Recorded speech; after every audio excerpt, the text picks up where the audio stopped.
Discovery, go at throttle up.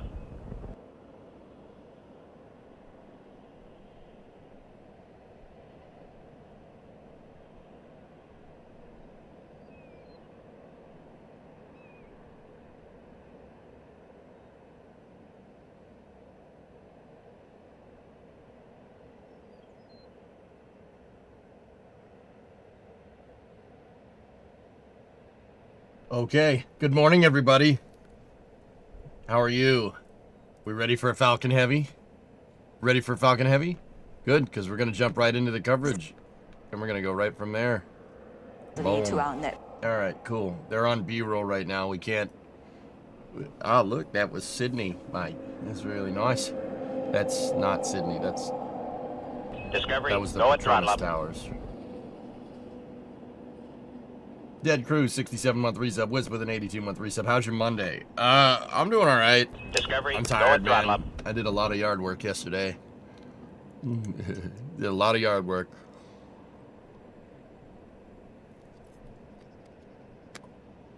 Oh yeah, look at that. Big antenna. There you go, there's Geo. That's what the Geo satellites look like. How's your Monday, Grylox? Everything good? Been a while. It's been about a year and a half since the last Falcon Heavy. This is Viasat-3 F3. It's a big Geo satellite. This is going to be an expendable center core and reusable boosters. The boosters are going to land at LZ2 and LZ40. Discovery, go at throttle up. Clear skies from where you're watching? All right. So Viasat-3 F3 is a big satellite. That's why you need Falcon Heavy. I've always said... Oh, hang on. Heavy on the pad, and what a sight it is. Falcon Heavy was developed entirely by SpaceX as a heavy lift version of our proven Falcon 9 rocket. Its debut flight in February 2018 marked the first time a rocket this powerful had been sent to space by a private company. Falcon Heavy is essentially 3 reusable Falcon 9 first-stage boosters connected together, with the center core modified to withstand the stresses of the side boosters. This super efficient design features the same Merlin engines, avionics, and systems that have flown hundreds of times on Falcon 9. The first stage is comprised of 3 cores with 27 engines across the 3 first-stage boosters and a 28th engine, a Merlin vacuum or MVAC, on the second stage. The side boosters are connected at the nose cone, the interstage, and octaweb structure at the bottom of the vehicle. Falcon 9 is the most launched rocket in the industry today, handling the majority of SpaceX missions, including Starlink deployments, crew and cargo flights to the International Space Station, private astronaut missions, and most commercial satellites. Falcon Heavy delivers significantly more performance for missions that require greater payload mass or higher energy orbits than a single Falcon 9 can provide, like today's Viasat payload. I don't know if you guys saw it. Viasat-3 F3 has a long duration upper stage. So there's a thermal protection system on the second stage in the form of a gray ring. That gray ring is there so the second stage can coast for longer periods of time and not have to worry about the propellants getting all messed up. Well, boiling. Well, it's not boiling off, but it's thermal conditioning for the propellants. The gray ring is on the second stage RP-1 tank. Choo-choo! What's up, 2020? How heavy is Viasat? 6,400 kilos. So that's 15,000 pounds. It's like probably about the size of a F-350 or something. Oh, hey, look at that thing. This is a little Falcon Heavy. See that? That's good. It's a big satellite, dude. Its first flight on February 6, 2018 was a demonstration mission that carried a Tesla Roadster and Starman into a heliocentric orbit around the sun. That's a real picture. I will never forget watching that simultaneous recovery of the 2 side boosters for the first time. It was totally unbelievable, and it's something I know we're all looking forward to from Hawthorne today. You know, it was actually the first launch that I ever saw. Wow. And I remember distinctly the feeling that the future is now. And speaking of that 2018 flight, I checked on Starman's whereabouts recently, and the Roadster is still out there orbiting the sun. As he should be. And after that unforgettable demonstration flight, Falcon Heavy moved on to operational missions. In November of 2022, USSF-44 became the first classified national security launch on Falcon Heavy, placing sensitive payloads into high-energy orbits. Discovery, go And in throttle up. 2023, Falcon Heavy launched the Viasat-3 Americas mission. Then the Psyche mission, which launched later that same year, sent NASA spacecraft on a journey to study a metal-rich asteroid, providing valuable data on planetary formation. And Falcon Heavy's most recent flight in October 2024 carried Center NASA's... core RP1 load complete. There we have good confirmation that the center core, first stage, has completed RP1 load. That LOX load is still underway. That most recent flight, 2024, carried NASA's Europa Clipper spacecraft toward Jupiter's moon Europa, and the mission required the full performance of Falcon Heavy to achieve the necessary escape trajectory. That brings us to today's mission, with Falcon Heavy poised to carry the ultra-high capacity Viasat-3 Flight 3 satellite to orbit. We'll continue to hear those callouts as RP1 loading wraps up on the side boosters over the next few minutes. It's because the boosters aren't landing next to each other. The two landing sites downrange Like Falcon 9, Falcon Heavy is a two-stage launch vehicle. The two landing sites are not near each other.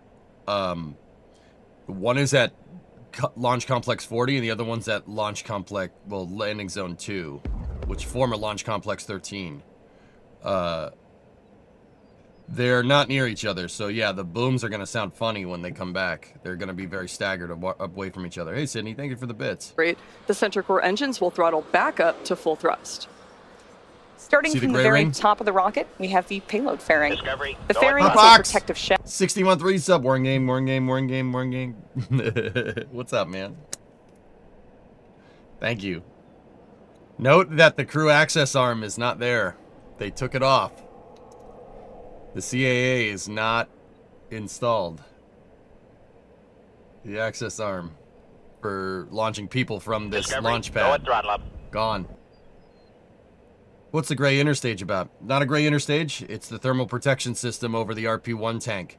This is a long duration mission. So the tank needs to be able to insulate the RP-1 to keep it from freezing. In April to begin its pre-launch preparations and checkouts before being mated with Falcon Heavy's second... What launch umbilical tower was the fixed service structure from? Mobile launcher. I don't know. It was on the tip of my tongue, Joe. I forget. There's an ion thruster right there. That's a picture of the payload. I think it's mobile launcher 2, but I'm not sure. And inside of that is where the MVAC engine is located. The interstage connects the center core on the first and second stages and holds the release and separation system. Why was it removed? What's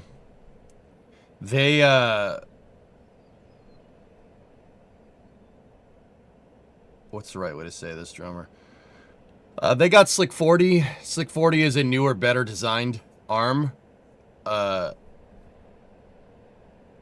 There's not going to be a lot of crew launches from 39 in the future. Discovery, go throttle up. And SpaceX wanted... this is my own personal theory. SpaceX wanted to divest their crew launch pad from the Starship pad, because the Starship pad Discovery, is at 39. go throttle up. Hey, Kinder. 107 months. Everything is terrible. 69-month resub. Nice. Nice. The Ion, so it's TIE Fighter derived. Oh, yeah. Why'd you have to say that? It looks funky. No, it looks fine.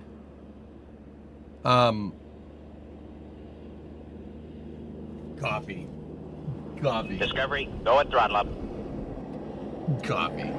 Hey, Jocks. 24-month resub. Thank you. Coffee. The boosters are coming back. Yep. The boosters are going to land at Complex 40 and Complex Landing Zone 2. LZ-40 is what they call it. 4 minutes, 20 seconds out. Discovery, go throttle up. Sorry I'm saying so much. I'm still waking up. This is going to geostationary transfer. Actually, this is a straight geo mission now that I'm looking at it. So, the thermal protection system on the RP-1 tank is there for direct geo insertion, which is why they need Falcon Heavy. Oh my goodness, look at 39A. It's fully free at the top. Dude, see all this stuff? NY, LOX load complete. That's all Starship, dude. There we heard the call. We heard the call out that one of the side That's boosters all is now for complete with Starship. its There's LOX the load, water so systems, it's and there's fully loaded the with all of its methane and propellants. LOX systems over here. The tower is behind the it's behind the rocket. You could just see the crane that's We can see That's that behind strong there. back slowly start to QI, retract away. LOX load complete. And then we You're heard at the Jetty call Park out note? that we are All fully right. loaded with LOX on the other Dude. side booster. Look at that. That looks pretty done. It's not Now, as completely we finished, mentioned but earlier, this is also really cool thing from this camera angle. There's the 3 lightning towers. That's where Artemis 2 launched from over here. That's 39B. See the lightning towers? 39A does not have that system. 39A has a single lightning arrestor on top of the fixed service structure. That's left over from the shuttle program. cutoff, or BECO, and the boosters will separate. Once clear of the side Looking good. boosters, Yeah, the center Hannah, core will everything's all right. throttle up once again until the center core shuts down with I haven't heard anything main about the engine weather. cutoff, or MECO. Center core LOX load complete. Good news. And there we heard the call out that stage 1 LOX load is complete. So get this, the boosters on this Falcon Heavy are reused. One of them is 1075 on its 22nd flight. The other one is 1072 on its second flight. The center core is booster 1098, and that will be expended. The first stage will separate from the second stage. Dark clouds, though? It's Florida. Wait a couple minutes. Ooh, motorcycle. Gotta be a motorcycle. I still have the Starbase Live audio on. Which will be the completion of second stage See, there's liquid the tower. oxygen loading. Propellant load has been underway lightning since rod taller the than the T-minus Starship 15 stack? minute mark. 2 LOX load No. complete. Right on time, and with that, liquid oxygen has loaded on to stage 2. Falcon Heavy is fully loaded Inside of with 2 nearly minutes. 3 million pounds of You propellant. see some spray from over here? That's not rain. That's water Coming up coming off next the will water be tower. ground gas closeouts at the launch pad. Looking at T-minus 1 minute mark, Falcon Why does it feel like forever since I've covered a Falcon 9 launch? Or a Falcon Heavy launch? Those clouds could be a problem. You guys got to remember, those clouds are behind the booster. They're, the that's increase over in the white VAB and cloud stuff. and the venting that you hear is a nominal part of ground closeouts, saw and that it comes Krylox, from yeah. venting down the TE liquid oxygen fill line. We're No, I'm now talking about standing just like a by for Falcon Heavy to enter vehicle startup. launch at all. What was the last Falcon 9 launch we covered? I don't even know. Falcon Heavy's been about 18 months. T-minus 60 seconds. Falcon Heavy is in startup. Here we go. Stages 1 and 2 will now Oh, begin dude, to we're starting the pressurize for week launch. with a super heavy launch vehicle. This is great. Dude, I'm getting into it. Let me get some coffee. Let's go. 40 seconds. So at T-minus 15, you should hear the pad deluge systems turn on. You can't really see them from this camera angle. And then at T-minus 8, you should... Hold. Oh, Hold. we have a hold. Launch abort is running. Abort system's running. There's a hold. 28 seconds. As you just heard, we did have a hold in the countdown. It may have been weather, guys. Weather may have hosed them. You might have been right.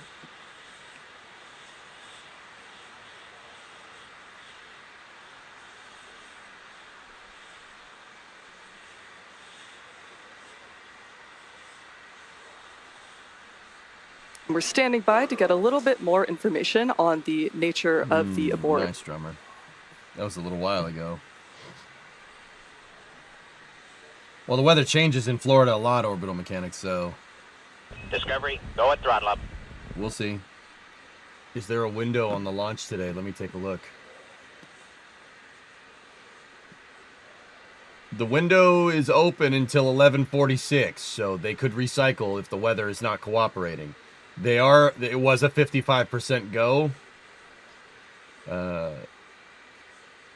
They're probably going to recycle a little bit into the count. NSF said scrub.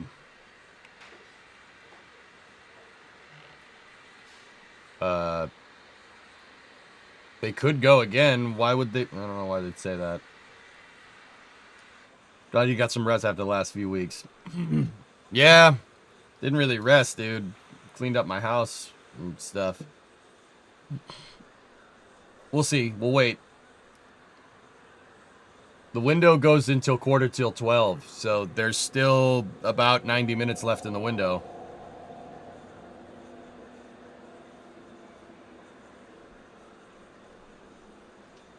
As you heard on the nets, it looks like we will be standing down from today's launch attempt due to weather. The vehicle and payloads remain in good health, and our next launch opportunity is tomorrow at 10.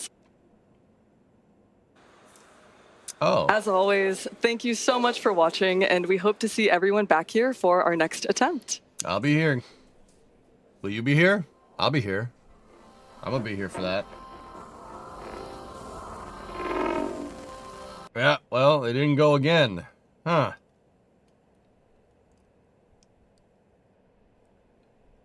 Huh.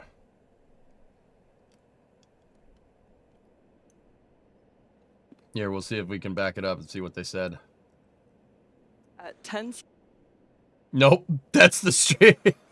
As always, thank you so much for... At 10's...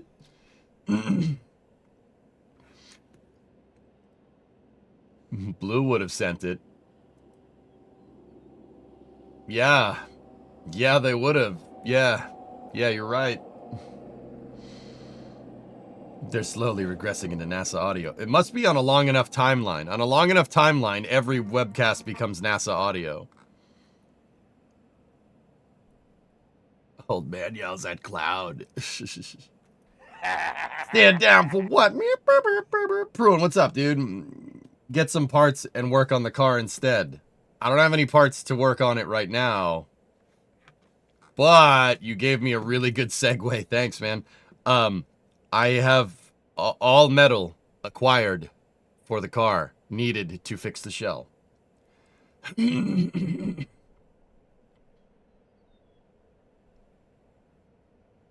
All metal acquired. I have all the panels that I need. And a way to move it up. Yeah, right. Yeah. I have the quarter panels are coming. I have new floors coming. Go at throttle up. And I have a new transmission torsion bar crossmember coming for the car. You got the tools. We got the talent. I don't know about the talent, but good Ghostbusters quote.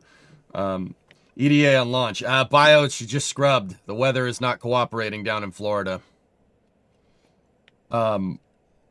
Discovery, go at throttle up. Yeah. Is the new lift there already? No, Hannah, I have to... well, the problem is that the lift is going to go right where that thing is. So what we're going to have to do... What car are you working on? A 69 Coronet 500. What I'm going to have to do is I have to finish this shell. I have to finish the shell. The shell needs to get put back together. And I have all the metal to do it. I see where there's a big hole in the side of the car?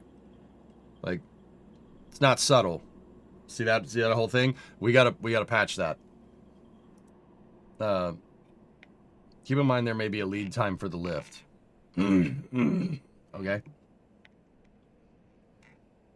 The BF6 roadmap is up. People were telling me about it when we played Battlefield on Friday night, Baron. Where were you? How about watch the documentary from SpaceX with your comments?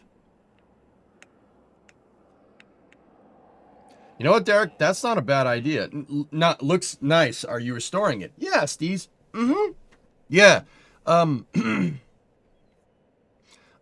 It's basically a frame-off resto, quote-unquote.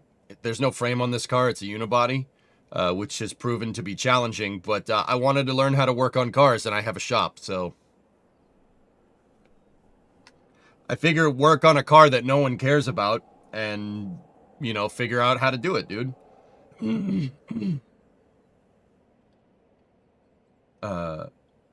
Yeah, we got a 24-hour scrub on Falcon Heavy. I was about to say Farship Heavy. Nice. Falcon Heavy, yeah, the weather was not cooperating. Farship Heavy, yeah. Anonymous. Inspector said Falcon cannot hold and leads to a scrub due to propellant amount not being enough to keep it properly chilled during holds. Yeah. Okay. So they're okay. That's pretty straightforward. One, if John said it, it's pretty much gospel. Inspector is, dude. I learned when I was first getting into spaceflight, watching the original SpaceX casts, dude. I learned so much from that dude. John Inspector's like freaking one of my heroes, man. He was an Air Force colonel. He was a colonel in the Air Force. He worked for Air Force Space and Missile Systems, if I'm remembering right. And he worked on the EELV program, the Evolved Expendable Launch Vehicle program. That was his baby. And he worked on like Delta IV. Like that was the program that oversaw the acquisitions of Delta IV and Atlas V. And then before that, he worked on the Titan program, dude. He's pretty cool. He's a pretty cool dude. Discovery. 3LRD, what's up? I wonder how the media is going to spin the scrub into a competition between SpaceX and Blue. Yeah. He didn't cast for ULA, Fractal. He worked for the Air Force in the EELV program.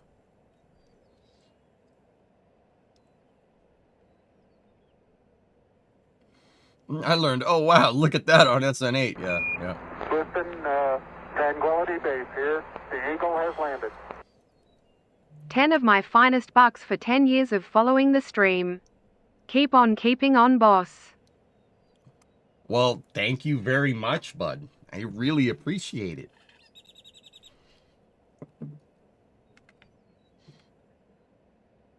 Baron, you were working inside E-2075, fixing a small problem.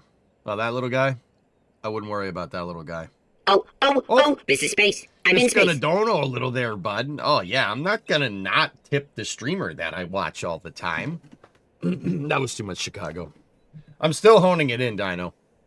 It's very subtle. It's very subtle. It's very, very subtle. It's very easy to just devolve into a Chicago accent, and that is different. It is different, dude. It's different. I gotta hang around with Bree's parents more. Naback with 5 tipped 5s. Check ULA's post. We got an Atlas today. That is right. We do have an Atlas. Amazon Leo, LAO6 tonight. That would be 8:52, so 9 o'clock. Oh shoot! Looks like we're gonna have to go all the way to that. Oh no. Oh no. Discovery, go at throttle up. Yo. I need to poop. 70-month resub. Doing a direct with 121 months, dude. Did I miss it? It's scrub, dude. You didn't miss nothing. Interlock. Welcome to Mission Control. Your go at throttle up. Thanks, dudes. So yeah, guys, I have all the parts for the coronet. I have all the parts to rebuild the shell completely. That was a big deal.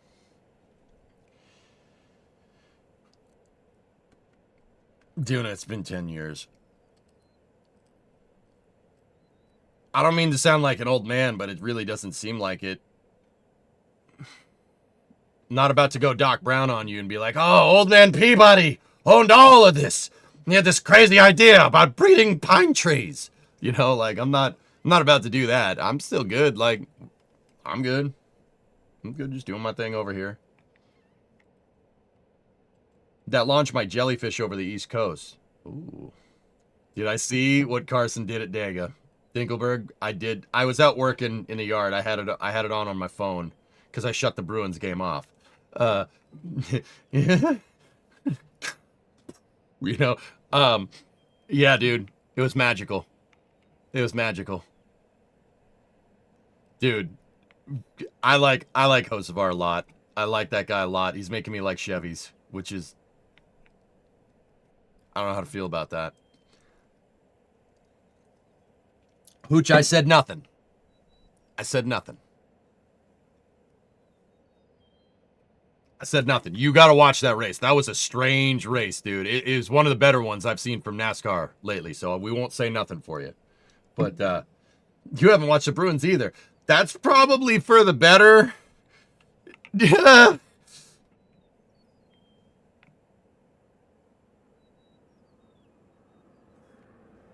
Embrace the Chevy. Love the Chevy. I have 2 Chevys on my property, man. Whatever. I don't care. I really did. Like, as I get older, dude, I don't... The Ford fanboying is just basically a joke. I don't care as long as it goes fast. I don't care. I really don't. Really don't, dude. Cosmic, you didn't miss nothing. You didn't miss nothing because here, actually, you know what? I'll pop this up on the screen for anybody popping in.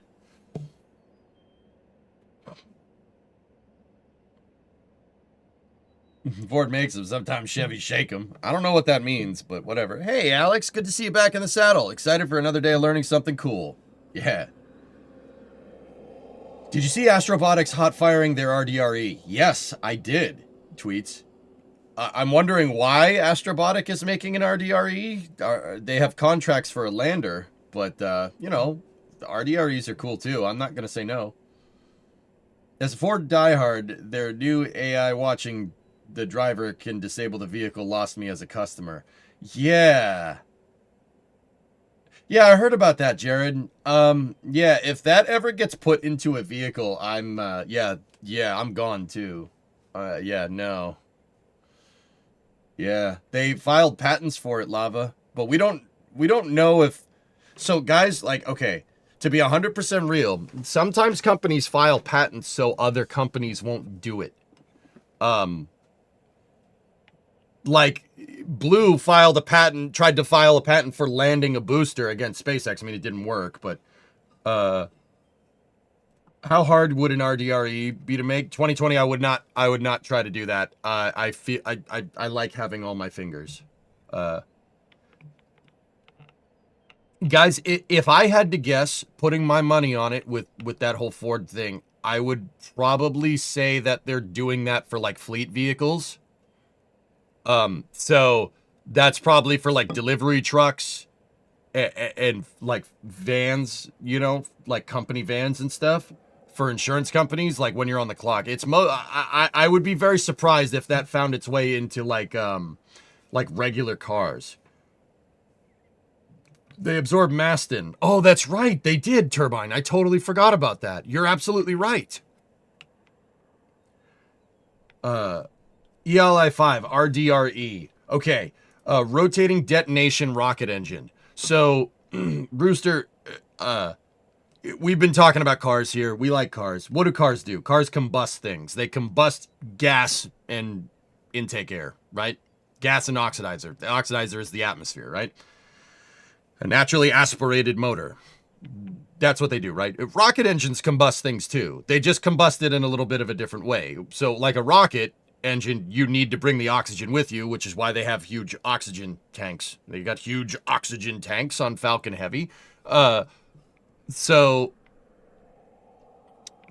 at the end of the day, rockets still combust things. So what is combustion? Combustion is atomizing a fuel and an oxidizer, getting them to combine, and then getting them to explode. Well, catch on fire is the right way to say it. You know, you light it on fire. Fuel, air, spark. If you know cars, you know what I mean. If you don't, yeah, you combine them. You combine oxygen and, well, something with oxygen in it. Well, actually, it doesn't need to have oxygen in it. It just needs to be an oxidizer. But I'm getting into the weeds here with my own explanation. At the end of the day, rocket engines combust stuff. So what does that mean?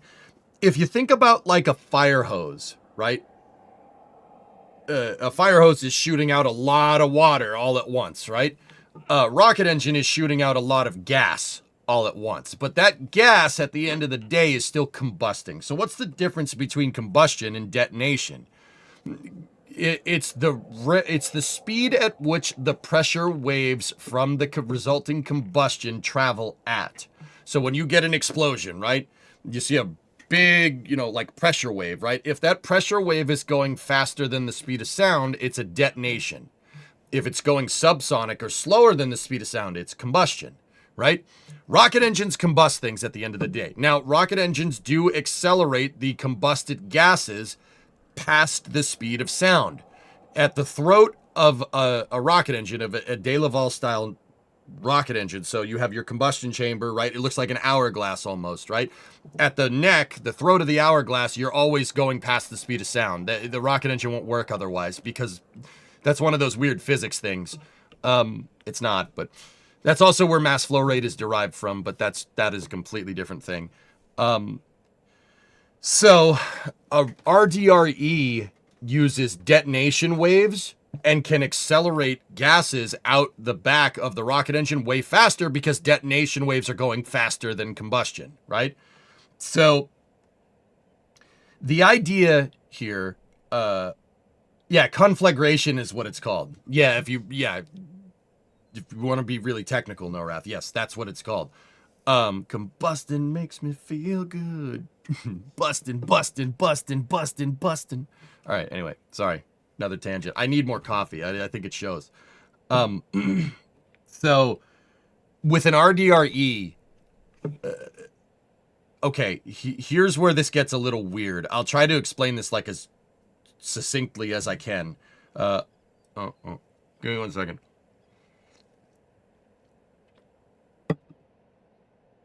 No, deflagration. That is right. Jock, you are correct. It's deflagration as opposed to detonation. Yeah.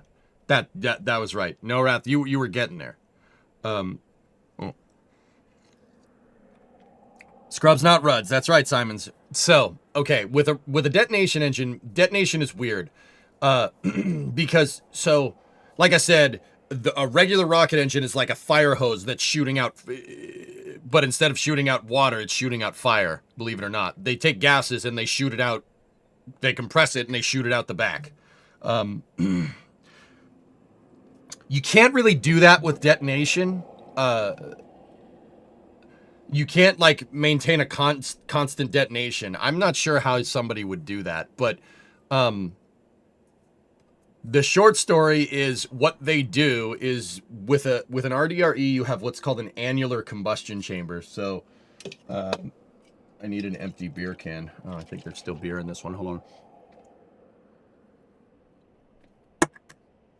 All right, so you have an annular combustion chamber, so it looks like this, right? You have like a tube in the center, right? And then there's this C-shaped, well, it's actually O-shaped passageway, kind of like this, okay? That's called an annular chamber. And then you have an aerospike at the end because it's an annular detonation chamber. And what they do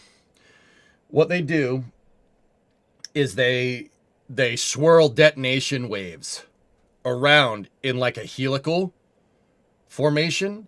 But there's kind of three moving around each other, and they move in a helix out the engine. I know it sounds ridiculous. Somebody thought of this, right? This beer is like 3 days old. Let me get some coffee to wash it down.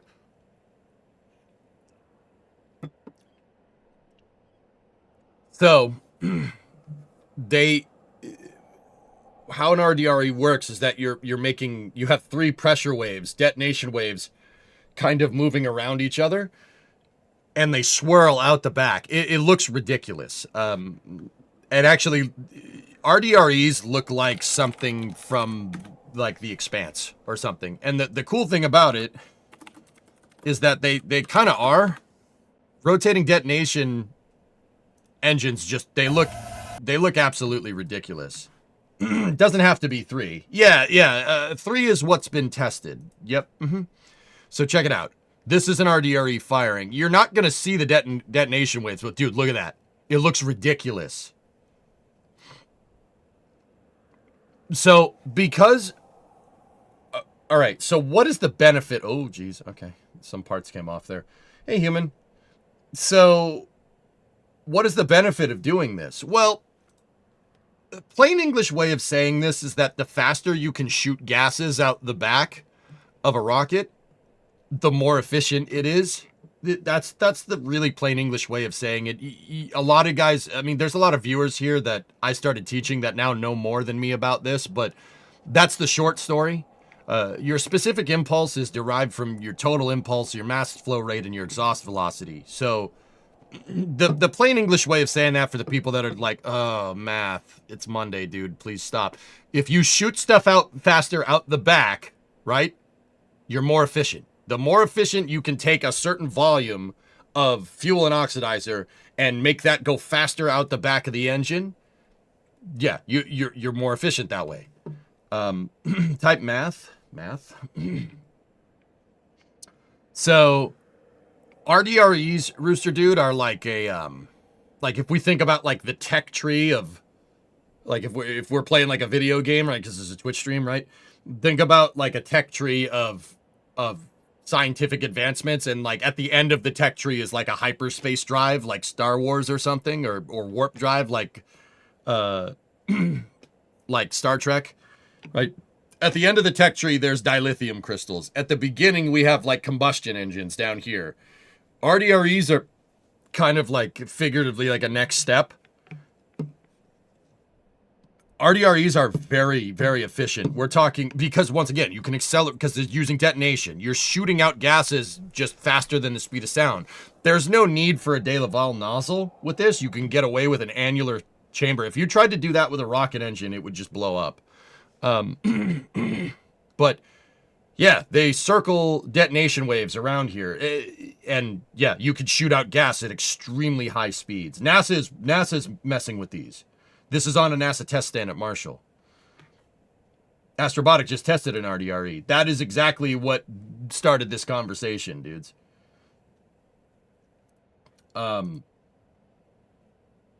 So, yeah, Rooster Dude, yeah, that could be like, it's not like an Epstein drive from The Expanse, but it's definitely going in that direction. If we can figure out a way to sustainably detonate stuff instead of combust it, you can use the same propellants, same tanks, and get a buttload more efficiency. Yes, yes. We're using non-technical terms because it's Monday and I haven't had coffee yet.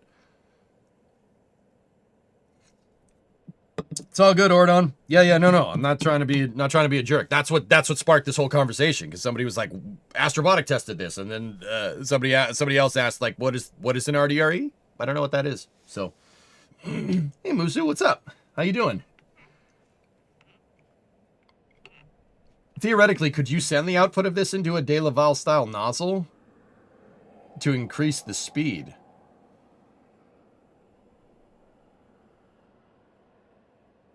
Yeah, it seems appropriate when expelling gas to use buttload. You know what, Stuck? That's a good idea. Yeah, you're right. You're right. Absolutely.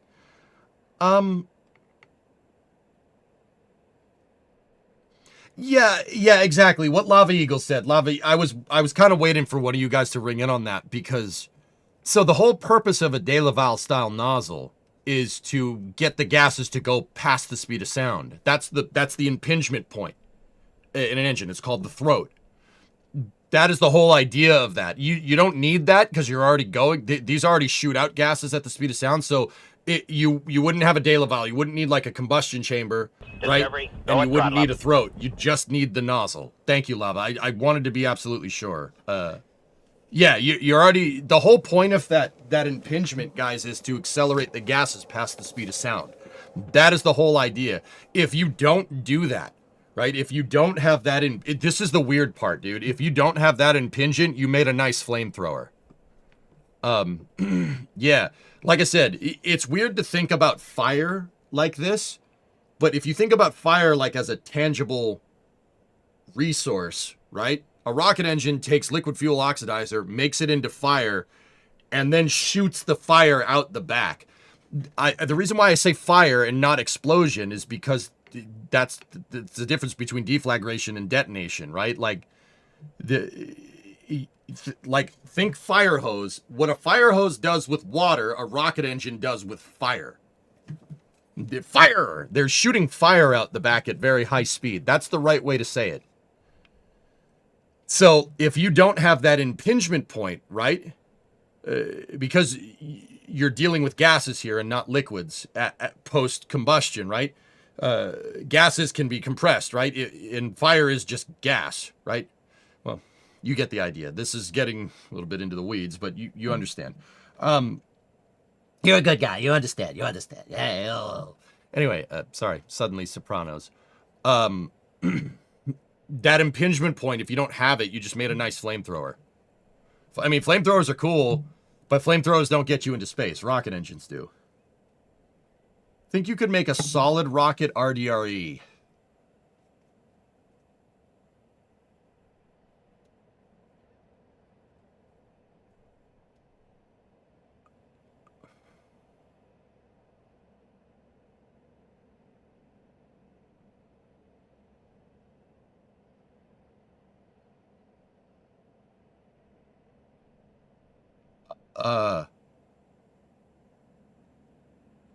Yeah, that's a good question, dude.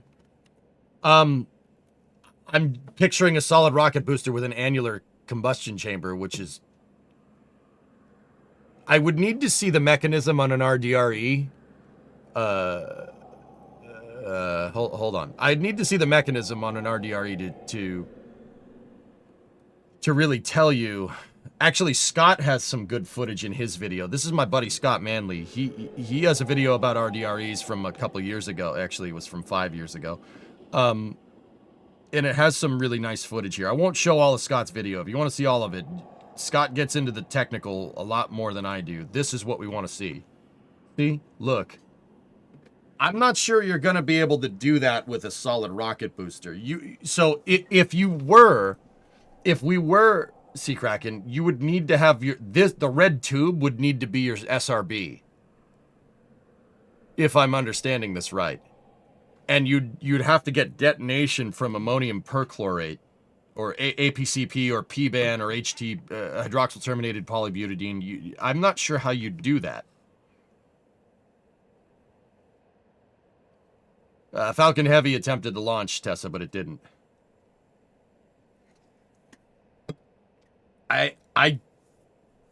But like, here's the thing. The SRBs would have to constantly turn on and off, right? Because you'd have to get an you'd have to use a little bit of ammonium perchlorate to make a detonation wave, and you'd have to keep the detonation waves going.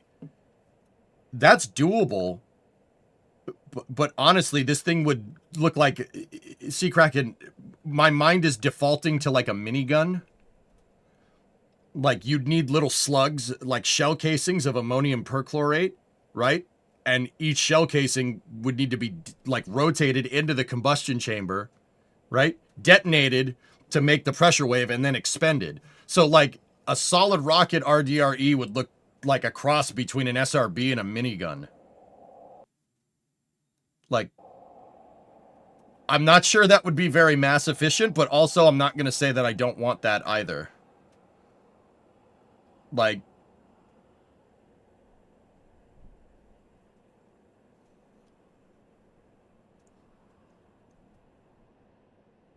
what you're saying is the rocket could go... I mean, there are a lot of detonation engines that go... Guys. Here. There is a lot of people have made them on YouTube. There's these things called pulse jets. Pulse jets were, as far as I can remember, pulse jets were figured out by the Germans in World War II, and they used it to make the Vengeance Weapon 1. A pulse jet, or the buzz bomb, makes a noise. It makes the burnt noise that a minigun does. This is what I mean. Like, a pulse jet uses it uses a similar combustion chamber to like a dirt bike exhaust, if you really want to know.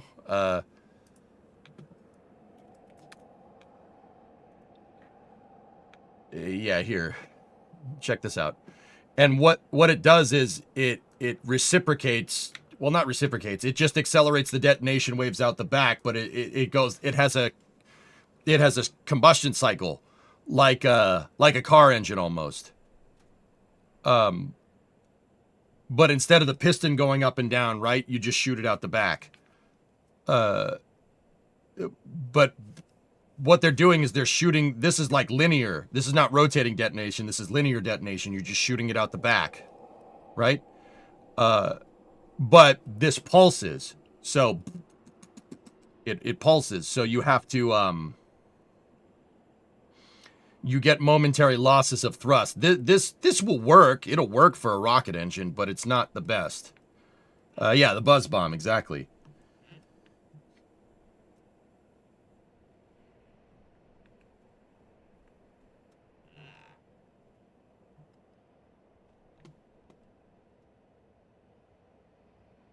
So, yeah, I mean, this thing makes a, it's funny because the pulse jets make a noise. They make the same noise as a minigun.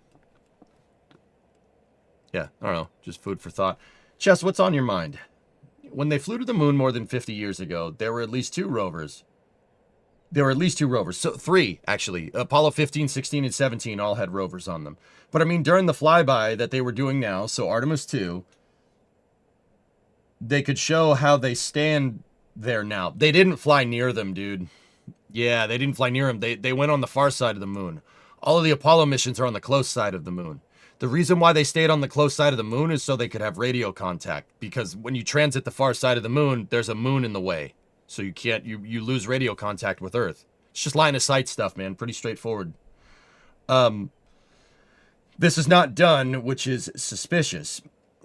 Dude, Chess, here's the thing, man. The moon is bigger than you think. It's bigger than you think it is. It's not a small, it's not like big compared to Earth, but it's still pretty big.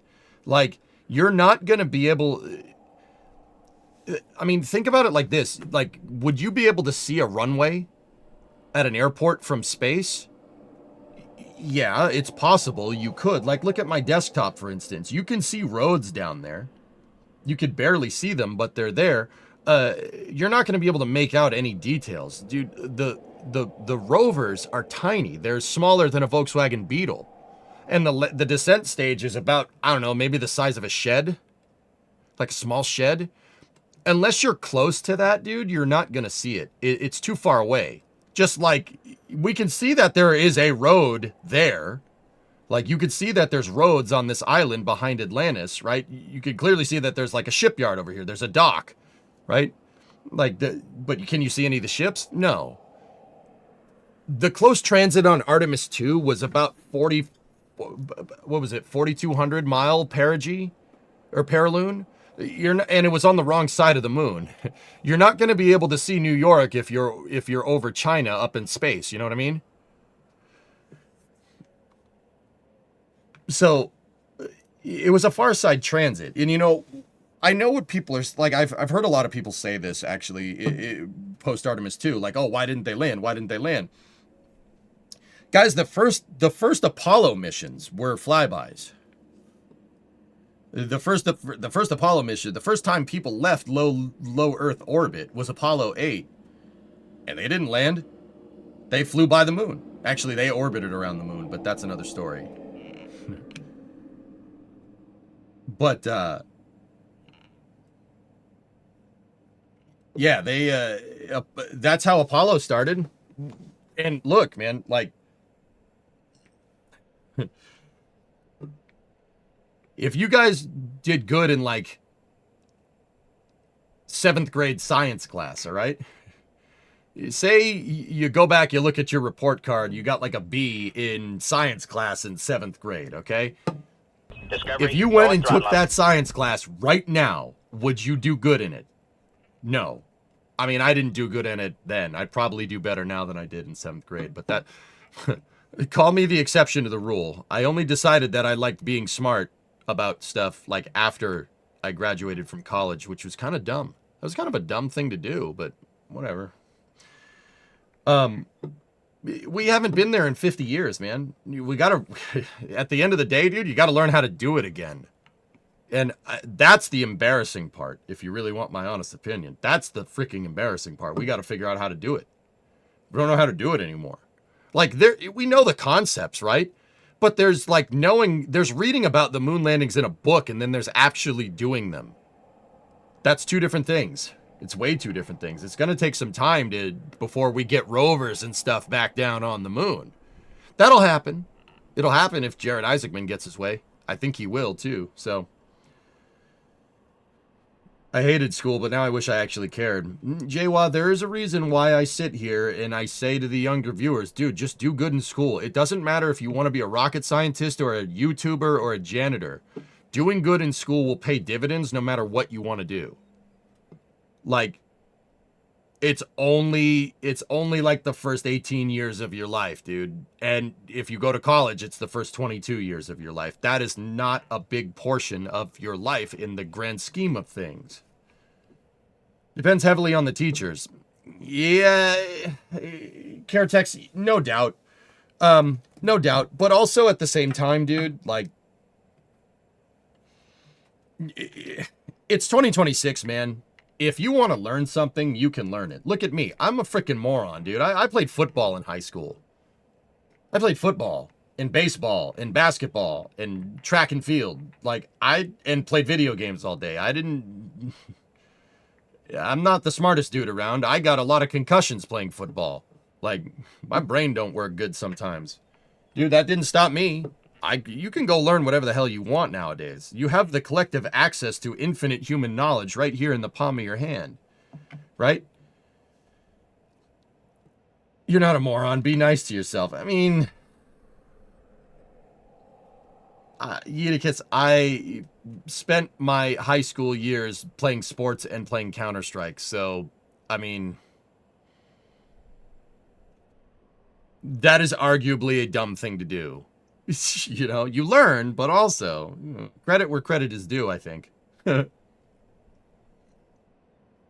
Yeah, a hybrid wouldn't be the worst idea, Sea Kraken, but I'm still, how are you going to, a solid rocket is not something that you can pulse, right? You'd have to make a pulsed solid rocket booster. That might be doable by modulating your oxidizer delivery system, right? But you need a pulse valve, which would, that sounds complicated, Sea Kraken. Am I wrong? Crap teachers make people hate things. That's a big problem. Yeah, Caretex, yeah. I mean, yeah, I don't know, dude. Like, if you want to learn, you want to learn. Like, once again, like, you know, the kids are right, like, to an extent, you know. Like, you don't need to know when the Roman Empire fell, right? Like, you don't need that information. But I would argue that school is not necessarily about the information. It's about teaching you how to process information and talk about it. I would argue that everybody should learn classics, but you don't need it. You don't need it if you want to be a chef, right? Like,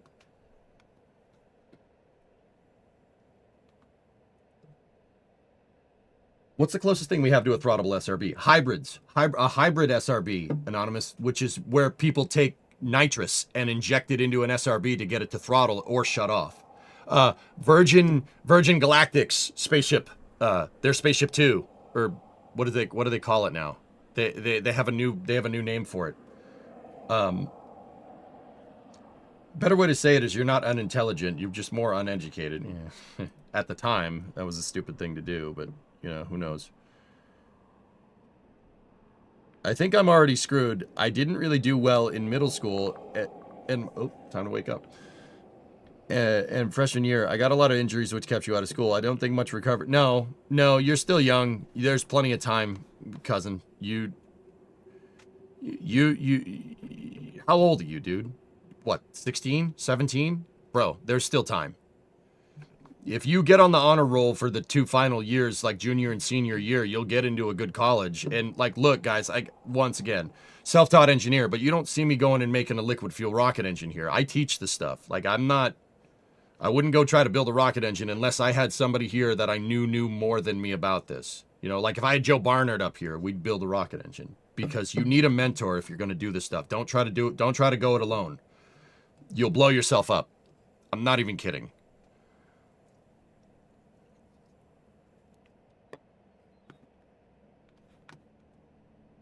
Nader, I know.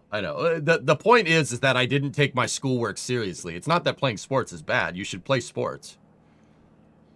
My parents made me. My parents made me play sports, and I love them. I love them for it because, like, that dexterity that you have pays off later in life.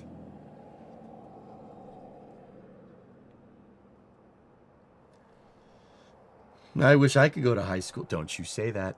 Don't you dare say that. 15, 16, you're going to your junior year. I mean, cousin, do you want me to tell you what you want to hear, or do you want me to be honest?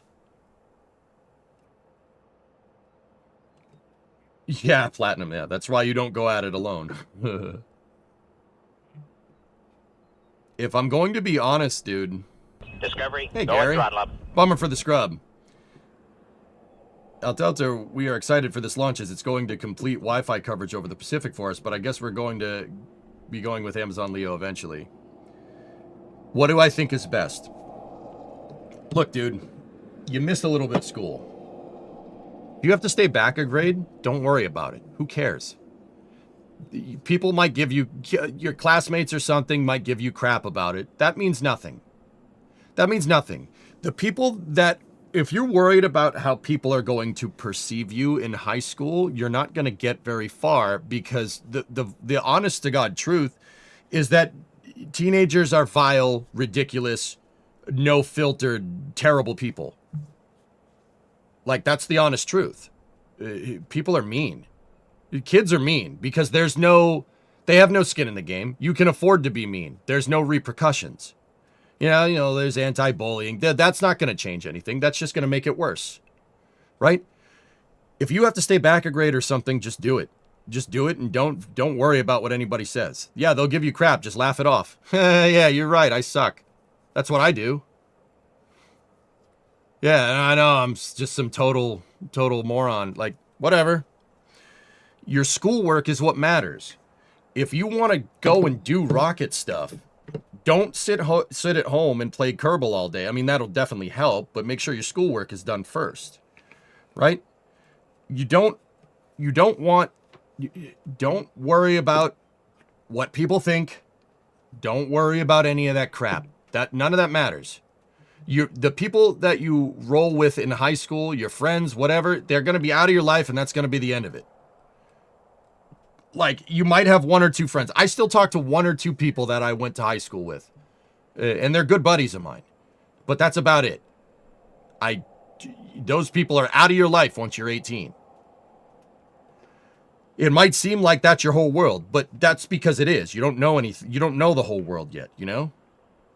So, dude, don't think you're behind when you're 15 or 16. You're just getting into the game. It's better to realize now that you can do good at your schoolwork.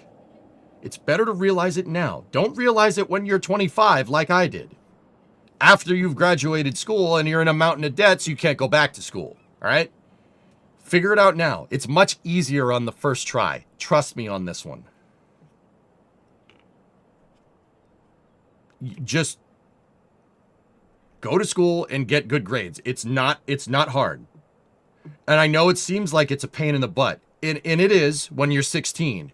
But when you're 26, you'll realize it's not. It's easy. You go into school, just go to school, do your homework, come home, do your homework. It takes like an hour. Maybe it takes a little bit longer. Like, if say you like watching the stream, what, am I not going to be here? Go do your freaking homework, man. It's not hard.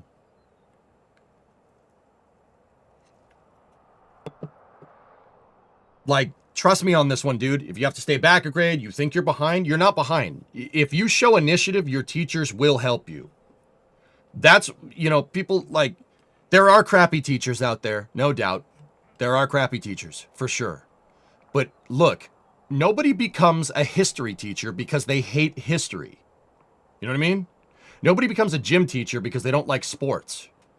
Nobody becomes a science teacher because they hate science, right? Science teachers love science. That's why they're a teacher.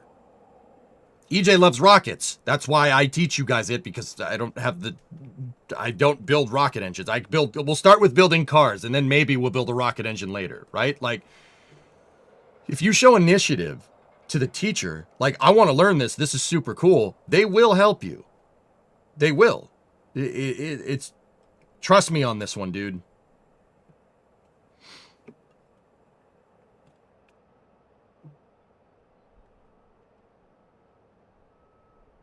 But you do being an econ government teacher because you're a football coach. So, cousin who is the rock, don't worry about it, dude. Just don't think you're behind right now. You're 16. You have no regrets. Regrets are for people that are 50, 60, 70 years old. You're in your prime right now, dude. Go do some work. Go do some work, build up some discipline, learn to get your homework done. The sooner you learn those things, the better you're going to be. Better off you're going to be. I learned it later, much later. Like, if people are going to give you a hard time, just laugh. Yeah, I know, I suck. Yeah, I just suck. Ha ha ha ha. They'll leave you alone. They'll leave you alone if they don't, like, and this goes for anybody that's being bullied. If you just laugh, yeah, I know, I'm totally totally gay. Like, yeah, yep, you got me. That was funny, man. If you don't get a rise out of it, like, I know you shouldn't say that, I get it, but kids are, like I said, kids are vile, disgusting people. Like, kids haven't learned to have chill, all right? Kids have no chill, all right? Trust me on this one. Kids have no chill. I deal with kids all the time. They have no chill. Just roll with it. They say bad stuff. Oh, you're a piece of snot. You know what I mean? Oh yeah, I know. I just suck. Like,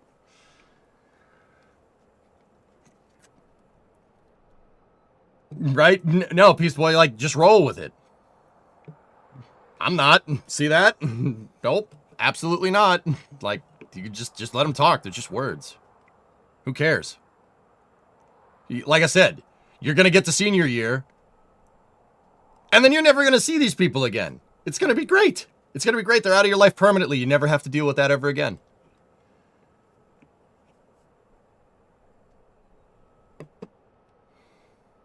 My next question is, if I want to go do something for the space company, do I have to pass all the end of your year exams? It depends on what you want to do. What do you want to do?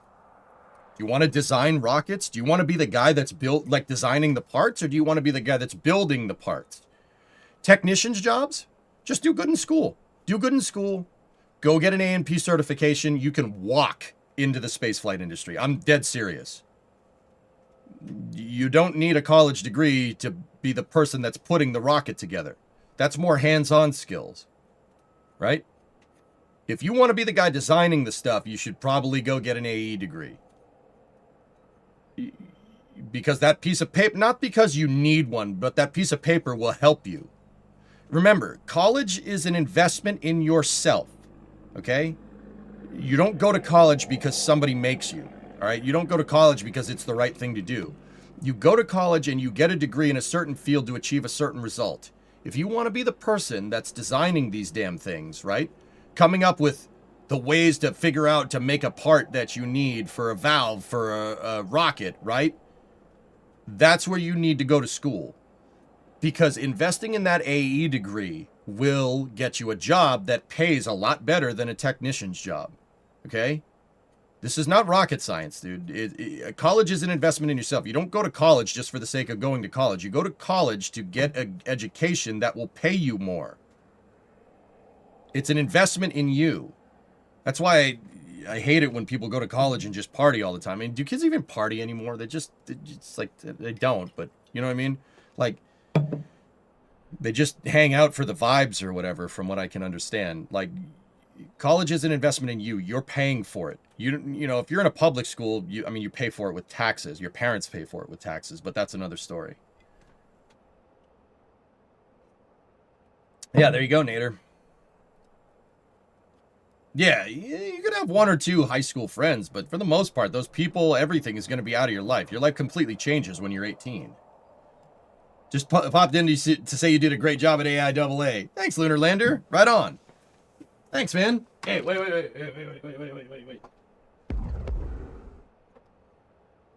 Oh, yeah. They gave me a duck and a puck. So, dude, don't worry about it. Just... it depends on what you want to do. If you want to be the guy designing the rockets, if you want to do the kind of stuff that I'm doing, like in Kerbal, where you design the thing and you build it out, you probably need an AE degree. Probably. I mean, there is specialized degrees in the aerospace industry nowadays. You can go to Embry-Riddle and you can get a systems engineering degree. Or you could do the business side of rockets. You could go be a finance dude. There's a lot of money that gets thrown around in AE nowadays. Or if you want to be the guy that's actually hands-on putting the stupid thing together, go get an A&P cert. A&P is airframe and propulsion. It's an airplane mechanic. If you get an A&P cert, dude, you can walk into a job. I'm not even kidding. I know people that have done it. Many people that have done it that watch this stream.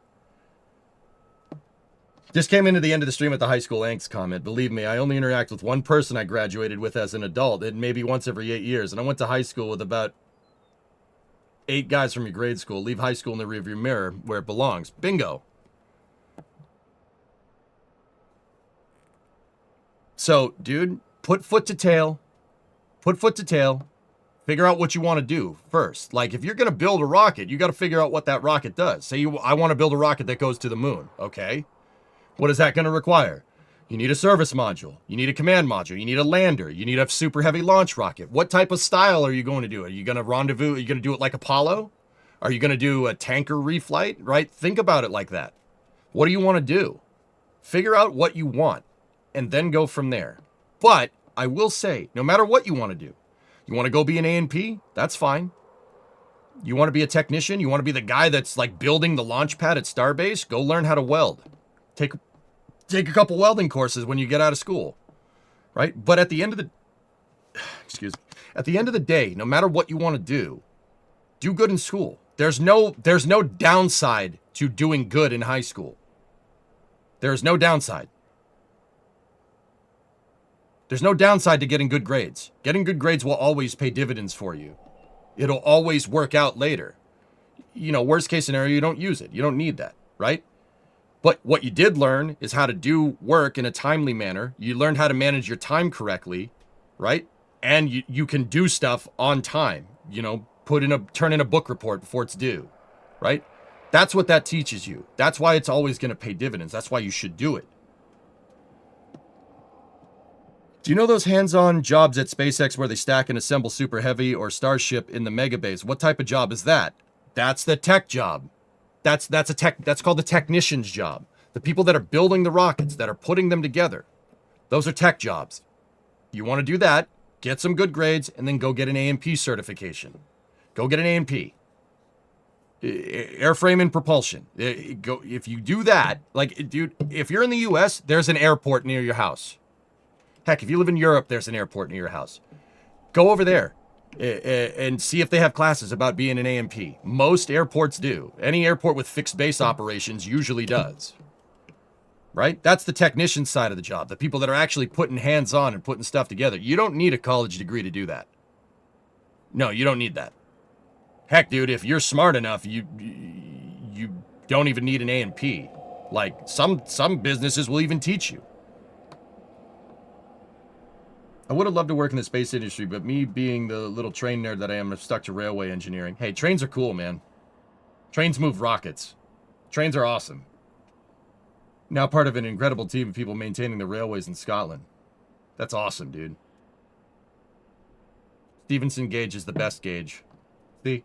We might have different measuring systems, dude. You guys use metric over there now. We use feet and miles. I mean, you guys still do as well. Stevenson gauge is king. Okay? 4 foot, 8.5 inches, baby. Best gauge in the world. You have a BA with ons a concept for film and games, making pretty stuff in games and using game tools to make them. However, I'm now more interested. Code Keo, I have a computer animation degree. I'm right there with you, man. I can make levels for video games. Pretty good at it too. However, I'm now more interested and passionate about designing space-related objects like robots, spacecraft, etc. Do you have any advice or recommendations? Okay, Code Keo, so cousin, I don't, over in the YouTube chat, this is not advice for you. This is advice for Keo, right? Because everybody is at a different point in their life. So Keo, you could parry that degree. Okay, there's a couple of different ways you could pine that, right? You're from Europe, by the way. All right. There's a couple of different ways you could do that. You could either get into making 3D, because if you can work on 3D art for like a video game or for film or something, you can most likely manipulate a CAD system. It's all the same workflow, dude. Same idea, right? If you can get CAD under your belt, you can make parts. And making parts is a very sought-after skill because everything is made on a CNC machine nowadays for rockets. Nobody hand machines things for rockets. It's not 1969 anymore, right? The other thing that you could do is, look, a lot of rocket companies do a lot of 3D animations, man. They all do 3D animations. They all have 3D renders of their rocket taking off. So it's not like there isn't a demand for 3D artists in the aerospace industry, you know? And this is the part I don't want cousin listening to, but you're going to listen to it anyway. Just keep in mind, everybody's at different points in their life, right? Kokio, and this goes for everybody else. the degree that you get from college, you don't necessarily need to get a job in. There's no right or wrong way of like succeeding in life. All right. There's, you can find ways to make money. Like I have a job I have my degree in computer animation that arguably has not paid any dividends for this job that I have. This job is communications, mostly communications and service, right? This isn't, I rarely use my 3D, well, I was going to say I rarely use my 3D art skills, but also we build stuff in Kerbal and it's basically the same thing. So it does pay dividends to an extent, but you don't have to get a job in the degree that you went to. I know people that have graduated with an electrical engineering degree that work on water systems for rockets, that work on sound suppressors. That's arguably the opposite of that, right? I know aerospace engineers that get jobs where they're like, okay, say you're an aerospace engineer and you get a job working on the strongback for a rocket, working on the strongback, designing the transporter erector. That's more mechanical engineering than it is aerospace, right? That's more mechanical engineering and fluid systems.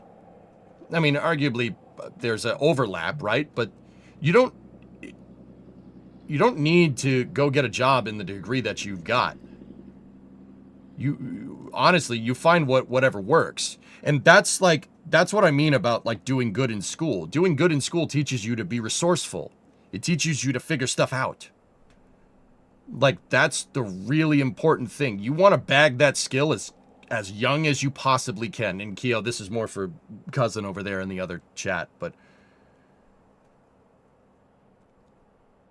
you just need to put it in gears and do some research. Aircraft technician, man. Go be an aircraft technician or a car mechanic. If you can go do if you could go get an A&P certification, you'll walk into a job. I'm serious. As long as if you love it, right?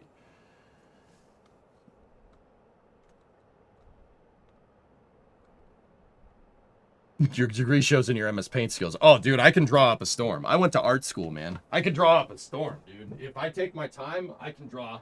I take my time, we could be doing some Bob Ross stuff up in here.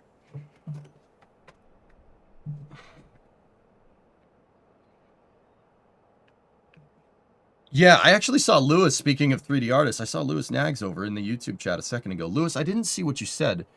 Lewis, you'll be 17 in a few days, currently studying math, physics, business studies. I don't actually need any of these qualifications to do it on the future, but it's going to give you the important skills. Plus, you like learning. Yeah, that's the biggest advice, dudes. That's the biggest advice I have for anybody. Never stop learning things. Ever. Don't stop. Learn something new every day. Try to learn something new every day. Make an attempt. Make a conscious effort. Even if that's just going and watching a damn YouTube video about whatever. Me, I watch videos about cars and spaceflight all the time. Cars, spaceflight, physics. One of my favorite things to relax to is a YouTube channel called Curious Mark. They're rebuilding an FDAI from the Apollo program. Dude, it's some real hard nerd stuff. Mostly electrical engineering right now. The FDAI is the artificial horizon from the CSM and the lander. They have one. Somehow they got one. It was from the LEM simulator at Johnson Space Center. NASA auctioned off the simulator parts because they were broken. So what they're doing with the FDAI is they are kit bashing it with an F4 Phantom's artificial horizon to fix it, because the F4 Phantom artificial horizon and the Apollo CSM's artificial horizon, so to speak, are actually made by the same company. So they are hot rodding a Apollo era FDAI with an F4 Phantom's artificial horizon to get it to work, which is super cool. That's like, dude, I don't know nothing about nothing, but now I know something about that. That's pretty neat. Yeah, Curious Mark is the YouTube channel. I love that. I see you, Jay. Give some of the best advice I ever heard. Lewis, the only reason I know all this advice and the only reason why I have the perspective that I do is because that I dicked off in high school and college. I didn't take it seriously. I didn't take it seriously at all. I sat and played Counter-Strike. That's why I'm good at playing Battlefield. Because that is leftover skills, because instead of learning how to do homework, I learned how to flick instead. I wanted to be a professional gamer, right? Because I resigned myself to not being smart enough to learn rocket science. I've always liked rockets. I've just like, nah, I'm not going to do that. I'm not smart enough to do that. I'll go be a professional gamer instead. I mean, that kind of worked out. I found a way to combine the two, which is pretty cool. But, you know, not everybody's going to have the... Not everybody's going to have the scenario that I have, you know what I mean? That's why everybody's advice is different. Everybody's advice is different. But yeah. Lewis, I mean, you know, dude. Bust tail. Keep doing renders, man. Your renders are great, by the way. I see them all the time on my social media feeds, which I spend too much time on, but whatever. Code Keo, I played 1.6. I actually started playing Counter-Strike in 1.5. Pre-Riot Shield, pre-Dual Elites. I remember when they added the FAMAS and the Galil to Counter-Strike. Yeah, pre-retail, dude. I bought it as a mod. I downloaded it as a mod for Half-Life 2. When I was like 11, 12, something like that.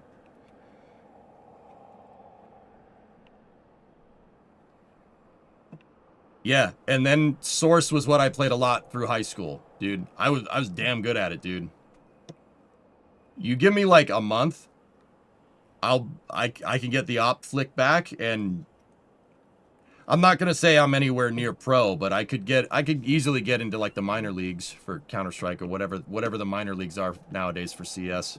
Like we could probably get up to LMG, DMG, no, Distinguished Master Guardian. I could probably get up there somewhere. Go on, I dare you. Nope, not worth it. Geeson, I'm specifically speaking to a scenario where you should not play video games to burn your time, and you should always learn something. I bet you I could, though. I'm pretty damn... Dude, I got a nasty flick with that op. You haven't been posting too many renders on X because you're focusing mainly on the water deluge system. Yeah, I know. Zach posted a picture of it, and I called it, wow, that's a really nice bidet. I was like, that's a really awesome toilet you made there. And he's like, it's actually not far off. I'm like, I mean, yeah, I was making a joke, but all right, yeah, whatever.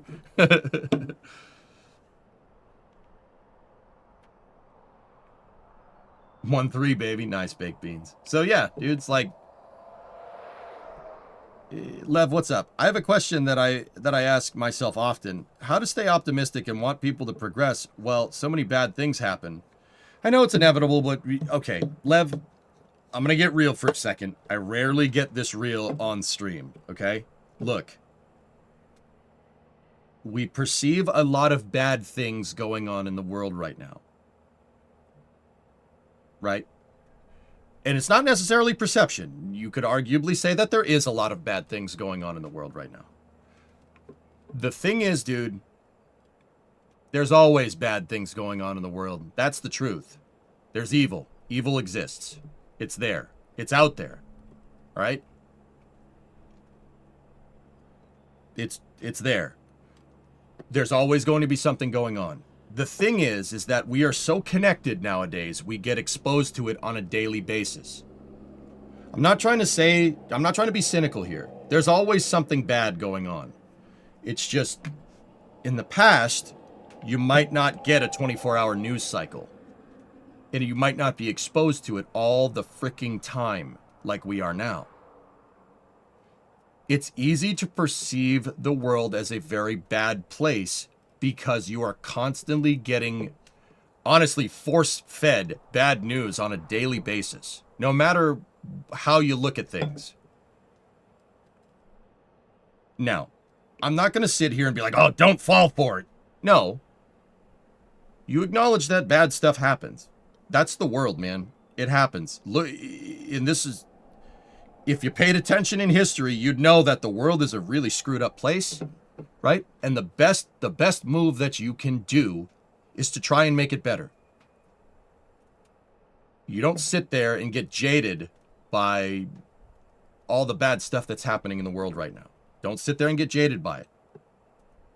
You want to stay optimistic, acknowledge that bad stuff exists, and be a part of the change that you want to see. Don't be like that. Don't be evil. It's pretty straightforward stuff. Like, dude, I rarely get this real on stream, but if asked, I'll tell you. Evil exists. It's everywhere. You acknowledge it, and it's just like bullying, dude. The best way to get around it is to just, I'm not saying don't acknowledge it. I'm not saying don't let it bother you. If you're going to insist on let it bothering you, which seems to be what a lot of kids do nowadays, all right, you're going to get angst from that, and you're going to put the weight of the world on your shoulders. Use that to do something good.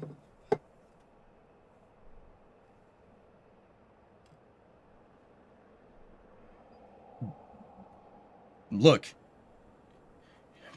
if you see Moo! McGregor, there's another Vacuum Raptor 3 being moved around. It's very easy to get stuck into a cynical cycle of just being like, what's the point? What's the point? What's the point? But I assure you that this is not anything new. It's not anything new. Every generation has weird challenges like this. My parents had to deal with the Vietnam War, all right? They had to deal with stuff like that. My grandparents had to deal with World War II and the Great Depression. Every generation has problems. Every single one. The thing to understand is that problems always happen. It's just every generation's problems are different. All right? Everyone is different. The generations from the baby boomers is different from me being a millennial, right? The greatest generation had to fight in World War II. Can you imagine being 18 and invading Iwo Jima or Okinawa? Because that's how old those kids were. Like, and once again, it's not about like, oh, this is a much greater problem than this. I hate that argument, to be 100% honest with you. Like, oh, the previous generations had it so much harder than you. Well, dude, that's all we know. We didn't fight in World War II. We don't know what that's like. We don't have that perspective, right? There's being told about it, and then there's actually experiencing it, right? So, look, I know that World War II is not a good thing. Like, there was a lot of... It was bad. Very bad, right? I don't want that hands-on experience, but, you know, how are younger kids going to understand that? You know, I would argue that listening in history class probably would help. But even then, every generation is going to have problems. Every 20-year-old is going to face problems that their predecessors didn't necessarily have. The key to understand it is that problems are always going to exist. All right? And you don't look at that saying, oh, I'm jaded. Oh, look at all these wars being fought. That's great. No, you don't look at it like that. Look, if there's problems, it's a problem. Problems are solvable. Okay? They are solvable. You can fix them. I mean, it's just going to create problems for somebody else, but whatever. I'm trying not to be cynical here, you know? You acknowledge that problems exist and be the change that you want to see. That's the best advice I can give. Dude, the world's a dangerous place. Think about it like this. If humans were from another planet, if we were from Mars and we came to Earth, right? And we landed on Earth, or we even flew by Earth, right? And we saw an Earth with no humans on it, right? There's just all the different animals and stuff. Earth would be one of those planets in Star Trek where, like, Captain Kirk is like, yeah, let's not go down there. Let's not do that. Let's not do that. There's all kinds of beasts down there that are trying to eat you all the time. It would be like Avatar. You guys know the Avatar, not the Airbender stuff, the blue Smurfs in space. Pandora. Dude, if we were going to if we're not from Earth and we went to Earth, we'd treat it like that. We'd be like, what is this hellhole? Think about that for a second. This is why aliens avoid us. Dude, yeah, if I came across Earth and I was another species, I'd be like, that place is too spicy for me. I'm getting the hell out of here. Dude, you got to think about that. Everybody. Hello? Here. Oh, somebody is hot micing into Starbase Live. That's good. Right? You got to think about that. Earth is not a nice place. It is our home, but it's a violent place. Even if humans weren't here, it'd still be a violent place. It was still a violent place before we were just amoebas in the freaking water. Right? Think about that. It's interesting to ponder. That's what keeps me optimistic. There's always going to be problems. Problems are solvable. Right? You just got to keep on keeping on, man. Best advice I could give, I think. Like, Earth is a really hardcore planet to live on. Right? We don't perceive that because we have all the benefits of modern society, which, if you guys really want to know why I like bulldozers and trains and planes and all this stuff, is because, look, man, even go back like 150 years ago, you know, like the 1860s, 1870s, what does the world look like? People are still, the primary mode of transportation is just a freaking horse, a horse and a buggy. Now think about that. Now, you know, I think about that and I think about my trucks that I have outside. My truck can easily do what a horse and buggy can do, and easier, and all I have to do is just put magical dinosaur juice in it and it's good to go. Right? Or if you have an electric car, all you got to do is just put wall gas in it and you're good to go. Think about that for a second. Think about the triumph that is over the hellhole that is this planet. Think about what a train does. Like, in Europe, you could take the train from Moscow to Madrid. No problem. I would argue that that was born out of problems from the early 1900s, particularly 1914 to 1918, but that's another story. Think about all the time and effort it took to make a train network like that. Or in the US, I mean, you could take a train across the entire country. We've talked about that. Or think about the airplane. Think about what an airplane is doing. Like a 737, what that does. It can get you across the United States from New York to Los Angeles in 6 hours. Something that took years. Just 100 years ago. Well, 100 years ago is the 1920s, so arguably, okay, so take days. That's why, you guys want to know why I like all this mechanical stuff, why I like bridges, you know, bulldozers, road graders, you know, I mean, rockets are my number one, but planes, trains, automobiles, but all that stuff is because all that stuff was born out of a necessity to tame this planet, and that's what we have done. That's impressive. It's impressive stuff, dude. It's magical rotted plant juice, not dinosaur juice. I know, article. It was a little bit of hyperbole on my part. You know, you think about all that stuff. For all the problems that we certainly have a lot of benefits, right? You know, you go back 150 years ago, you have to go out and hunt or grow food to make sure your family survives. Me, I go down to the grocery store. That's my biggest problem. Oh, do I have food in my house? I can basically tap into a never-ending supply of food. Think about that, Lev. It's pretty cool.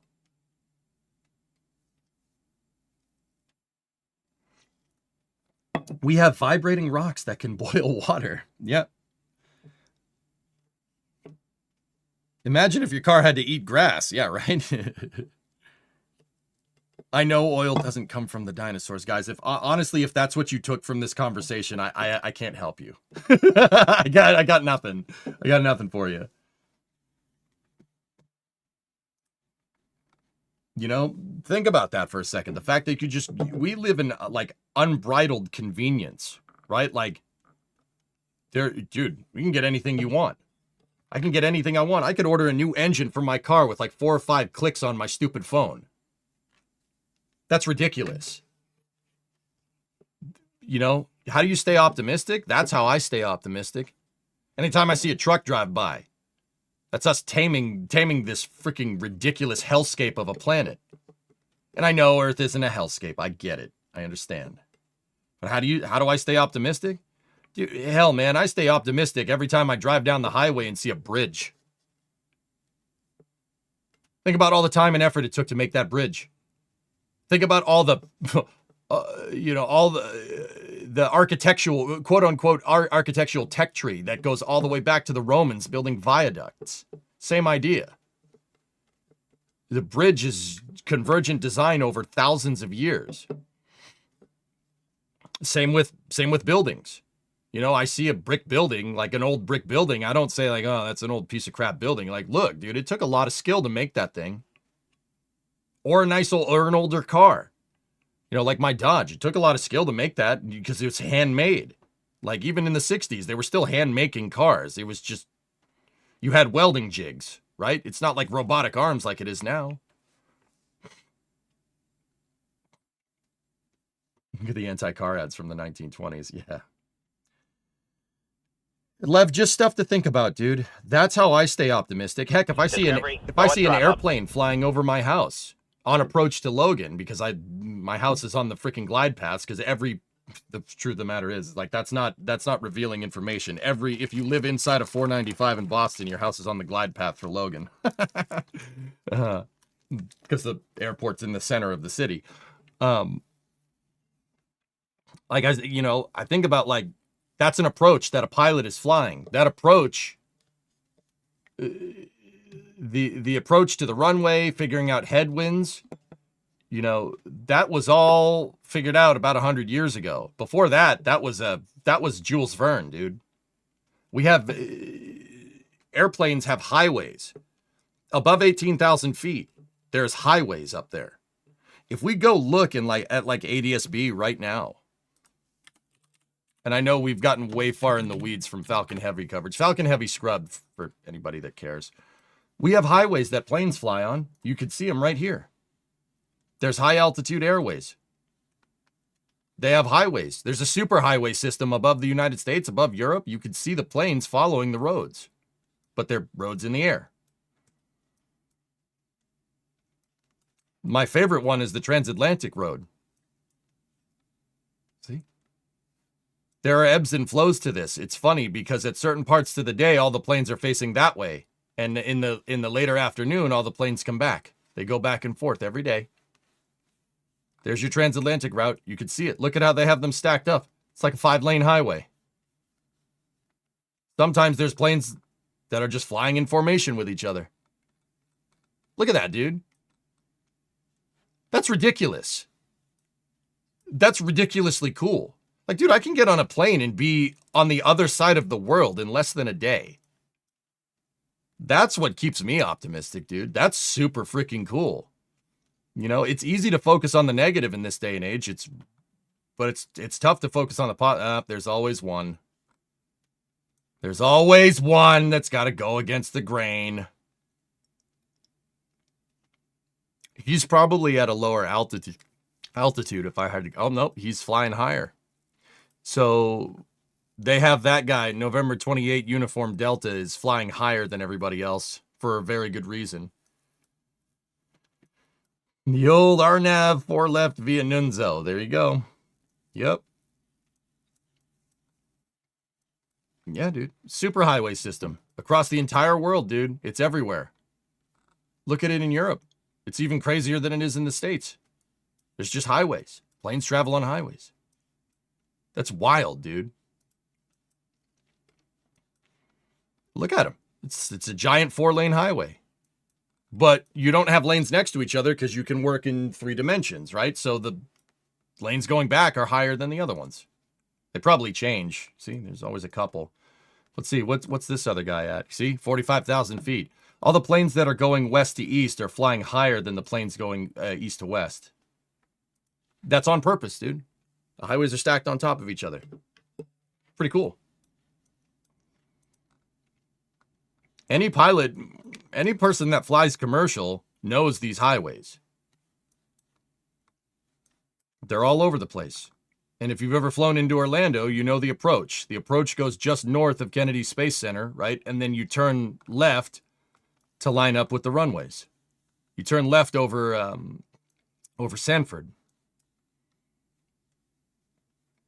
What's your opinion on Gulfstreams? Gulfstreams are cool. I'm more of a Citation fanboy, dude, because that's what I flew around a lot in Flight Simulator. I like Citation CJ4s. I think those are fantastic airplanes. I've never flown one. I've flown one virtually. So, yeah, I arguably cannot give you an objective analysis there, but hey, whatever. You sent a picture in Discord of the nav graph.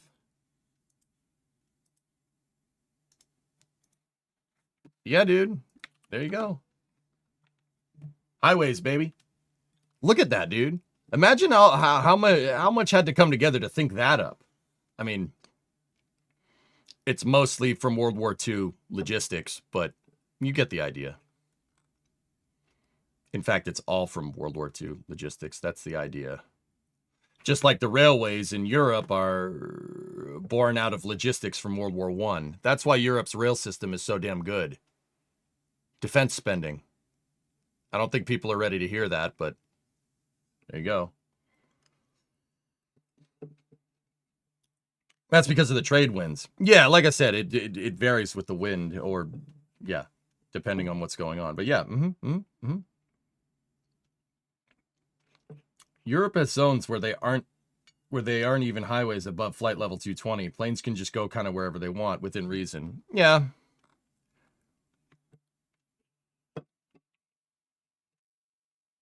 Sorry I interrupted your stream with my Raptor radio on SBL. That's all right, dude. I don't care. It happens, man. I have Starbase Live going, so the headset doesn't time out because I have a wireless headset. If I don't have some background noise, it'll shut off, and then I can't hear my sub alerts. So yeah, Matt, don't worry about it, dude. We good. Seems like a bad idea. It's not a bad idea as long as the tower knows where you are. The tower's gonna have you on radar contact. What's the strat for the day? More KSP? Yeah, I think that was generally the idea. We're still tagged under Falcon Heavy, though. But, yeah, Lev, thanks. I agree with you. That's why I like rockets. Guys, yeah, I mean, the whole point that I'm trying to get at here is that, look, there's always... If you're younger and you're going to let social media jade you, I would argue that I'm not going to say don't worry about it, and I'm not going to say don't be ignorant to what's going on in the world either. But look, every generation has problems. Every single one of them. The problems are just different. That is an important thing to understand, that problems are always persistent. They're going to happen. So solve them. Figure it out, man. We're humans. We built stuff like this. We built stuff like that. You see that thing? That thing's pretty cool. Just saying.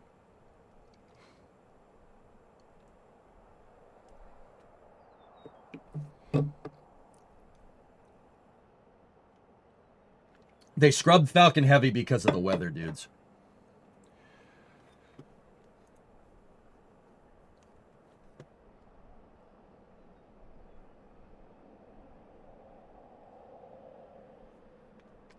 So, just keep that in mind. It's in the Bahamas, Point, from that picture. That's one of the islands in the Bahamas. I think there's a military base on that island or something. I don't remember. I don't remember. I just like the picture because it's an awesome picture. It's just a picture of a spaceship flying around in space.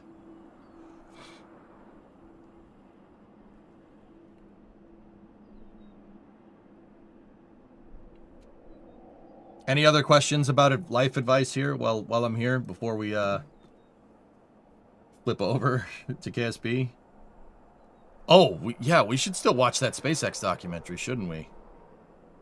Oh, the other thing is that I gotta set the stream to scrub. The YouTube stream.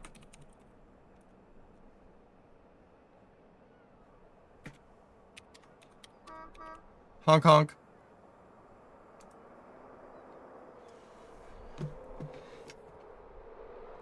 What is the meaning of life? Oh, well, that's really easy. It's actually just...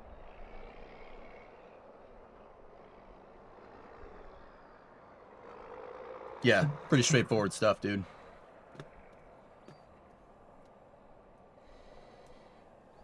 Alright. Did you see Dega? Yeah, but a couple people haven't seen the race in chat, Coltec. I saw it. It was pretty cool. Pretty cool. The YouTube stream will probably get tanked by the music.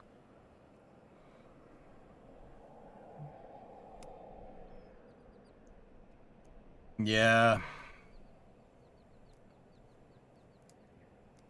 The stream went from heavy lift to heavy life. That's the Bahamas, but 90 degrees clockwise. Yeah. You said an A&P to get to work towards. Should I look into the space agency only from A&P, or should I look into any other things? Cousin... Oh, that was me, because Windows decided to unmute system noises again. Sorry, guys, if you heard the Windows bloom, that was me. I just want to get into my volume mixer, please. I don't need to set my stupid computer to airplane mode. Oh, system sounds is muted. That's good. So, still played system sounds. Thanks, Windows.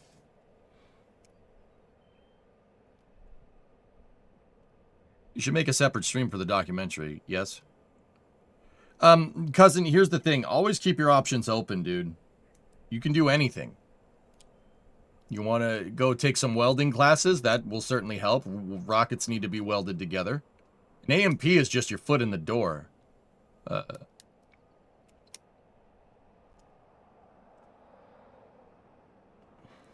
Sorry, that was the Bahamas, but counterclockwise. Right.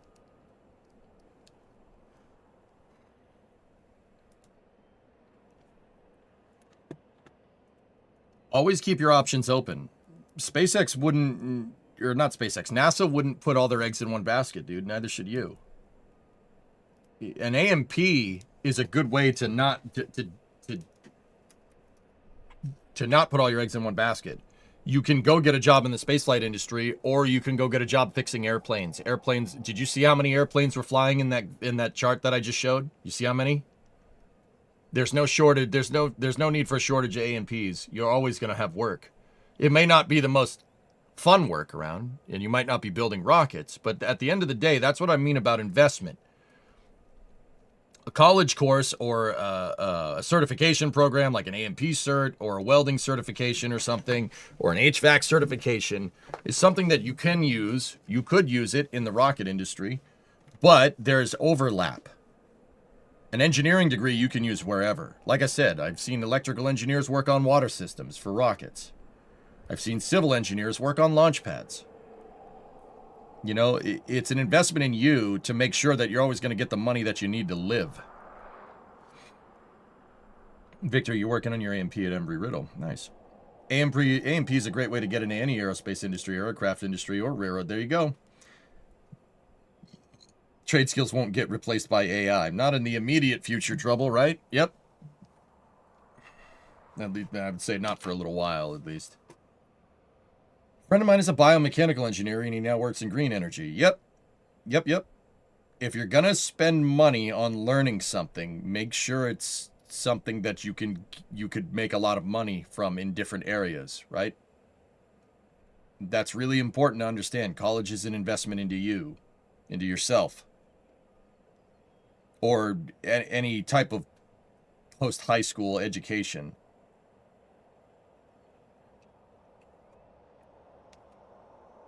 Optimus disagrees. Yeah, there's a reason why I said immediate future, caveman. I never worked in the job field of your degree. It's used mainly to get your commission. However, there are a lot of lessons learned in higher education beyond the actual subject matter. Yeah, that's a good point. Mm-hmm.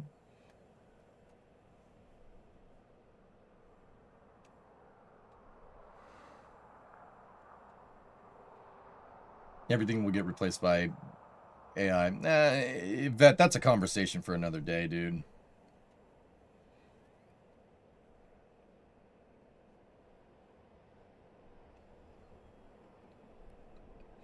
All right. How about I change the VOD title up and we start by watching that SpaceX video.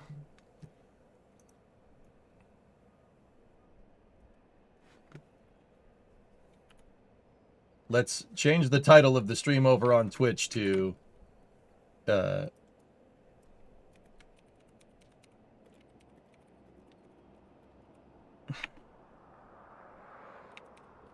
let's call it EJ's Test As You Fly, SpaceX Test As You Fly Review. 4/27/2021. 26. All right, cool. Title has changed over there. Yeah. Telling me that an AMP job is going to be taken away by a pit droid? Probably not for a while, Dan, if at all. I think, you know, it's funny because, you know, we go back to that problems thing, dude. One final thing that I'll say. We go back to that problem thing. You know, in the 90s, in the 80s and the 90s, when I was growing up, everybody thought that computers were just going to replace everything. The reality of that situation is that computers found basically an equilibrium with doing hands-on work. There's still people that work on assembly lines in the automotive industry. There's still people that do that. There's no fully automated car assembly line. Not even Tesla. Elon tried to do that, and it didn't work. If you really want to know, they tried to do it at Tesla. They tried to make a 100% fully automated line, and they found that it's just easier to use people. You know? And put an asterisk next to that, because they might figure it out. Who knows? But everything seems to find a natural equilibrium. Everybody thought in the 80s that diesel engines were going to replace gasoline engines completely because diesel's way more efficient. No, that's not really what happened. They found a natural equilibrium. I personally think electric cars are the same way. Electric cars make sense in certain scenarios. So I honestly think, I'm not trying to talk about EVs versus gasoline versus anything like that. What I honestly think is that AI will find a natural equilibrium. We'll probably lean too heavy into it, right? We'll figure out that this is not healthy, and it'll find a natural equilibrium with everything else. Where that line ends between fully automating everything and having humans in the loop, I don't know. I have no idea. I can't predict the future. You know, that'd be cool. That'd be a nice ability to have. I'd probably make a lot more money. But yeah, can't do that. So just food for thought.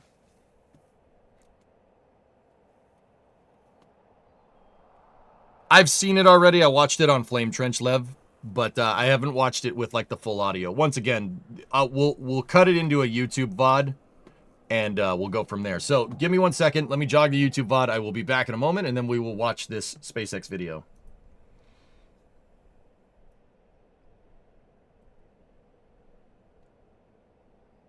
YouTube chat, this is EJACR. The event is concluded. We will be resuming operational communications in 15 seconds.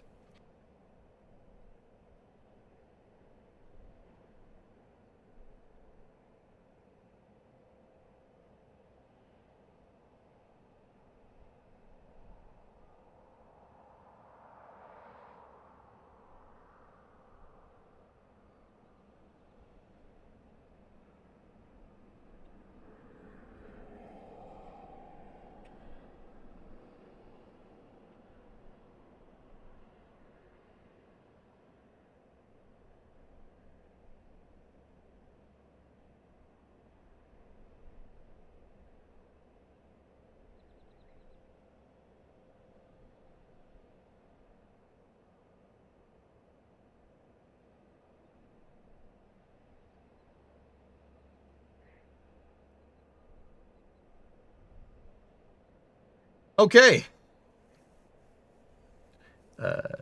YouTube chat, this is EJ Mission Control. Stand by for the event. Hey, Liz, how are you? How's everybody doing? All right, so I am doing this VOD on YouTube to, and I mean on Twitch it is what it is. It probably won't get muted over there. I'm doing this VOD here to watch the SpaceX Test As You Fly video. I've seen it, but I haven't really looked at it in detail. To be 100% honest with you, this VOD's probably going to get nuked by the music and stuff. So, let's see. Let's see what we got. So, on Friday, SpaceX dropped a new video called Test As You Fly. Test As You Fly is actually, we confirmed that Test As You Fly is, here it is right here. It was confirmed on X that Test As You Fly is part of a mini-series, a Starship docu-series, if you will, about Starship development here with all the engineers and people that work on Starship.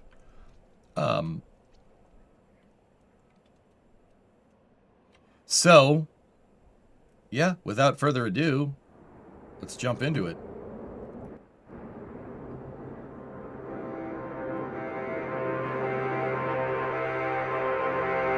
Are we going to be pausing and pixel peeping? I'm probably just going to watch it first.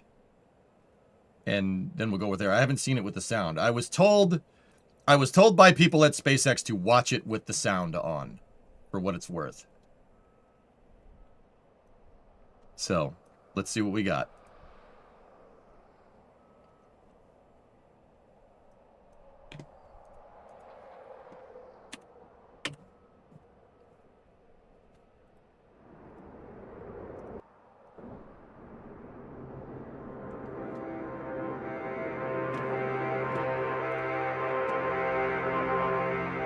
Until about T-minus 4 minutes, a lot of stuff starts going down. T-minus 3 minutes, closing out the propellant load, so you're finishing out the liquid oxygen load and the liquid fuel load.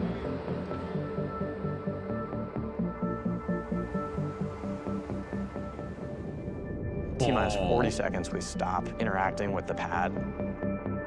Dude. The vehicle's just on its own. All right, attention all B-19 operators. This is the final go, no-go poll for today's operations.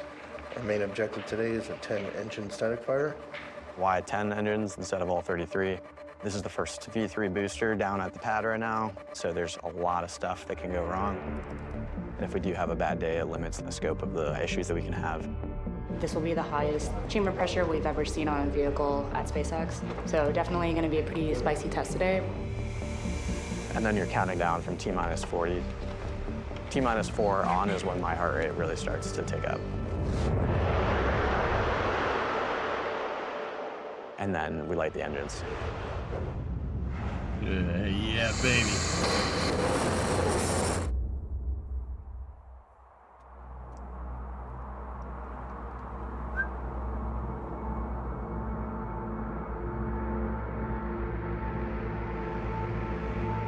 That's sick, dude.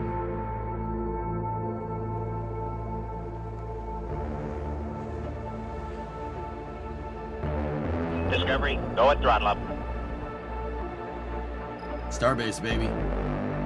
Angry Medic, what's up, dude?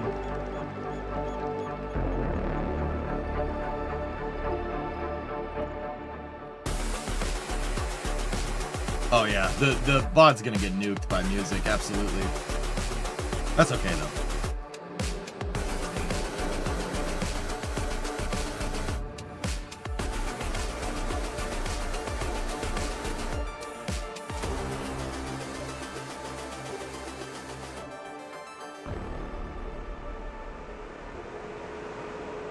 We are in Star Factory, and this is an almost 1 million square foot facility that we. I'm gonna. There's only one time that I'm gonna do this for the initial run. They have Starbase Live on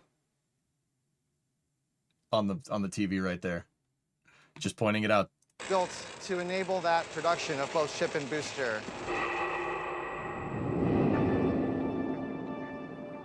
Starship is a fully reusable rocket. It's 2 stages, so it has a ship, which is the upper stage, and a booster below it. The booster accelerates the ship to get it going towards orbit. The ship is what actually goes into orbit to take the people or the payload to wherever they're going. I still can't believe this thing exists, dude. It's just. Hey, MIG welding.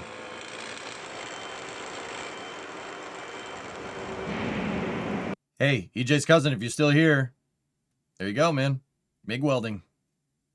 Straight up, dude. They're still doing the welds by hand. Some of it is done with automation, but at the end of the day, a guy with a MIG welder and some skill is going to give you a really good result. That's Bill Riley. Sound of progress. He runs the Starship The rivet program. guns and the sledgehammers. Less sledgehammers than there used to be.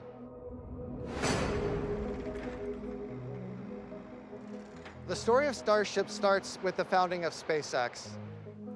3, 2, 1, Dude, look at the video player.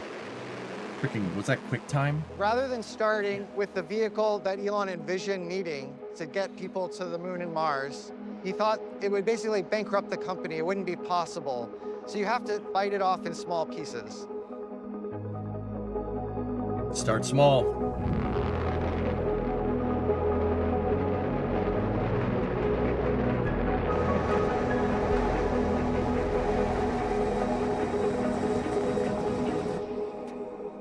And so those pieces, which at the time did not seem small at all, were Falcon 1,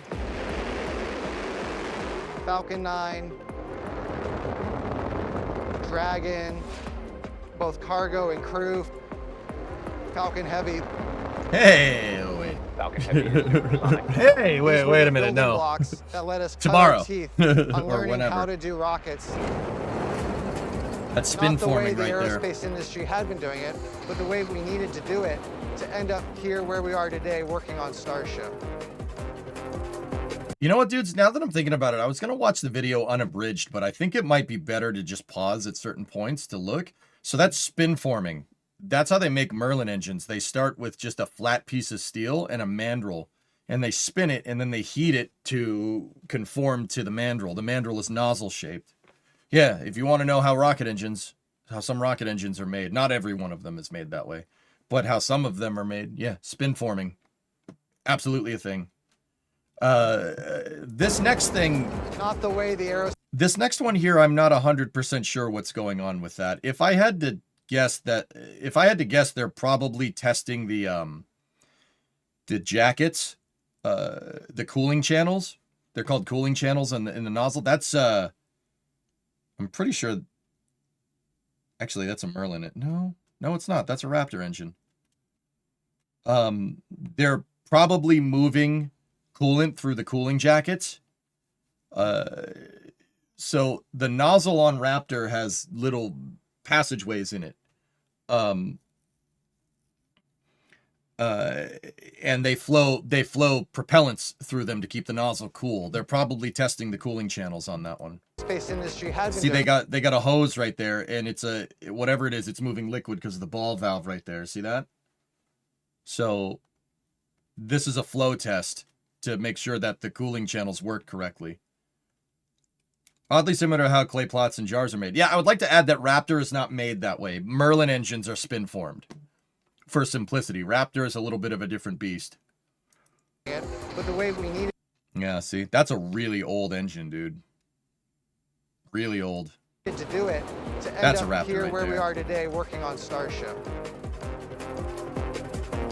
It's not cryo. They were just caveman. They were just moving. That was manufacturing coolant, like the coolant that you'd use in a CNC machine. If I was looking at that right.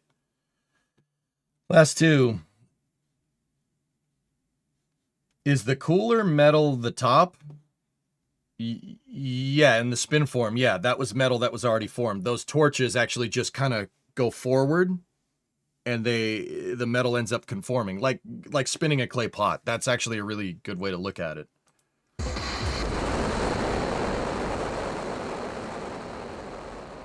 So yeah, I think what I'll do is I'll pause every once in a while to talk about what's going on. That'll also, if the VOD by some miraculous chance only gets nuked a little bit, I can trim out different segments, right? Because it's not going to mute when we have it paused because there's no audio playing. So that actually probably would be better in the long run.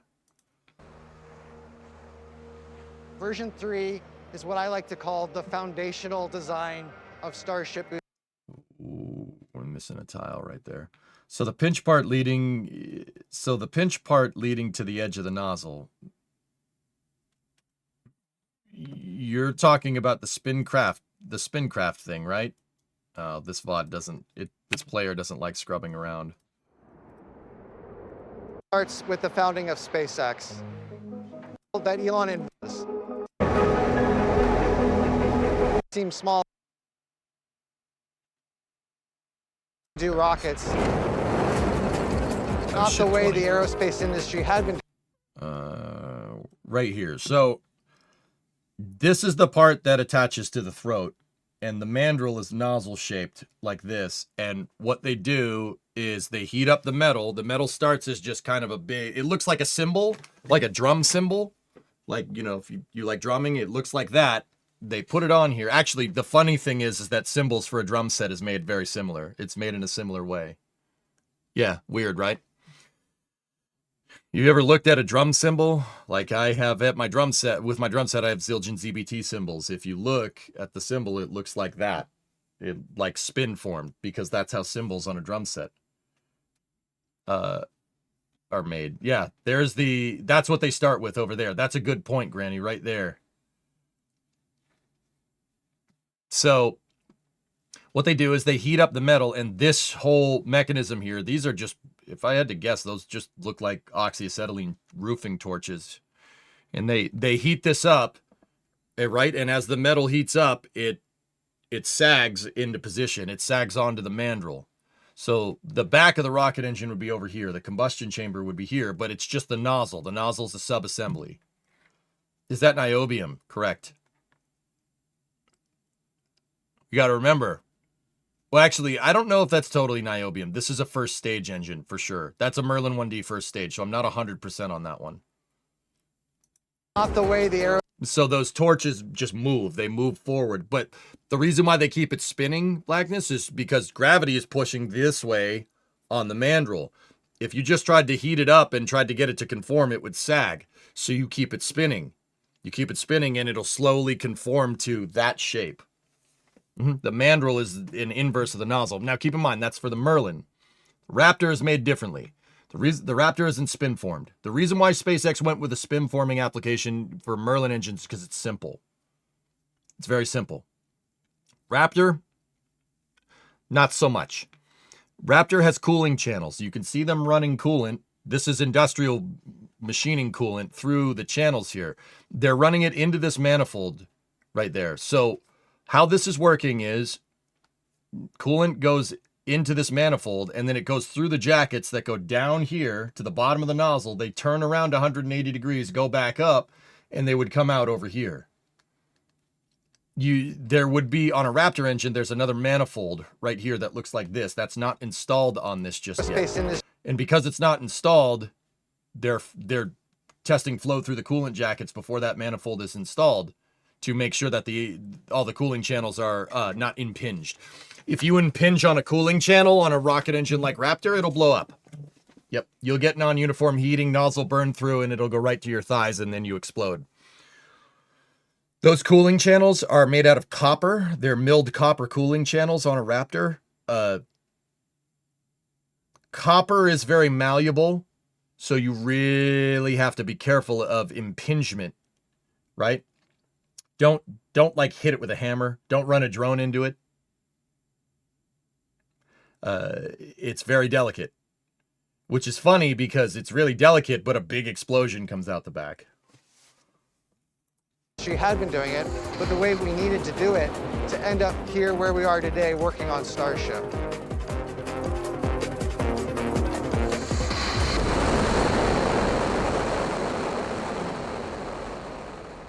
That was a Merlin engine as well.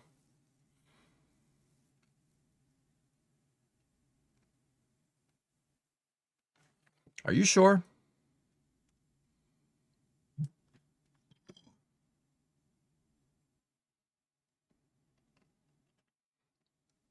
Yeah, the throat. You guys are right. The throat is too big for Raptor.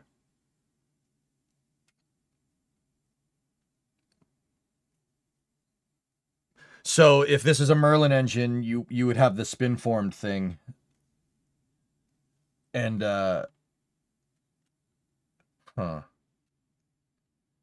have to, dude, I forgot Merlin's plumbing.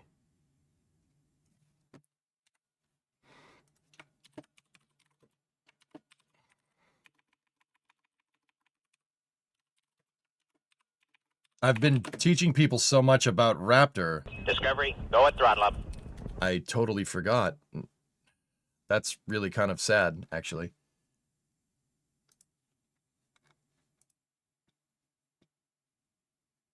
Yeah. There it is.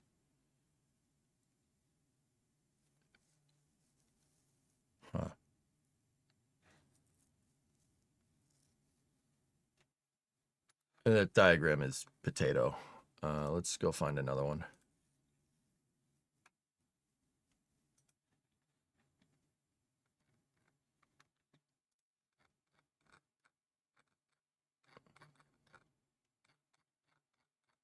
Yeah, that's great. Good. Nice diagram. See, that's Raptor. That's not right. Time for a refresher. I mean, I know that the Merlin engine is using a gas generator. Okay, so they were testing this one right here. But no, see, that's Raptor again. Are you guys sure? I mean, I don't know.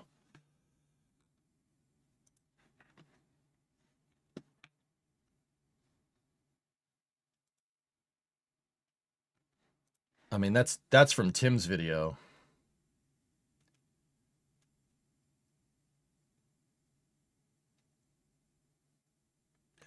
See, the Merlin engine doesn't have those manifolds, dude. That's like...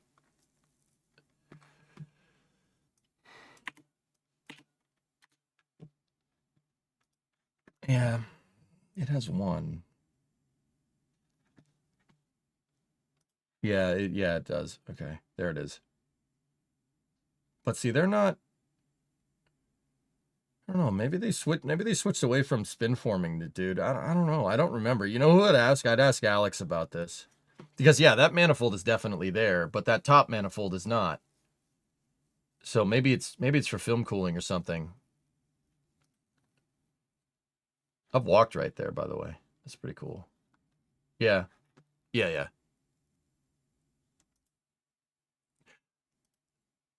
Interesting. Either way, they're doing it. They're doing the impingement part of the thing is still correct. That's they're testing flow through some kind of channel, but We had been doing it. It's very strange because it's coming out over there. It's coming out just downstream of the throat, but I don't know. We'd have to go look. Anyway, let's keep going with the video. But the way we needed to do it to end up here where we are today working on Starship.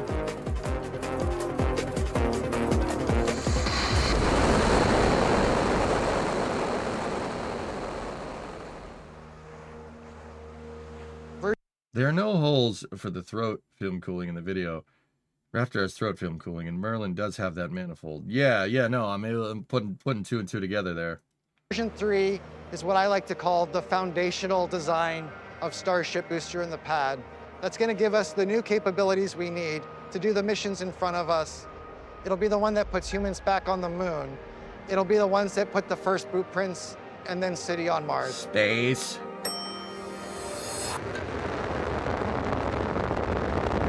Yeah, baby. Starship is giant, and that scale is not an accident. It's not to win some Guinness World Record prize, which we did for both the ship and the tower. It's because... You like that painting, chat? Me taking the bull by the horns. It's a metaphor for how I live my life. But that actually happened, you know. we need that size to do the things we dream of doing with it. Did you just do that? That's sick, dude. So that's when the booster flipped downwards right there.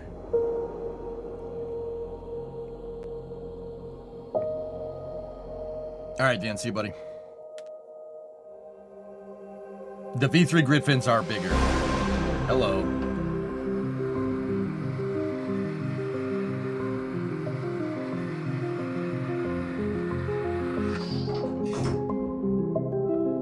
I love the generic factory sound effects. Ship 39 is the first. Look at that thermal protection system, man. That thing is dialed the frick in, dude.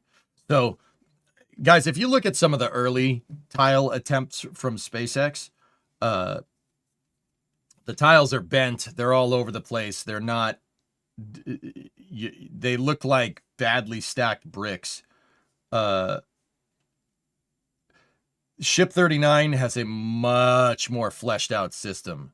Like, I don't really have any other way to say this, but if you want your thermal protection system to like, these tiles, they have to be lined up. Like, you can't have a tile that's like this. That is going to impinge hypersonic flow, and yeah, it's going to make a hotspot.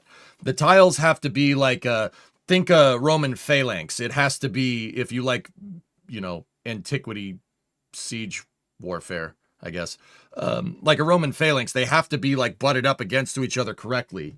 If there's one chink in the armor, so to speak, it's not going to work. You're going to get burned through. The tiles almost have to look like a shiny one-piece finish, like that.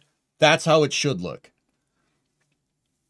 I wonder why they didn't use tongue and groove. It's because of the thermal expansion on the tiles. That's why they have the gap filler here, because the tiles do expand and contract. During re-entry, the adhesion mechanism, so the stainless steel is going to expand, and the tiles are going to expand. And when they expand, they have to butt up against each other correctly. The gap filler is designed to seal in case you get some weird deformation.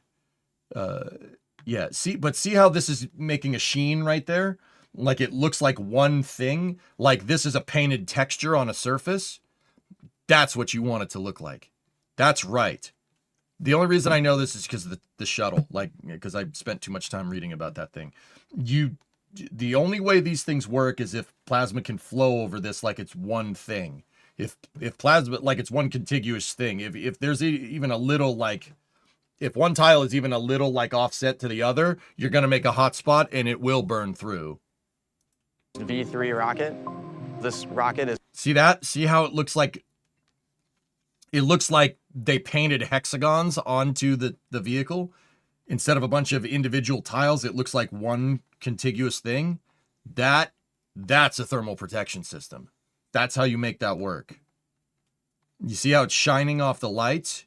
And how you don't see any deformation in the sheen right there? It's just one continuous thing. That's how it should look. That's impressive, dude. That's a thermal protection system. That'll work. The shuttle had to do the same thing, Joe. The shuttle actually had to do it even more. The shuttle, they didn't even have gap filler because the silicate, they shimmed the tiles. They shimmed them and then they took the shims out. They didn't have gap filler. With the shuttle, because it was made out of aluminum, the aluminum expanded and the tiles expanded and they just butted up against each other. Yeah, it's thermal expansion. Turns out when you dump a bunch of heat energy into anything, it expands. Do they flex the tiles? Yes. That's why they have a silica-based gap filler. That's what those white lines are. It's kind of like a fire blanket almost. And that fire blanket is soft. It's malleable. Well, not malleable. It's like cloth almost. So the tiles can expand and the gap filler will fill in any weird, like, no parts. There are also parts that are glued. Tile parts that are glued together, but the vast majority of this is using the gap filler with a crunch wrap. They call it a crunch wrap. Because if you put the tile with the gap filler around it, it looks like a crunch wrap supreme from Taco Bell. Props to the TPS techs. Imagine placing those one by one for 12 hours every day. Yep. In building, the process of smoothing out the hull is called fairing. To see if the hull is fair, it means smooth. Yeah, Riv, it's not exactly like that, but yeah, that's the idea. The best way I can describe it is that if it's shiny, if you have some sheen, or if you speak 3D modeler, some specularity from your thermal protection system, that's how you know it. That's how you know it works. This is the fourth time I've watched it, and it gets more and more excited every time you see it. Yep. What's the second heat shield that's underneath the tile? That's silica. That's the silica backing. The crunch wrap is the second heat shield behind it. Why exactly tiles? Could this be painted? Code Keo, here's the thing about thermal protection systems. With thermal protection systems, you need a system that can withstand 1600 C. Actually, in the case of Starship, because it's returning from the moon and Mars, it's more than that. It's more like 2000 Celsius, like 5,000 Fahrenheit. It's something ridiculous, dude. You need something that can do that. Now, is there things that can do that out there? Yeah, of course, dude. Yeah, of course. Plenty of things that can withstand that. Like Crucible from a steel mill would be able to handle that, no problem. But it's also got to be low mass. It's got to be light. That's why they use the tiles. That's why the shuttle used the tiles. That's why Orion has tiles. That's why Starship has tiles. The tiles can simultaneously tank an incredible amount of heat. They are actually, by definition, a heat sink. You can put crazy amounts of heat into them before they start, bad stuff starts to happen, right? And they're also super light. They're low mass. Are there other ways to make a heat shield? Yes. Are there things that will be able to withstand 2000 Celsius? Yes, absolutely. But not every, remember, the name of the game with this thing is low mass. It has to be low mass. The tiles are absurdly light. How do I know? That probably is a dead giveaway. This thing is very light, about the consistency of styrofoam.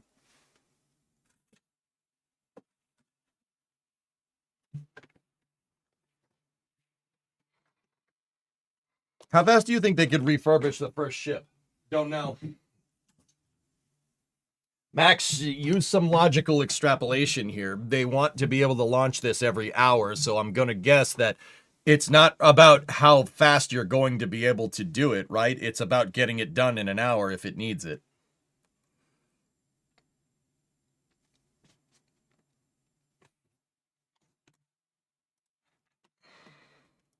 Unlike anything anybody's ever done before. Version 3 is basically a clean sheet design of the ship. We essentially took a bunch of lessons from version 1, Dude, Alex and I were looking at this on Flame Trench. They have some, this is the common dome on Starship. So there's your transfer tube right there. That goes to the forward header tanks. And then their pickup right here at the bottom of the methane tank looks like a beehive.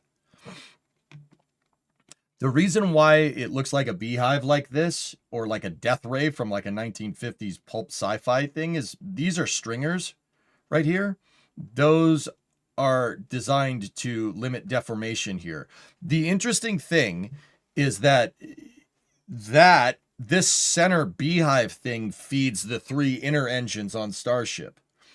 And if you look at the outer ones here, they have external downcomers. Well, not external downcomers. Those are internal downcomers right there. And those 3 go to the vacuum engines. So the top of the ship is over here. Scratch that. The bottom of the ship is over here. Top of the transfer tube goes on the top now? Wait a minute. That's backwards. They must have changed that. I don't remember the transfer tubes doing that. The transfer tube should be down here, no?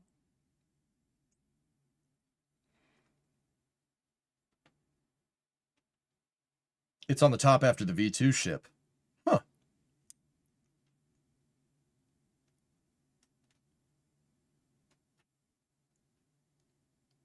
Are you sure, Liz? I don't ever remember that. But then again, people tank watch a lot more than I do. That means their transfer tube has to go through the top of the methane tank and then go down over it and then through the pit. Huh. Because, so fellas, this is the tube that goes to the forward tanks on Starship. Starship has 2 what's called header tanks up in the nose. And those tanks are designed for landing. It's designed for landing the ship. The reason why they use more like smaller tanks up at the nose of the ship is for balance during that flip and burn. And the transfer tube right there, this is the header tank line, is what connects to them. Oh, you know what? I see what's going on here. This is the oxygen transfer line. The oxygen transfer line is going to go through here and pick up with the methane transfer tube line over here. And they're probably running side by side through the belly of the ship around, because you got to go around the payload bay. The fuel tanks are up at the front in the nose of Starship, right? You can see them when they were integrating one here a second ago.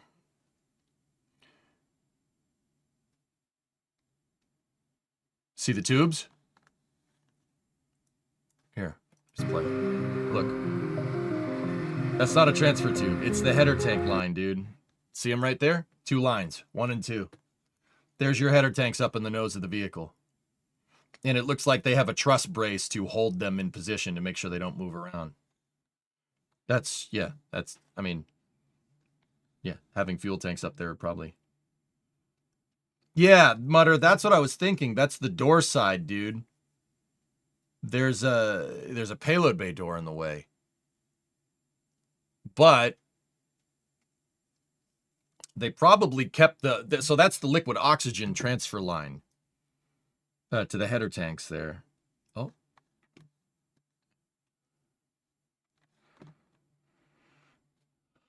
Bro, look at that. Wonder where they put the header tank for the Artemis 3 docking. So, Lunar Lander, the Starship HLS, the lander variant, doesn't have header tanks because it doesn't come back down and land on Earth.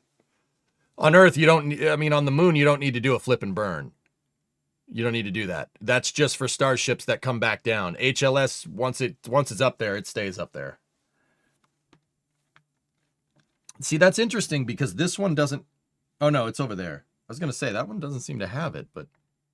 And we took a step back and see there, oh, see, there's the double transfer tubes right there. But they're on the wrong side again. They must elbow down through and I don't know. We'll what were keep the watching. things that were really problematic either from a performance perspective or from a reliability perspective on the previous rockets? And then we directly addressed those with a variety of new designs. See how uniform all those tiles are? It looks like they painted the texture on there. That's real good. Real good.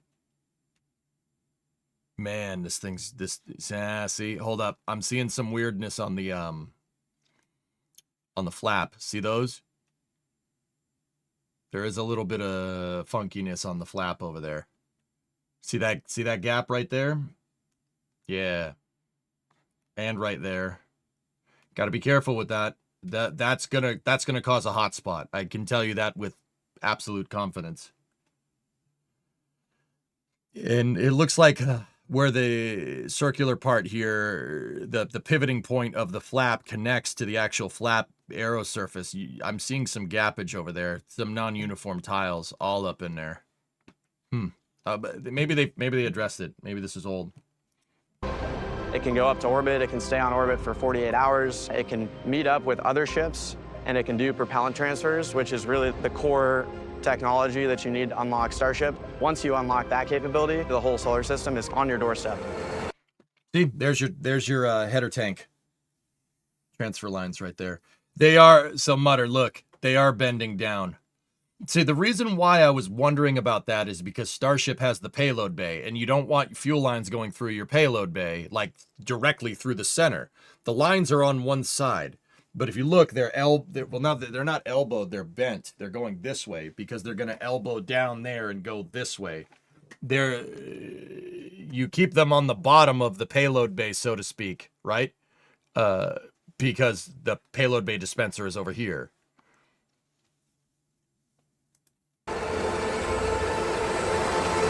And right now what we're doing is we're actually going through checkouts. So we're actually kind of bringing the rocket to life. Yeah, spoiled. That's a good point. They want to prevent hydraulic hammering. That makes sense.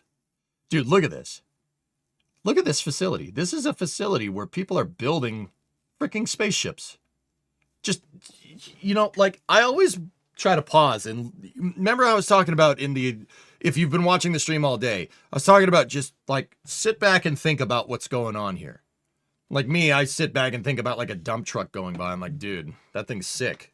Dump truck's awesome. It can move crazy amounts of stuff. Like, look at this picture. This is a building where spacecraft are being built en masse.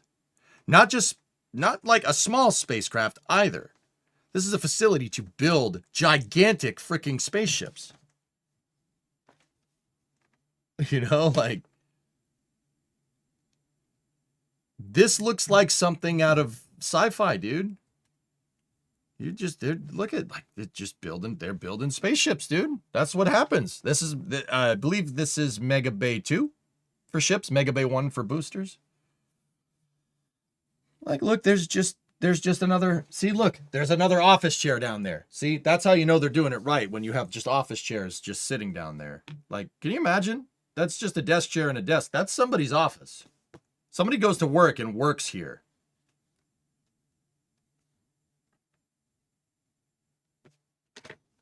Like, that's somebody's office. There's a toolbox right there. You're doing work on this part of Starship.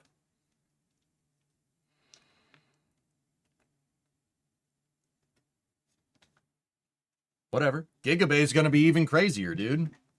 Gigabay is going to be rows of this. They can only fit so many ships in Megabay 2. There's only so many processing stools, I call them. The transport stands. Look. Look. Must be on a shift change because there's nobody around. But see the person just peeking out the door over there? Whatever. Just building 2 ships. Now, tank watchers, which ships are this? That's 39 and 40, right? Bro. Look, just... This is why I wanted to go over this with you guys. Look at this. Look at this picture. It's just building spaceships. Is this live? The stream is live. This is a video that SpaceX released on Friday, friendly. But yeah, I'm here. Hello. But see the dispenser right there? That's what I was wondering about with the transfer lines. The transfer lines are right here, but they can't go this way to the header tanks, which are up here because there's the dispenser in the way.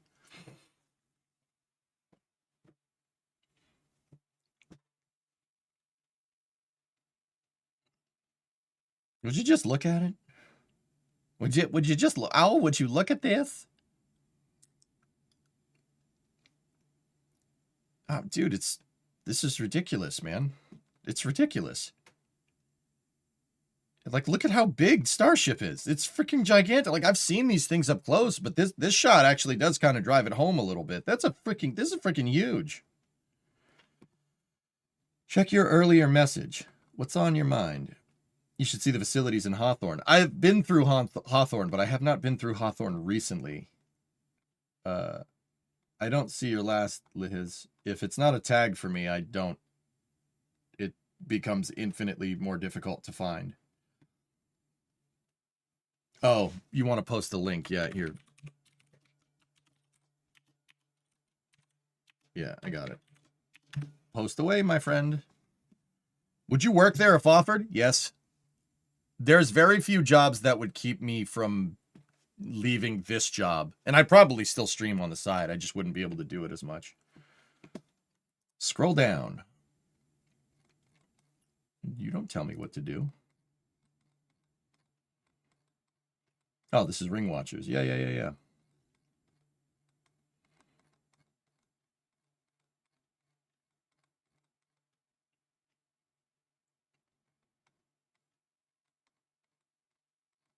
Yeah, I see it. There's a lot of scrolling here.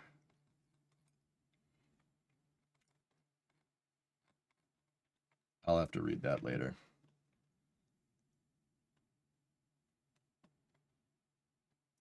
I've never built a ship V3 before and gotten it to this state of production. SpaceX NDA may prevent you from streaming. It's possible. So we are going to have special things to this specific vehicle that are going to be odd, but there's also things about the architecture as a whole that we don't really know how to deal with because we've only done simulations, we've only built fluid models of how we think a ship V3 operates.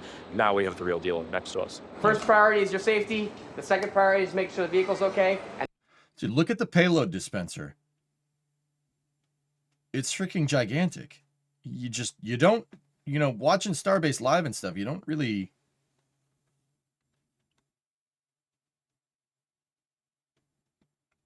You don't really kind of put 2 and 2 together here.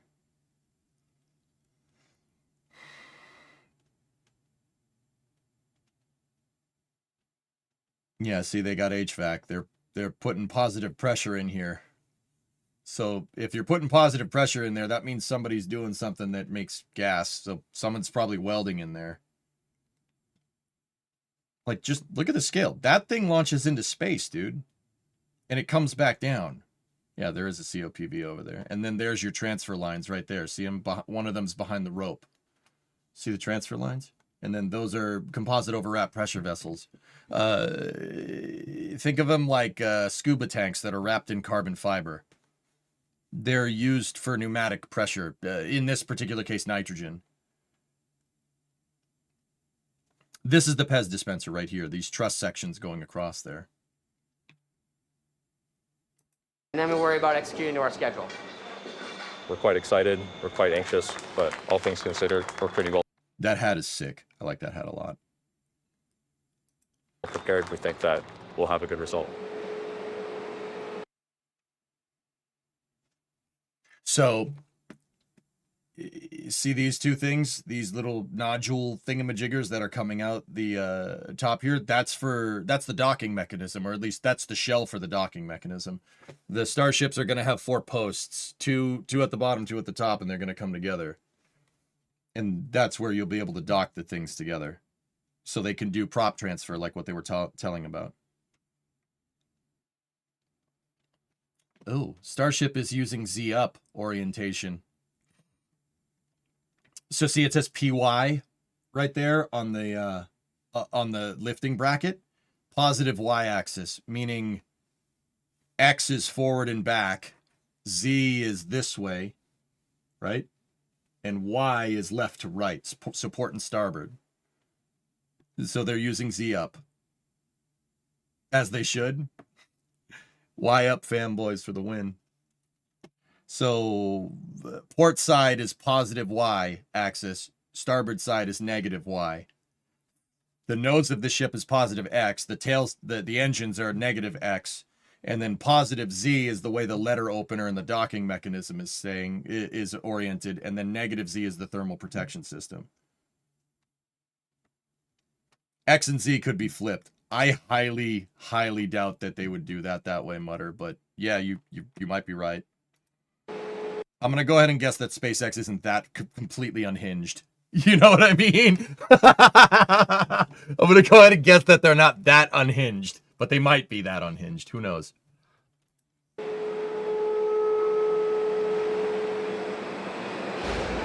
Click. We intentionally started Starship with the ship portion because it was so novel. We have done a reusable booster before with Falcon 9, and so it's at least a little bit better tread ground. I will say, I think the booster turned out to be a lot harder than we gave it credit for. Yeah. The booster, or Spanish, in Spanish, el booster. I don't know how to say that in Spanish. Hello. This is an entirely new rocket. This is the most ambitious vehicle design. Le booster would be French. Il booster would be Italian, right? Right? That's how that works. And I have ever personally worked on, and it is a wild thing to see come to reality. Hello. So this is Mega Bay 1, and there's a mustache on the gantry crane for some reason. But, you know, whatever. We won't read too much into that. This is Mega Bay 1, and that's where they put the boosters together.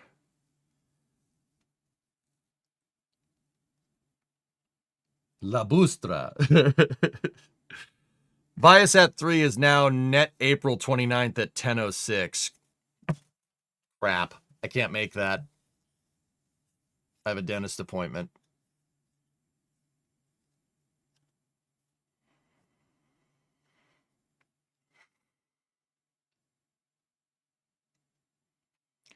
I'll see if I can reschedule.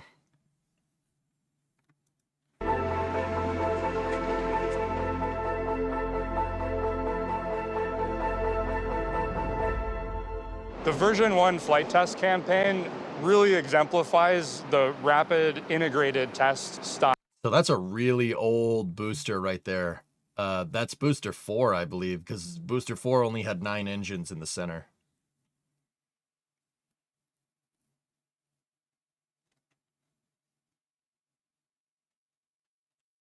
Yeah, see, there's a ring of 8 and 1 in the center. Now there's a ring of 10 on the newer boosters and 3 in the center. That's a really old picture. And by really old, I mean like what? What's really old here for booster 4 being on OLM 1? Neither of these things exist. Well, kind of. Neither. This pad doesn't exist anymore. This is like what, 2022? 2023? That we do in SpaceX engineering. It took us 5 flights from our first attempt, from Flight 1 to Flight 5, to successfully catch a booster, which was honestly mind-blowing.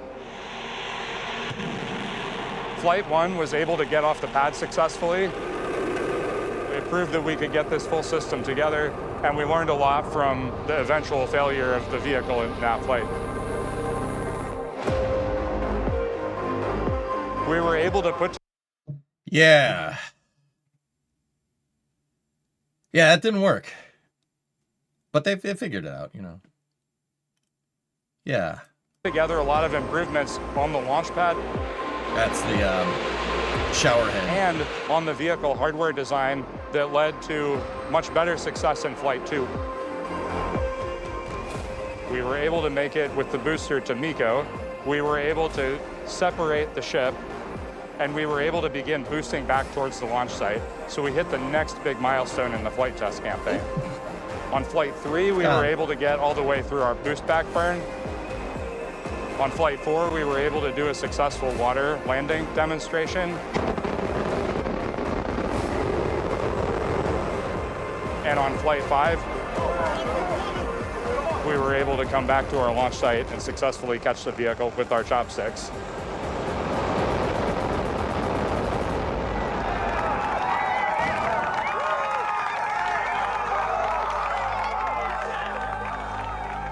To be able to go fly. I still can't believe that happened, but whatever. Fly that and have complete mission success at that point of we got the payload to orbit and we landed that rocket was incredible. I'm getting goosebumps talking about it now. For real.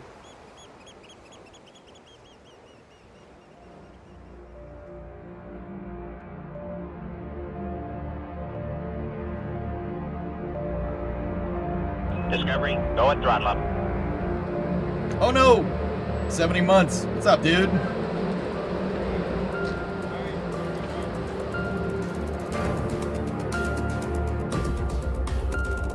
We're about to get into a really exciting period of the vehicle test campaign here, putting the thing through its paces and making sure that everything we designed works okay. NSF truck in this picture?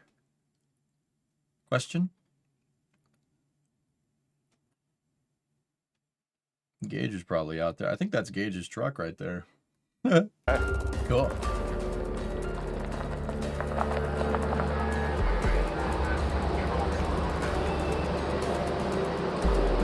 Right here?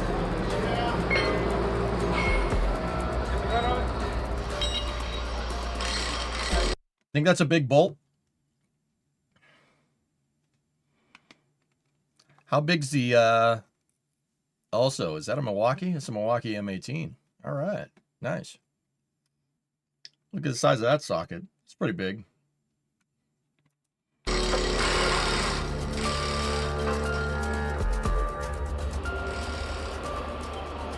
To get all of the pieces of the system working together for the first time. And if we're going to learn anything from that, we'll learn it as quickly as we possibly can. Yeah, they learned something quick from Booster 18.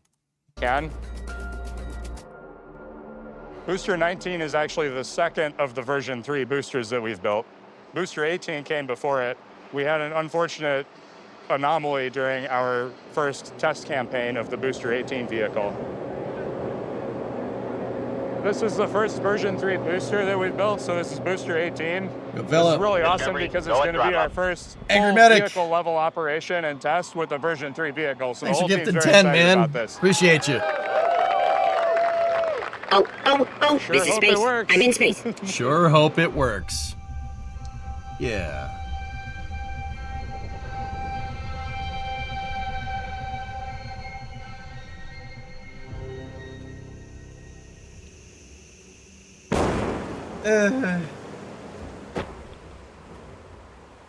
When we were pressing the nitrogen system, we had an explosion that took out the rocket, and thankfully we had designed that test to be safe. If something like that happened, we did not have propellants or reactive things on the vehicle, and so the test site incurred very little damage, and of course nobody was hurt in the incident.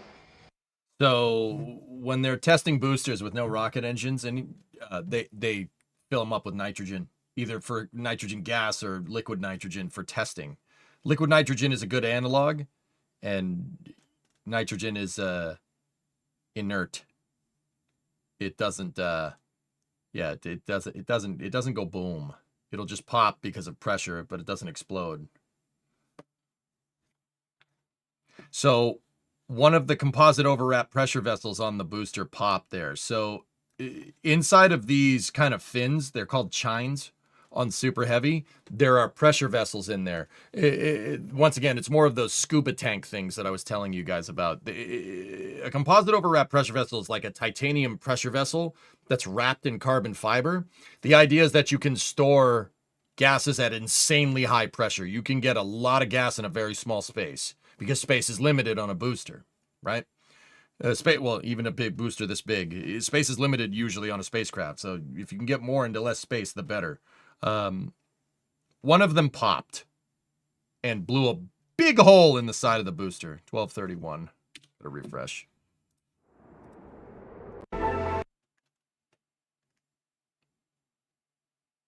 The rocket, and thankfully we had designed that test to be safe. If something like that happened, we did not have propellants or reactive things on the vehicle, and so the test site incurred very little damage, and of course nobody was hurt in the incident. The fact that that thing didn't tip over is pretty impressive, because the transfer tube in the center, there's a pipe that goes from the bottom of the vehicle, and that, I say a pipe, that pipe is as wide as a Falcon 9. It's almost as wide as some of those tanks back there. That goes from the engine section of the vehicle up to the methane tank. You can see it right there. That's what's holding up the top of the booster, because the outside is definitely not, because it's not alive right now. The fact that that didn't fall over is pretty impressive. Is nitrogen as volatile as hydrogen? No, not at all. Nitrogen's inert. It is reactive, but, well, not really. It can absorb heat, and that's about it. Nitrogen for cryoproofing is also a good idea because it helps you find leaks in the methane tanks. Yeah. It's good, Tanit, because it's similar. Nitrogen is a similar size to oxygen, so it's good for testing. Yeah, nitrogen reacts at high temperatures, exactly. If you're using cryogenic nitrogen, it's mostly inert. You're good to go. How easy will it be to make nitrogen on the moon? I'm sure we could figure out a way to do it, Mustard Goon, but the booster, I would like to point out that the booster doesn't really use nitrogen for its propellants. It's using liquid methane and liquid oxygen. So you have two tanks on the booster. This one is liquid oxygen down here, and see that ridge right there? That's the gap that holds the thing together. And then there's a liquid methane tank up here. They do use nitrogen for this part of the booster. And the reason why they do is for spin starting the engines. To get Raptors to start, they introduce compressed nitrogen into the turbines, and that's what gets them spinning.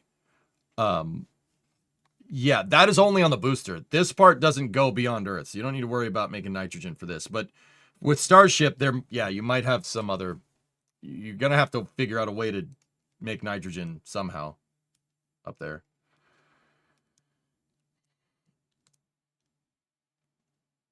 I'm sure they could figure it out. Like, dude, if you can do something like this, you could probably figure it out. But yeah. Chines, not shines. Chines with a C. Or you could call them strakes. They don't, SpaceX just calls them, I don't know what they call them. They said chines in one of Tim's videos, so I guess that's the way to call it. That's what you should call it. Could they run the cold gas system off CO2? Yeah, but your CO2 is reactive, so I wouldn't do that. I wouldn't introduce any more oxygen into your engines than you need to. Hey, Dodo, tier 2, 125 months. Thank you. Hello. What's up, Jenna? Yeah, as part of testing, this is loud, so you learn to not be super skittish as you're walking around. So we have our booster here on site. We're going to be performing a cryoproof. It's actually a really long day, so it's normally planned to be a 12-hour overall prop load and offload. It's just a ton of propellant that we're putting on the vehicle, and we do a bunch of test cases throughout the whole day. So it's a long one. I don't know, Balxy. Let's watch it and find out. Taking booster SM to cryo high fill proof. Cryoproof is the first time you actually put propellant onto the vehicle. The liquid propellant that we're putting on, it does get pretty cold, generally in the 80 Kelvin range. We want to test like you fly and fly like you test. I want 70% proof percentage. Stay firm.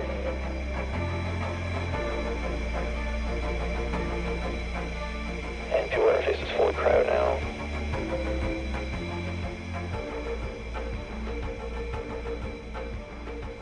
There is definitely nothing like a late night with your team in the control room. It's one of those milestones where you're like, wow, if I can load a rocket, this is amazing.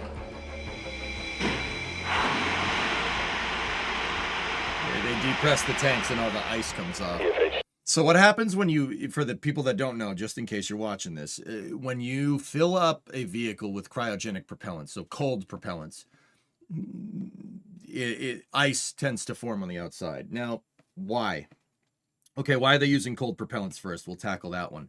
They're using cold propellants because it's easy. If the propellant is cold, it's easier to get more of it in there.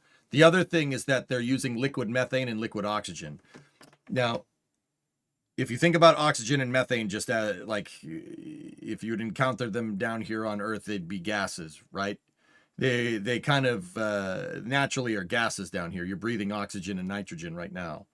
You think that's air you're breathing now. So in order to get those gases to become liquids, you need to freeze them. That's so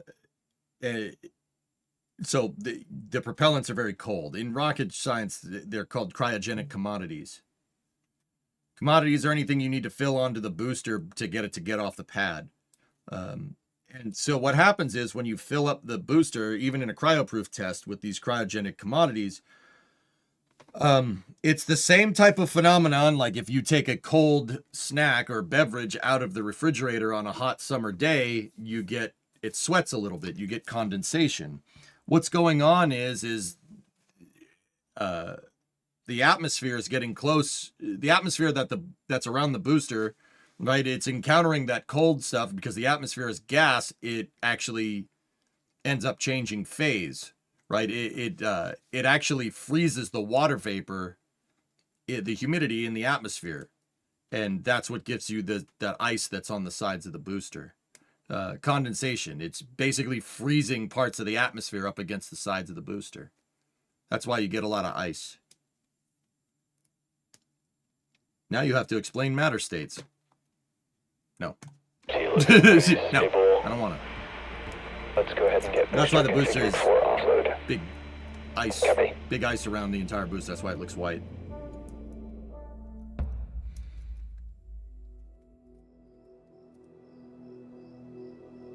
McGregor, Texas, the rocket development facility. I remember this from Friday. You're gonna want to pay attention to this. In order for the gases to become liquid, you have to freeze them.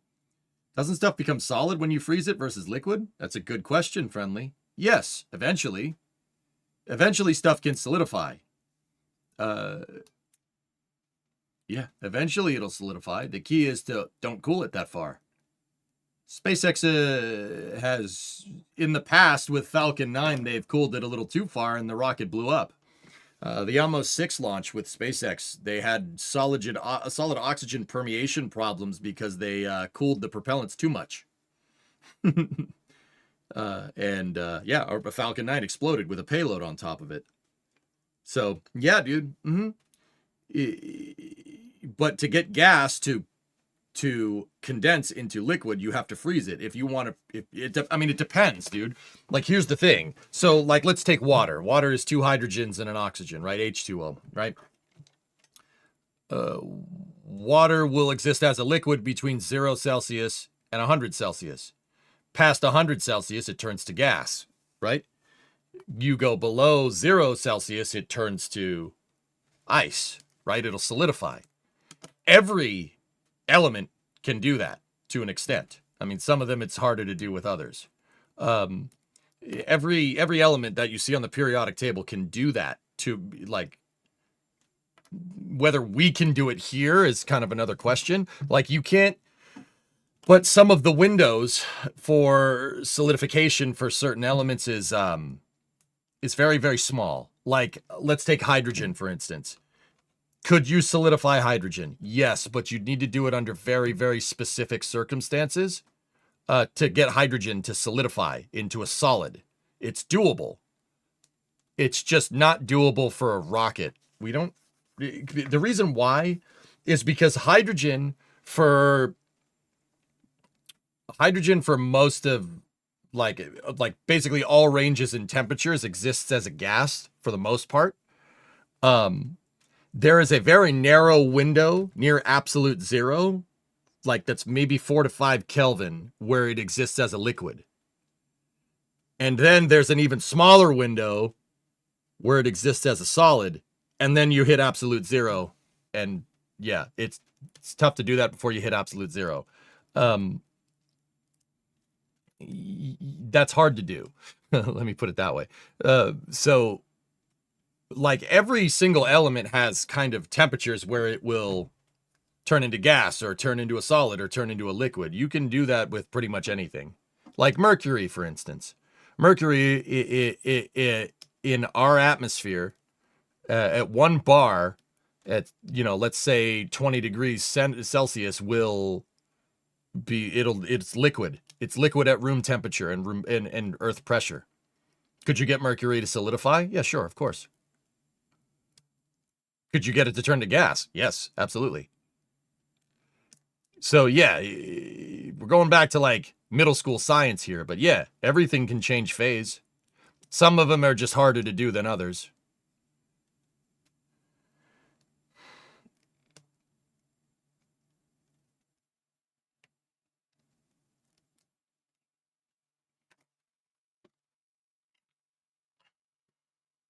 But yeah, that was a good question, dude. How do you cool them? Okay.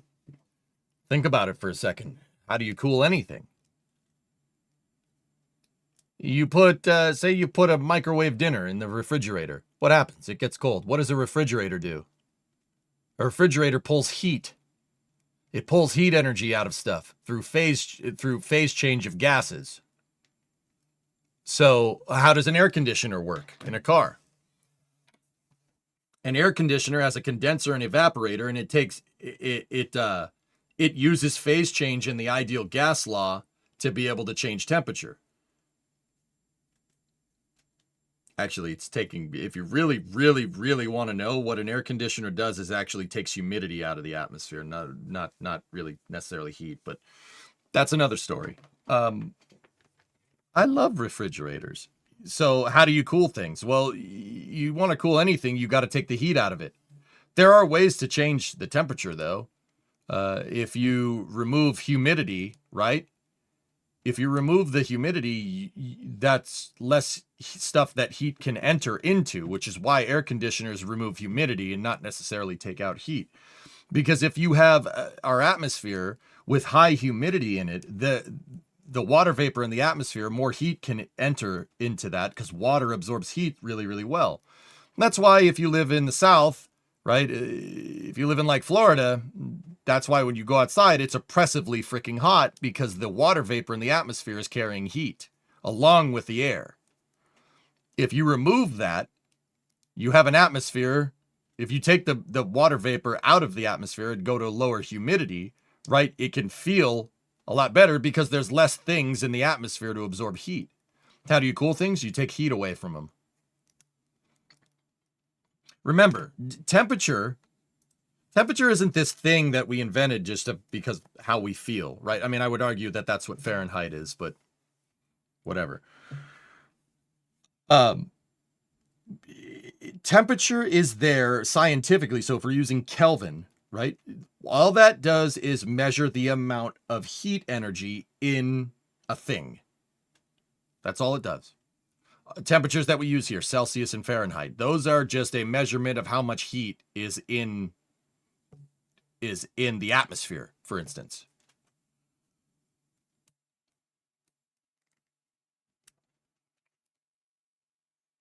Yeah, that's the other reason, if you're wondering, like low humidity, that's why the desert gets really freaking cold at night.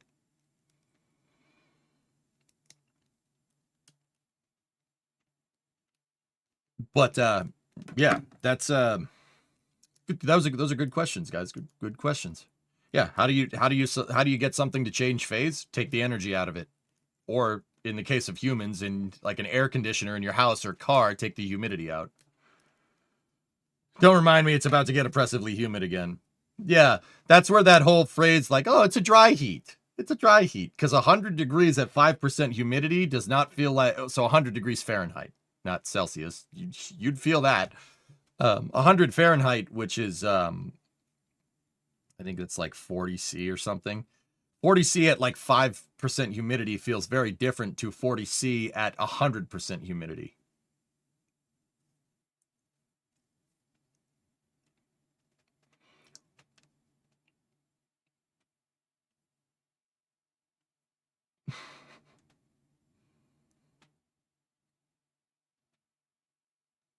Kelvin is a molecular energy. Yeah. I'm just trying to do surface level stuff, dude. I'm trying not to break people's brains too much, okay?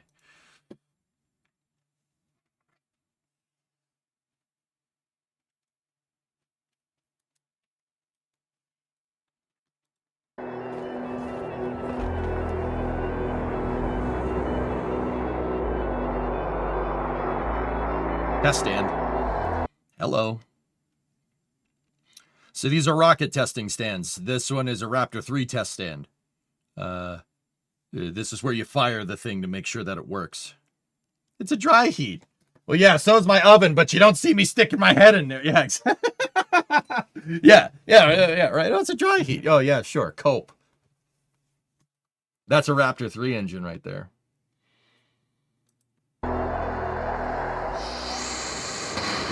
Yeet!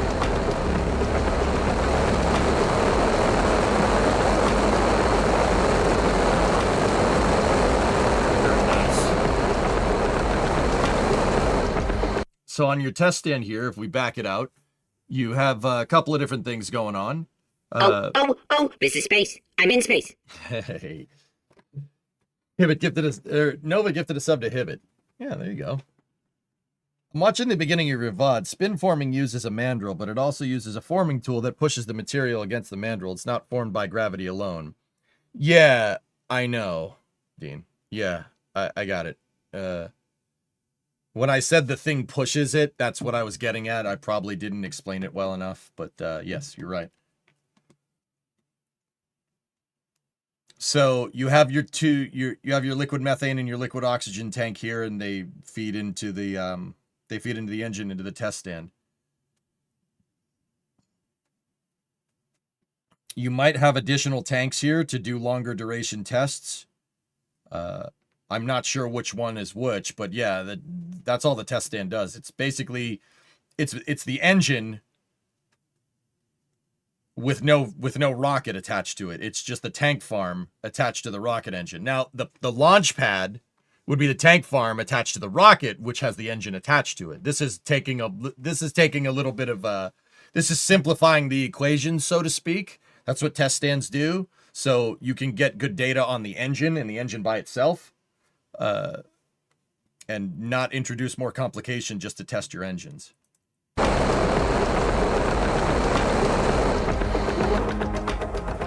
Sick. Grasshopper.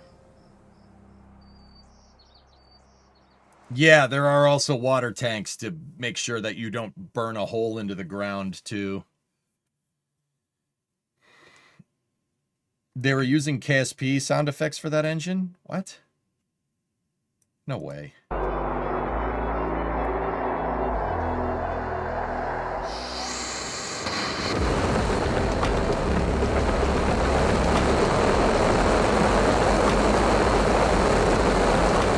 don't think so.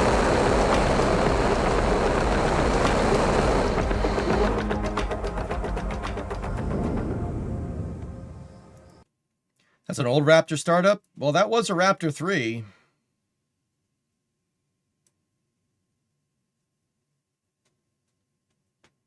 Yep.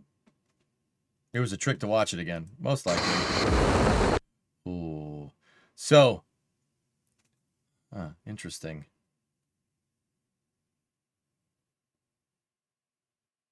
Low throttle.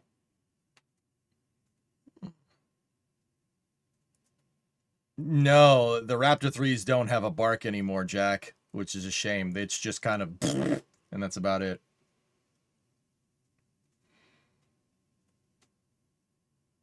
You don't agree that it's mainly a humidity exchange. It's really not up for debate, Tenet. Like, that's what an air conditioner does. Like, I don't really, it's not like, well, I don't think it does. Yeah, no, that's what it does. An air conditioner removes humidity. Like, I mean, like, I don't know what else you want to hear. Like,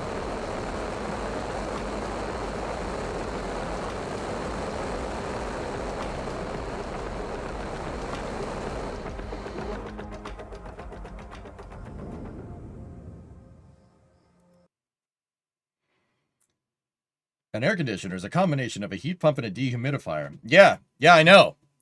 That's why, yeah, that last part, the dehumidifier part, guys. Yeah, I know. The dehumidifier part. What does that do? What is a dehumidifier? Oh, it takes humidity out of things. Like, why are we splitting hairs here?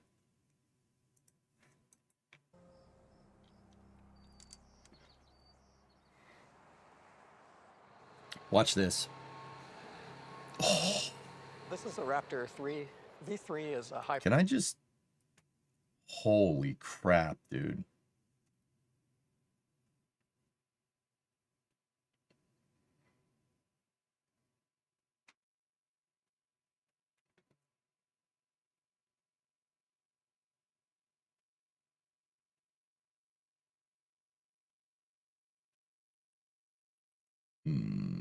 That's nice.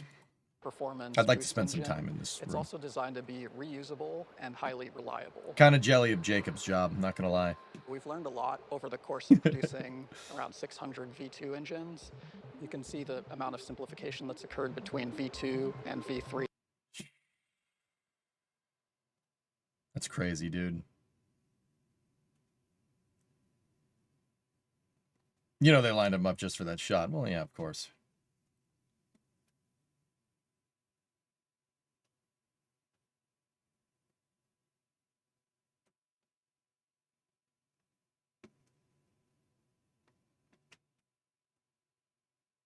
Jeepers creepers, dude. So the reason why Raptor 3 appears to be more simplified, I mean, it is, don't get me wrong, it is because they optimized Raptor 3 to be more manufacturable. That's why they simplified it so much.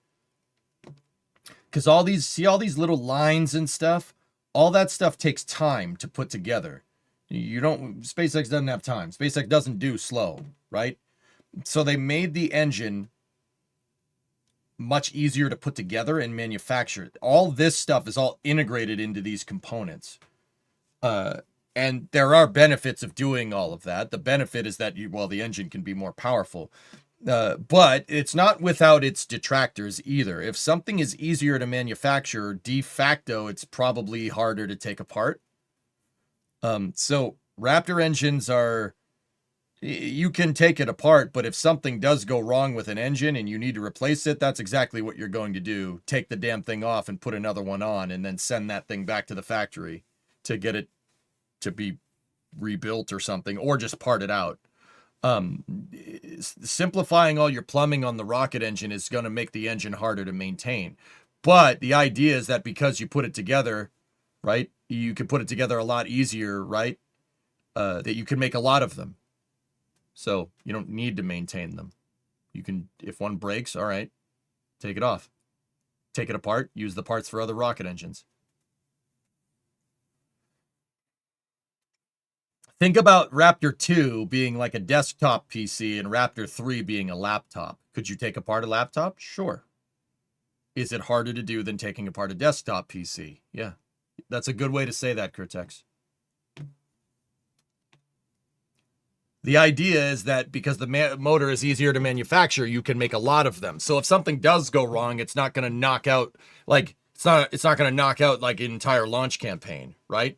Because think about it. SpaceX needs to, we're talking about like 10 to 15 refueling flights here for Starship. That's 10 to 15 super heavies that have to work absolutely. And if something does go weird, right, those 10 to 15 flights have to happen on a rather expedient schedule because propellants, right? The propellants are cold. Long story short, propellants are cold in space. Sitting in the sun in space makes the propellants not cold. That's a problem. So these missions have to get done relatively quick, right? So if something does go wonky with a super heavy, you just swap an engine out, send the engine back to the factory. The idea with a greater pool of engines that you can pull from, if something does go wrong with a motor and you need to replace it, fine, take it off, put another one on.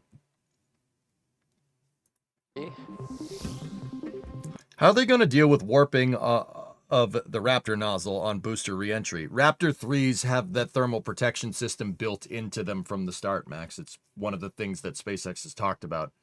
They integrated the TPS for the booster.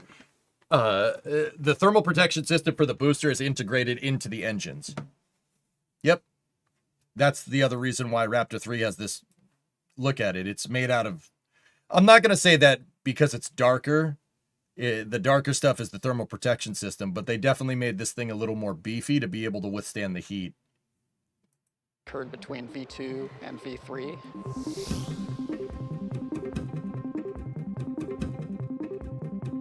Dude, look at that. It's so simple. That's so cool, dude. The level of integration is really unique for Billet. So these two, this gusset right there and there is for your thrust vector control.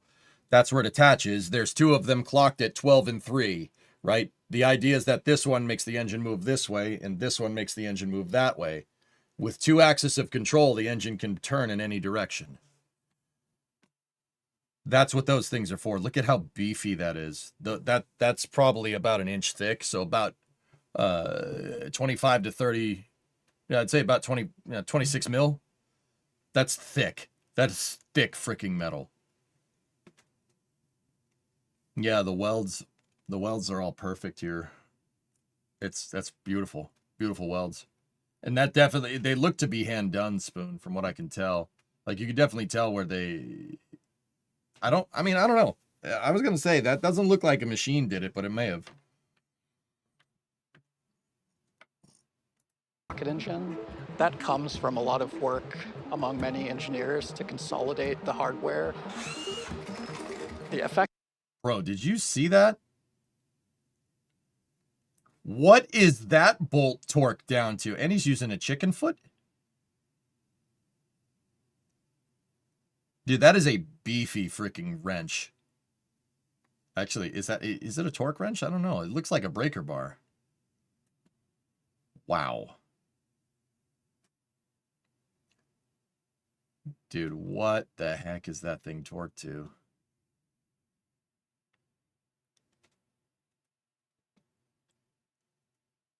I'll bet you it's up there, dude. I do not have a... Dude, that is an inch... That is an inch drive torque wrench. I definitely do not have that. It's torque to Gutentheit. Yeah. German spec. Do we have the stretch goal for a bigger wrench? Bro, that's a half inch. It's a half, or no, that's a full inch drive, Dodo. That's 26 mil drive right there. I don't think I need that for anything unless we're working on some serious off-road stuff.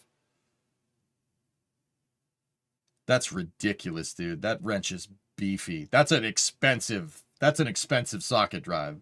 The effect of that is that it's actually a higher reliability design. So fewer parts is cheaper. Yeah, we'd need that for working on tanks and like heavy duty trucks and stuff, man. Faster to build. I don't know. I'll ask Rob. How much is? Do you have an inch torque wrench? Jesus. Overhaul, just build a better rocket. Yeah, baby.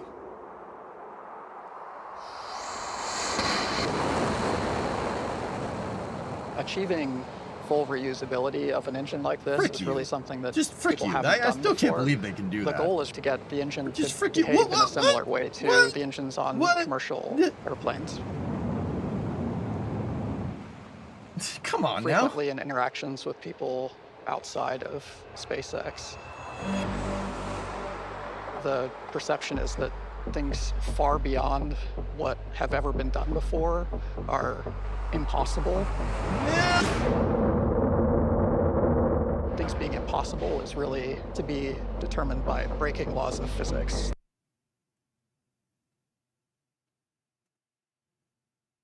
Wow. That's impressive, dude. They killed that drone more like they killed that motor. Just saying. We are not breaking laws of physics. We're just trying to leverage them as effectively as we can. Yeah, baby. That's what it's about, dude. Did you hear what Jacob just said right there?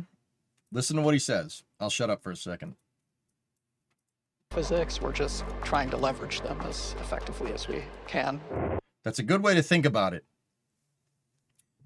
You know, you think that, you know, you have to, the laws of physics are there to, as a bounding box. You know, like you can't break the law. I can't change the laws of physics, Captain, right? The more I study engineering and the more I understand it, the more I don't necessarily think of physics like as something that's going to constrict you. All right. I think of physics as a guardrail on a highway. Okay. Right, what does a guardrail do on a highway? Make sure you don't drive into the freaking woods, right? You can use that to your advantage if you're Ross Chastain. That's not everybody's going to get that joke. You don't consider the laws of physics being there as a way to constrict what you're trying to do. The laws of physics are there and they are inalienable laws, and you can use that to your advantage. Right? Like we know that if we make more upward force than the force of gravity, you know for a fact it's going to go up. There's no getting around that. If the thrust coming out of the rocket, the force coming out of the rocket is greater than the force of gravity, right? It's going to go up. There's no like interpretation there. It's going to go up. As long as you're pointed up, if you're pointed parallel to gravity, you make more force to the force of gravity, you're going to go up. That's what I mean. Like, you know that that's going to happen. There's no getting around that. Use that kind of stuff to your advantage, right? You can use the laws of physics as a way to, instead of using it as something that's going to constrict you, you can use it as something that's going to help you to make sure your stuff works correctly. Right?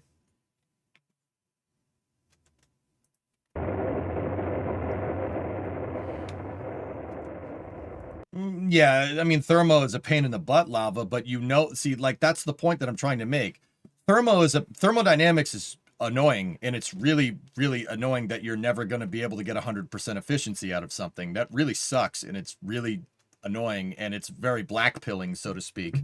But also at the same time, you know, you could sit there and you could say that thermo sucks. We're never good, you know, you're never gonna win, right? With thermodynamics, you're never gonna win. You're just gonna achieve a result. Or you could sit there and say that, look, I know that this is going to happen, so I'm going to use it to my advantage. Doing that is what Jacob said, is stuff that makes this work. I mean, yeah, it is annoying everywhere. You ain't kidding. Prior attention all B-19 operators, this is the final go no go poll for today's operations. Our main objective today is a 10-engine static fighter. Perspective shift of a bug to a feature. If the laws are inalienable, Don, why try to push against them? Why not use them to your advantage? Right? Something to think about.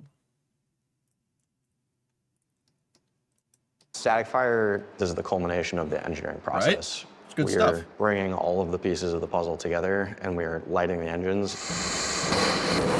Hello. And if you make it through that, you have pretty good confidence that you're in a good position to go fly. Aboard. Except if you hear that word. One looks like we kicked out 2 combustors from the apex bank being pelted. Looks like we have to engine time of 2.135 seconds. We successfully lit all 10 engines. They were ramping up to power. Everything was looking good, stage and engines combined. Nice, Tessa. However, there was a pad side abort called. So what that means is some sort of sensor tripped, and from there we command a fast shutdown.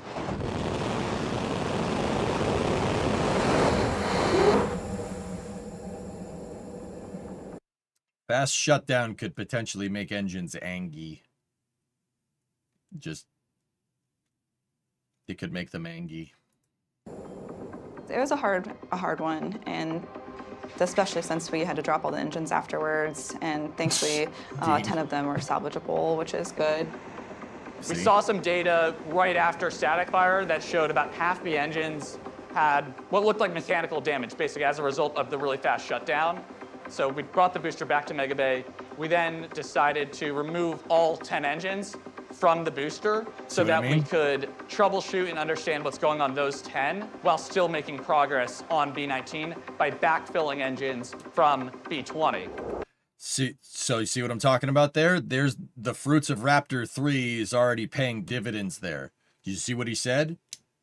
Oh, we think we may have damaged them. They're no good. Well, not they're no good. They're going to take them apart and just see what they damaged, right? And then instead of trying to repair it and put it back on, just take other engines that were destined for the next booster, put them on there, good to go. When you can manufacture a lot, you could beat it with you could beat the logistics problem of rockets with scale. That's why SpaceX has a couple of big gigantic rocket factories around and why they're building more. You could beat that. You could beat this problem with scale. That's what we did with the airline industry. Yeah, I'm not doing that, Tessa.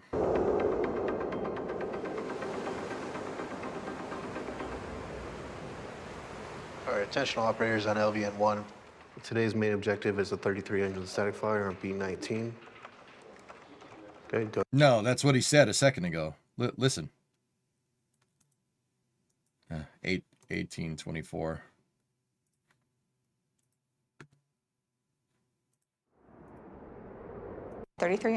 Result of the really fast shutdown.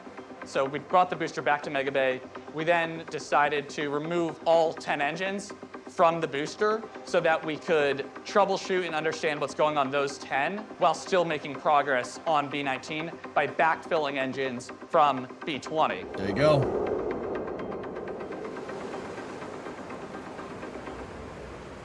That's right, Buck. All right, attention all operators on LVN-1. Today's main objective is a 33 engine static fire on B-19. Okay, go, no go. Can you explain why they aborted the 10 and 33 engine test later? The pad is not cooperating, Lev. Coming up in 1 minute. That's right, Six String. So we're doing our static fire today with all 33 Probably engines. chaos, yeah. Depends on how much they're messed up. The final go, no go poll for today's operations. Flight software. Go. AY. Go. Raptor. Go. Stage. Go. CE. Hang on. Go. I'm pausing. I haven't seen this shot before. Woof. Think it gets hot right here? It gets hot right here. Probably gets real hot.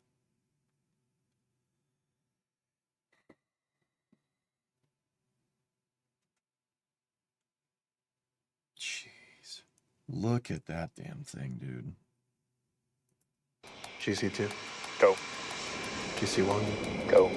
FC1. Go.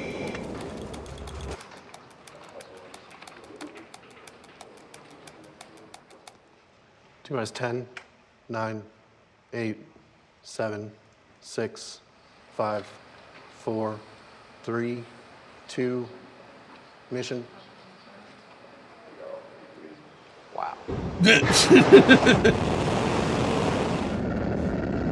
That's crazy. That's a lot of power, man. Dude, that's no joke. Holy crap, dude. Dude, I've seen the static fire before, but that thing is angry. There's a lot of spiciness coming out. Look at the size of that dang cloud, dude. I just want to see it again. 3, 2, mission. Wow. Yep.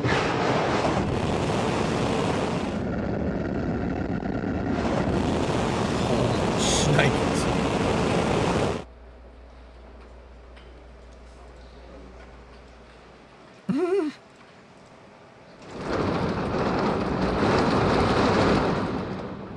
We kicked out early. All teams triage alerts. Prepare for offloading. Ah. No good. Today we aborted our second attempt of the B-19 full count static fire. We actually had another pad abort on the diverter.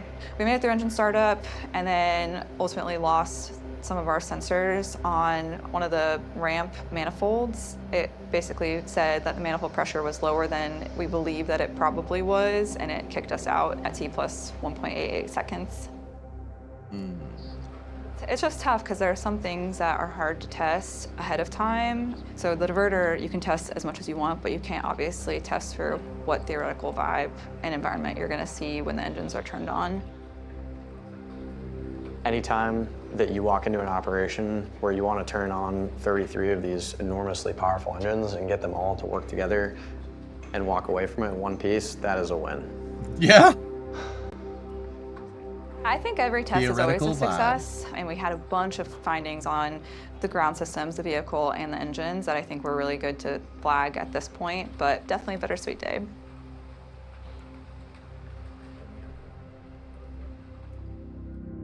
So you guys want to see something interesting? Look, if we go back to 2052 here.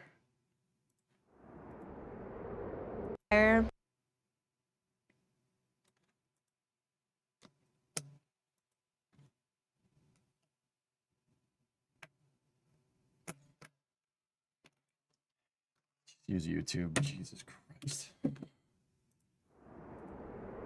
Then we're salvaging our static fire today with all 33 engines.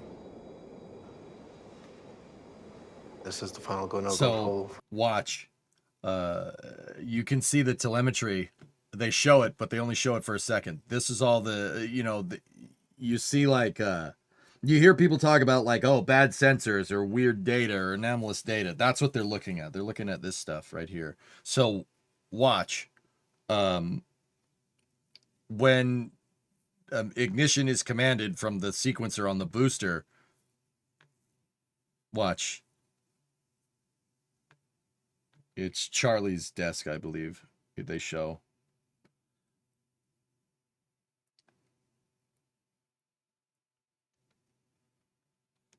All right, so see all the telemetry? That's all the data streams, or all the main data streams from different stuff, right? Watch when they command ignition. See? All the stuff starts to go up. No, it wasn't Charlie's desk. I don't know who it was. Why not just click download and play on your own player?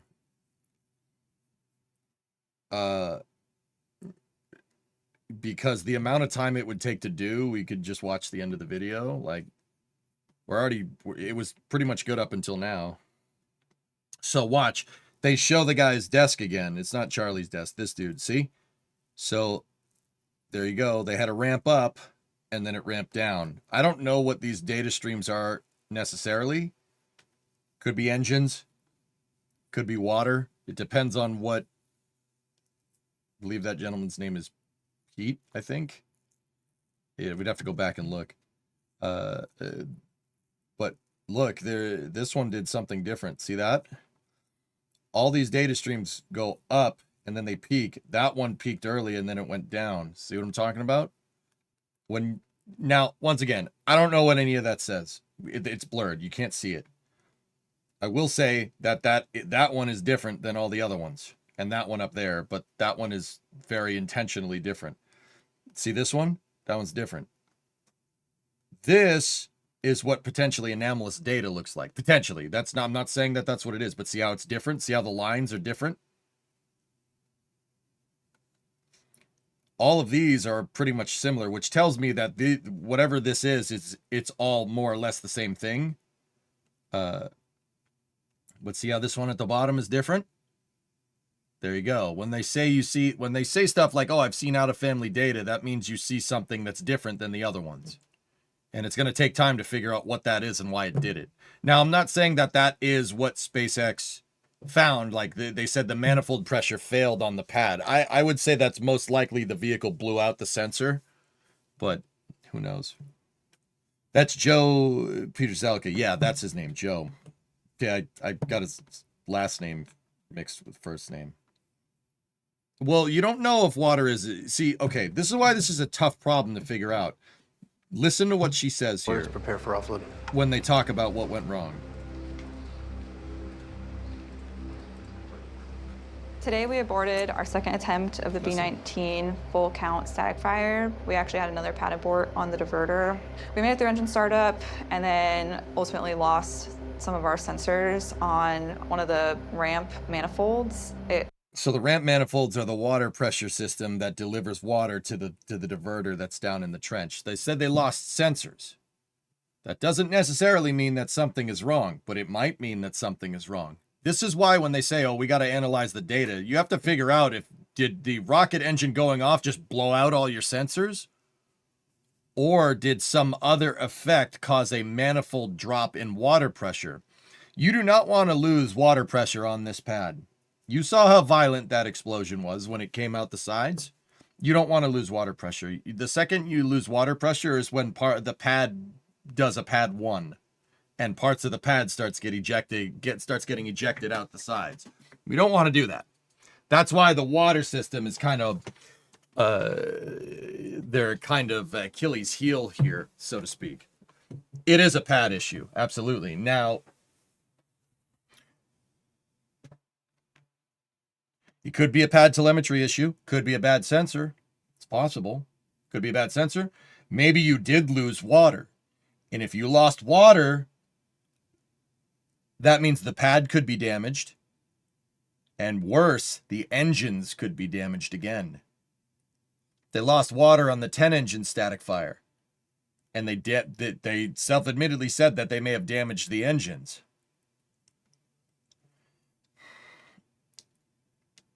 Why even speculate? I'm not speculating to tell you guys what's going on. I'm speculating I'm not... No, Lava... All right. I'll just explain it to you. I'm showing people what fault tree analysis is here. I'm not trying to extrapolate anything particular from SpaceX. I know what happened. I know very well what happened. This is to show fault tree analysis and telemetry and how it works. Because this is not something that the plain Jane person watching this video might understand. They're just going to see a bunch of lines going up. I'm trying to explain what those lines do and why this is such a pain in the butt to try and figure out.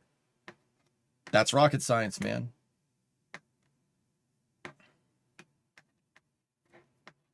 That's seemingly easy for you to understand, dude, right? But I'm trying to keep it simple. Hey, John, watching on catch up. Okay. That's Joe P. He's the booster VP. Yeah. So this is what happens. And this is why when they show all the pictures of all the crews that are working on this, they're all like, because now you have to figure out, did you lose a sensor? Did the booster firing, did it blow out your sensors? Your sensors are giving you weird data. Remember, differential data streams, okay?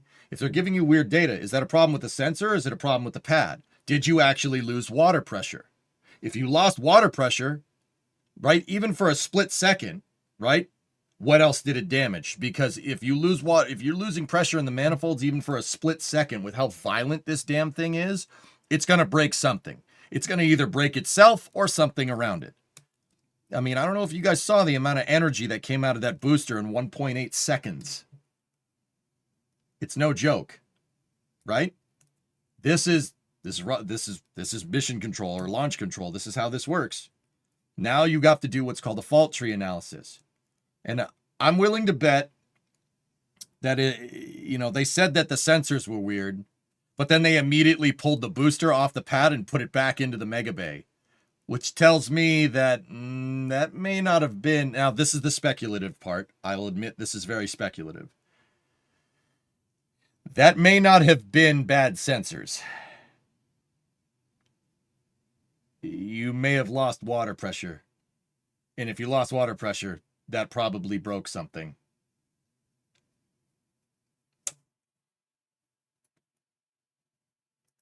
Basically said that the manifold pressure was lower than we believe that it probably was, and it kicked us out at T plus 1.88 seconds. It's just tough because there are some things that are hard to test ahead of time. So the diverter, you can test as much as you want, but you can't obviously test for what theoretical vibe and environment you're going to see when the engines are turned on. Anytime that you walk into an operation where you want to turn on 33 of these enormously powerful engines and get them all to work together and walk away from it in one piece, that is a win. I think every test is always a success, and we had a bunch of findings on the ground system. Look at all of them. They're all like, oh no, what the heck? That's a hard problem to solve. Whether your sensors were lying to you, whether a vibration broke the sensor, whether you actually lost water manifold pressure, it's a tough problem to solve. Like look at her on the end. She does not look, that doesn't look happy. That's like a real freaking like humdinger of a problem. That's problem solving mode. That's like, oh crap, something went really wrong here. We don't know what it is. Is the booster autonomous on static fires? Absolutely. Now, the thing is I know, Rarest, you said they did a full tanking test before they pulled the booster. Who's to say that that tanking test wasn't part of the fault tree analysis here? Right? It's possible. Why would you test it after the static fire went this bad?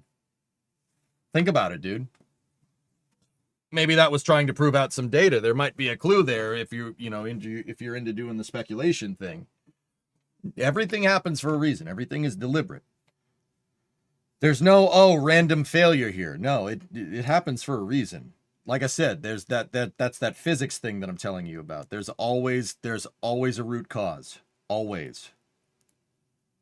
They also did the random spray. Yeah, you see them test it. You saw them testing the deluge system a lot after the static fire. There you go.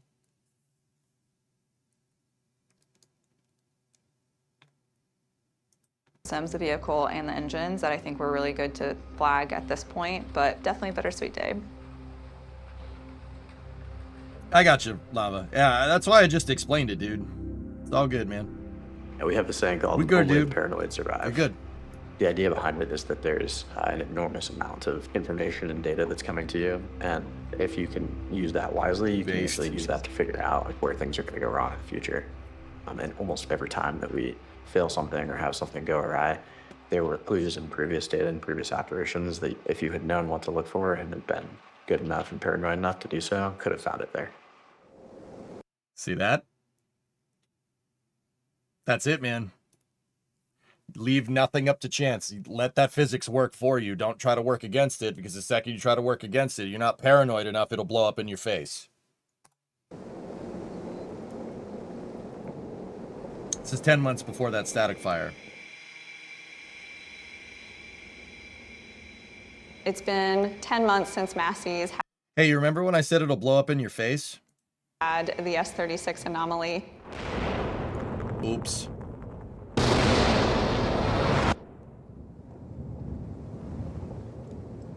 Ship 36 was a tough one. We had a CPV explode, and it not only took out the rocket, but it took out a lot of the test site infrastructure over at Massey's. How do we go make sure if we have an anomaly again, the pad can take a beating and still survive? Dude, I actually haven't paused to look at this. That is hosed. The ship was on that mount right there. There is nothing left. So what happened with Massey's, guys, this Ship 36 static fire, those damn composite overwrap pressure vessels went wrong again. So, okay, remember how I said they were doing they do cryo testing with liquid nitrogen, right, to keep it safe. When you do a static fire, you got to put propellants on the vehicle. So what SpaceX does, and they still do this to this day, this was not the problem here.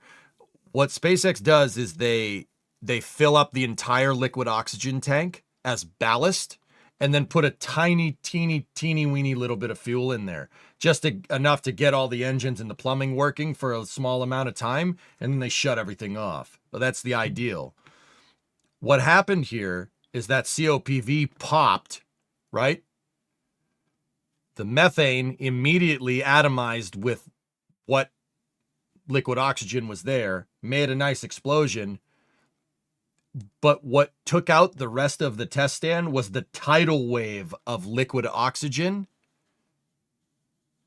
that splashed around the entirety of Massey's. Think about that, a tidal wave of liquid oxygen. Think like Terminator 2. I mean, that was liquid nitrogen, but you get the idea. In 10 months since Massey's had the S-36 anomaly.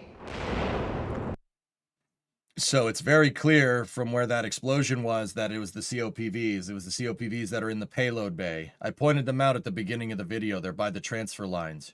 It blew up, immediately ruptured the methane tank. The methane tank immediately ruptured the LOX tank, and there's your tidal wave of liquid oxygen right there. Now, all of the methane that was up there, all the methane that was in this rocket, it combined with as much liquid oxygen as it could and made a nice big explosion. But the majority of the pad gets hosed by a tidal wave of freaking LOX. See that? Oh, hello. Ship 36. So the thing about it is that oxygen in itself is not flammable. I know. Yeah, I said that. And people are going to be like, no. Yeah, it's not flammable by itself, but it combines with things and makes everything else more flammable a lot quicker. So basically, if you hose the entire pad down with liquid oxygen, you will not need much heat to make a nice big explosion.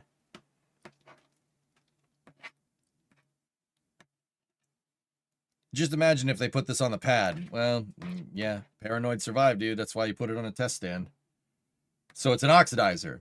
It oxidizes things. If you add oxygen to anything, you can get anything to light on fire. Paint, metal. The metal becomes solid rocket fuel in this analogy. And that's what happened to most of the test stand. The most of the test stand became a hybrid rocket engine and ended up being solid rocket fuel, and that's what that secondary explosion was. This was a tough one. We had a CPV explode, and it not only took out the rocket, but it took out a lot of the test site infrastructure over at Massey's. How do we go make sure if we have an anomaly again, the pad can take a beating and still survive? See, there was test stand over here, but most of it just became solid rocket fuel when it got doused in liquid oxygen. All that over here. There's parts of the ship over there. There's parts of ship in the woods. Yeah, that sucks. There's pieces of ship everywhere. I mean, this has all been fixed, guys. This was 10 months ago.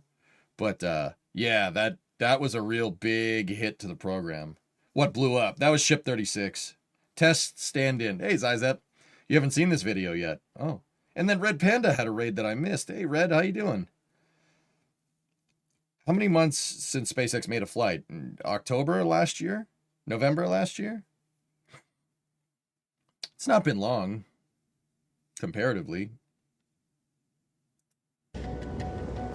Yeah, you could see some of the vaporizers over there still burning. You know why they're burning? Because the vaporizers get hot. And, yeah, what did I say?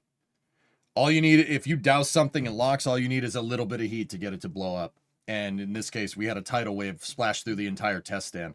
I'm actually surprised that, so over here is the water systems. Over there is fuel and stuff. I'm actually surprised that more of this didn't explode. It's pretty impressive. Losing a rocket is one thing. We've got a production line for rockets, and we can go make more. Losing the physical infrastructure. Yeah, see? There's a piece of the ship right there. Yeah, that's the downcomer right there. There's some pieces of the ship over there. Some tiles. There's tiles all over the place. You could see where some of the pad turned into solid rocket fuel. Some of it's still solid rocket fuel over there. Those are the pumps. That's the pump system right there. That's on fire. The launch pad of the test site is... Most of the ship found its way down into the flame diverter. Yeah. Yeah. Yeah, that's fine.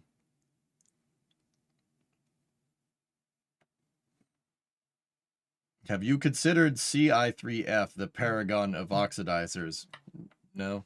I'm just talking about locks here. There's some pipes over there. What's the flash point of methyl oxide stoic? I have no idea. It's not a lot, though.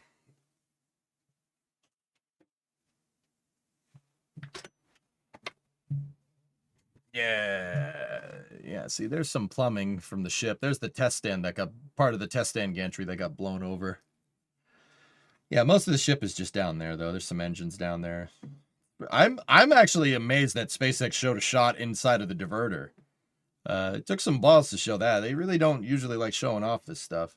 Very difficult, because you need... Yeah, see what I mean? Everything.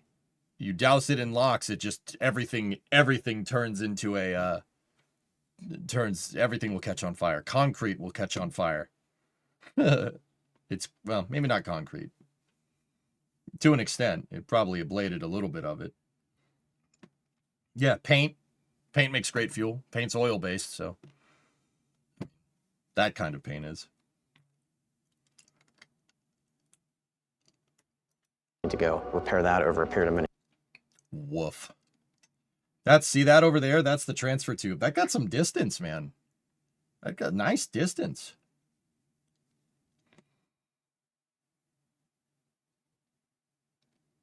Yeah, see? It burned. Yeah, it did. It burned the concrete right there. See that? Turned the concrete into solid rocket fuel. See, it's all charred away right there. Look at that. I'd never noticed that before. That's great. Not. I'm amazed this thing didn't light on fire, but I mean, it looks like it did to an extent. If it has carbon, it burns. Yeah, that's right. Yeah, see? That's a part of the ship over there. Months before you can get back into testing. Yeah, see, here we go. This was a little earlier. Now we have Massey's back online here. We've really, built this rocket from scratch, but we've also built the pad from scratch, so it's all kinds of new. And this time they built the pad encased in, all the pad GSE is encased in concrete. Just in case. And they put all the pipes in the ground. Notice how there's no pipes running right here? They put it all underground for probably, that's probably a good reason why you did that. Systems. This will be the first time that we bring together the pad and vehicle pieces to make sure that they all work. Static fire vehicle is in pre-pad clear, about to get to our static fire pad cleared op state.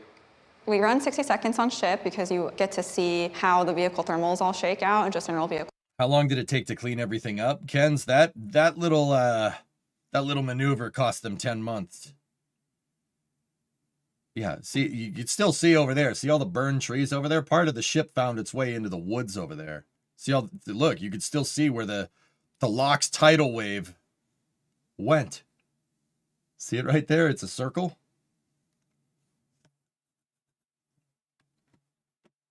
Massey's is down the street from the pad, Farish. Yeah, I've been here. I haven't been to Massey's, but there's a road over there that I've been on.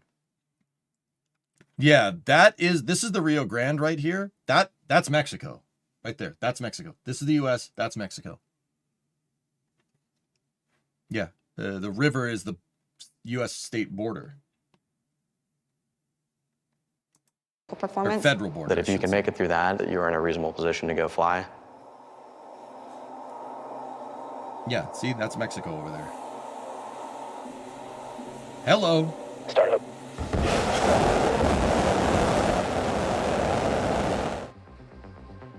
Throttle up.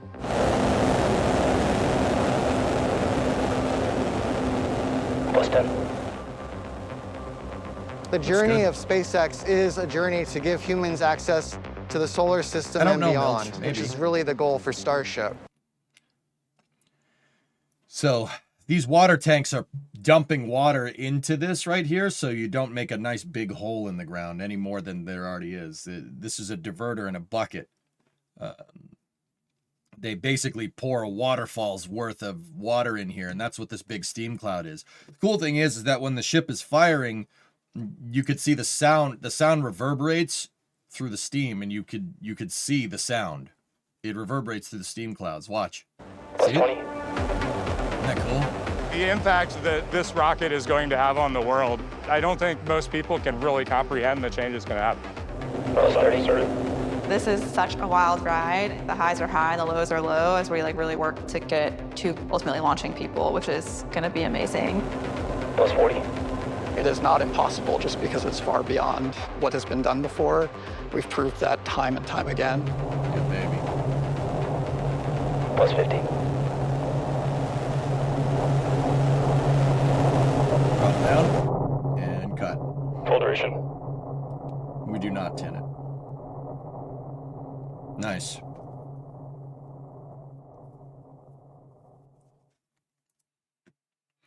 And if you work down there, you know exactly what this is. They close the road, right? And then a traffic jam builds up behind the ships because the only access road into Star Factory and everything is Highway 4 here. It looks like they're going to build another lane here to avoid this exact problem. Did one of the center engines shut down, or did it run all six? Hard to tell. It looked like all six were nice, were working nice and healthy there. Let me take a look again.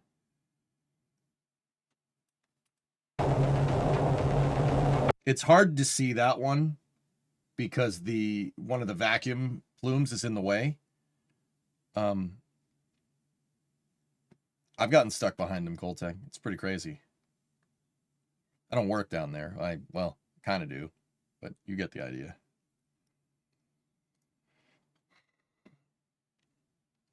Flight 12 up next or another static fire.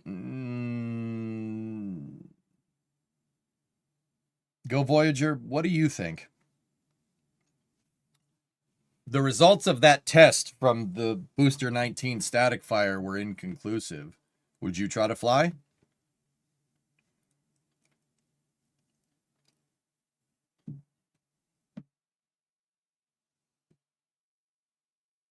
Something like that, cousin. No, you wouldn't. So, there's your answer. Are they going to launch Flight 12 before the IPO? I don't know. Plus 50.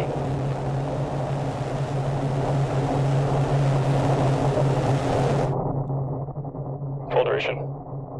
So the idea here is that it really depends.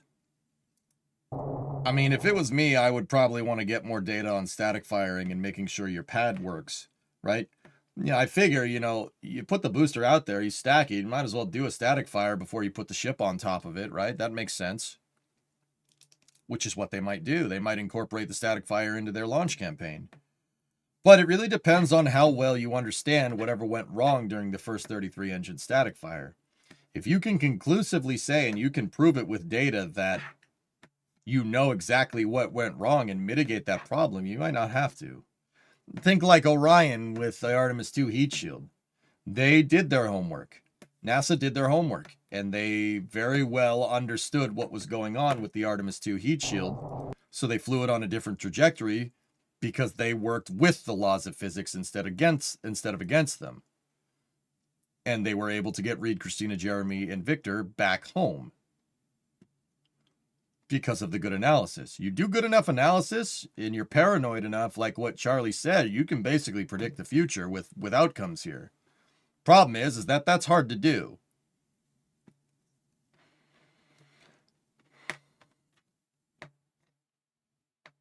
I thought they said it was the sensors. They said the sensors were giving them a bad reading. Whether that's the sensors actually giving them a bad reading or the sensors themselves breaking is another story.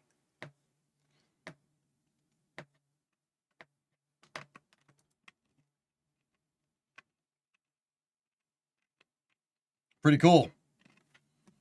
So we'll keep up with this mini-series as they release more. That was SpaceX's test like you fly. That's good stuff, man.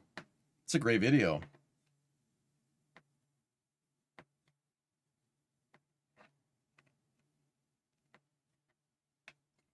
Good stuff, dude.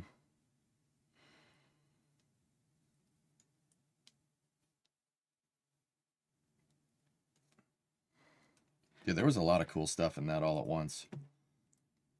I think my favorite shots were the thermal protection systems, like at the beginning of the video. Also, the welding jig to make the grid fin. That's pretty damn cool.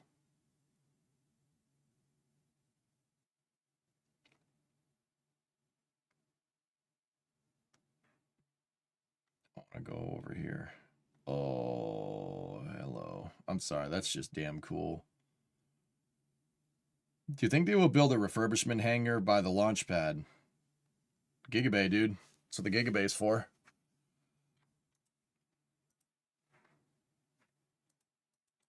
Yep, there it goes. Did anybody test like the functionality of this video player, or did we just kind of wing it?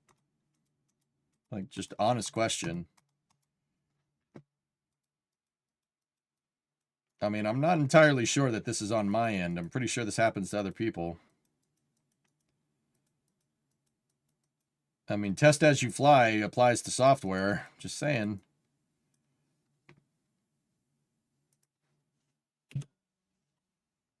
You can download the video. Yeah, I'm aware. I'm not talking about the video. I'm talking about the player, though. Rockets have to take that road every time. Tanit, there's only one way to get in there. It's Highway 4. Highway 4 is the only way down there. I'll show you.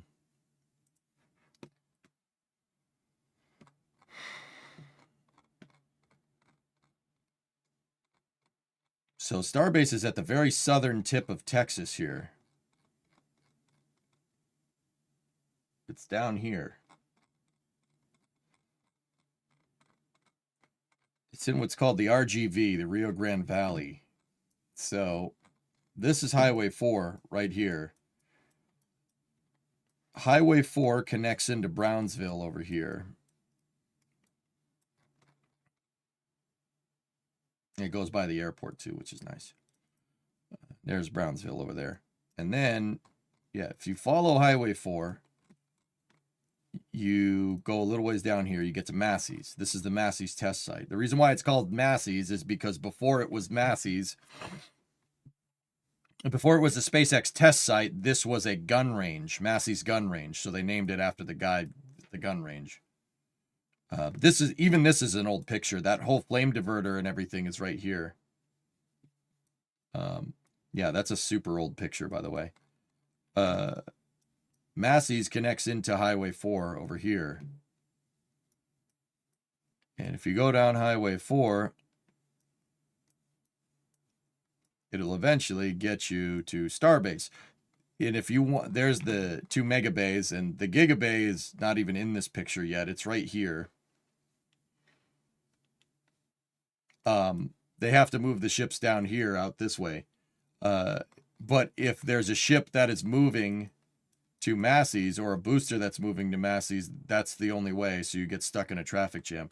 I think they're making the road 2 lanes. If you look, you can kind of see. Like, this is an old picture, right? But if you look right here, and then you look at this picture right there, you can clearly see that they're grading out terrain over there for another road.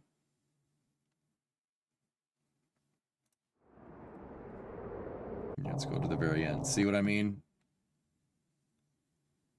They're going to make the road double wide, and they're going to do that on purpose. But yeah, and if you want to move stuff to the pad, you have to go this way. You take a left out of here, and then you go down here, down this road. This is still Highway 4. And then here's your pads. Once again, these are way old pictures. These are ancient in SpaceX terms. This is from April of 2024. That pad is no longer there. Pad B, the other pad, is right here. The one that they were doing all the testing on. It's right there. You could still see the suborbital pads here. These are the old test stands before they built Massey's. They used to test the ships out here. But these test stands are basically a stool that the ship stood on, and they're very inadequate to do full duration testing.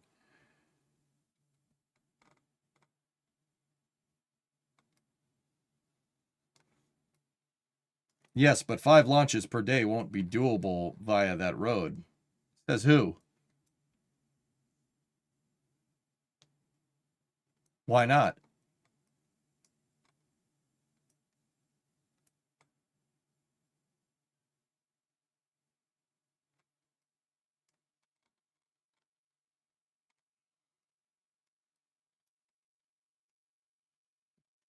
What's the problem here? You want to do 5 launches per day. You get 5 ships ready, roll them all to the pad in the morning, and then do 5 launches. Just stage them right here. I don't understand. I mean, Tanit, the other thing to take into account is that this is not the only Starship pad.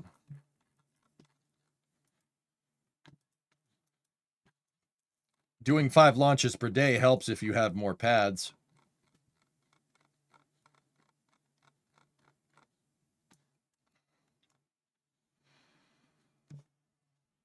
Well, what if one explodes and damages the rest?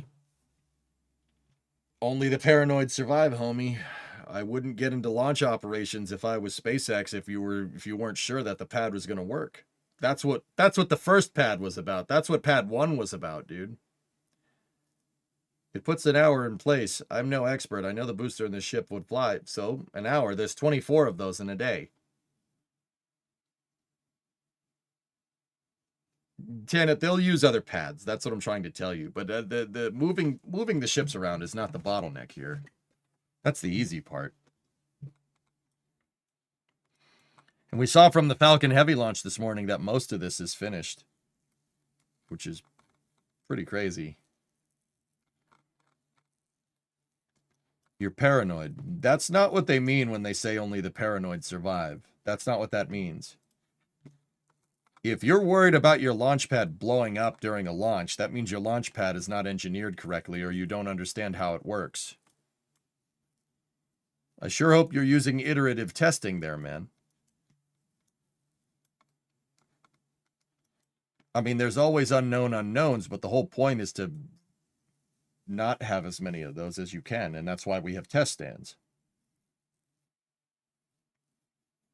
When do you think the first humans will be on Starship? If you asked me a little while ago, Mustard, I probably would have said 2028, but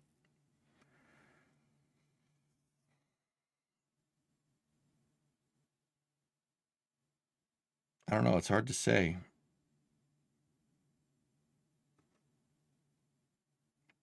I think people launching on Starship, I mean, people are going to be on Starship in 2028 for a lunar landing, but that's not including launch operations.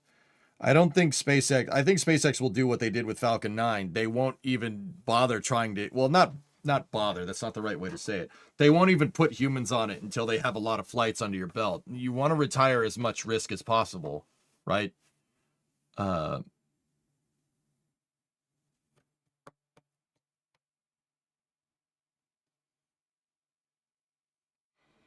2027 for Artemis 3 in Leo. Yeah, that too. But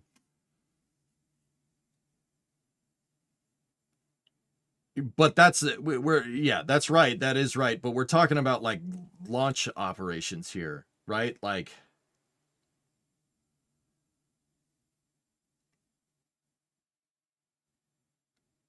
you know, with launch operations, like somebody getting in to the Starship and launching from the pad. I don't think, I'm pretty sure that was the gist of that question, right?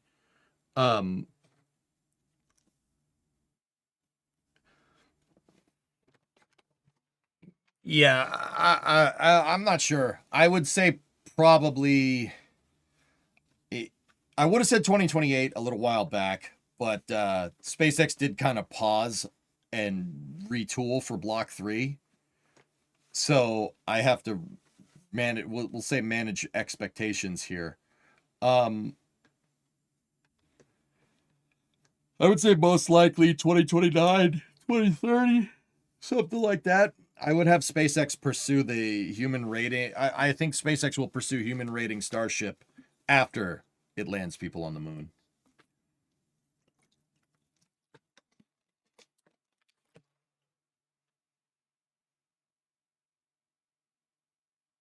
I would not trust Starship to land with humans in it at all. Why?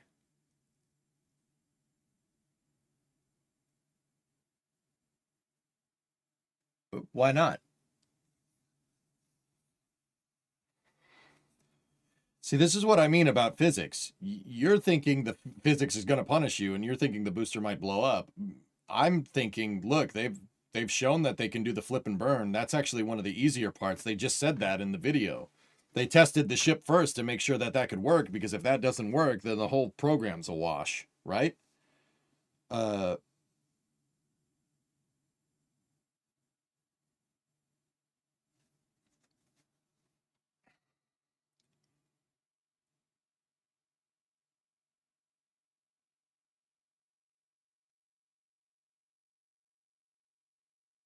So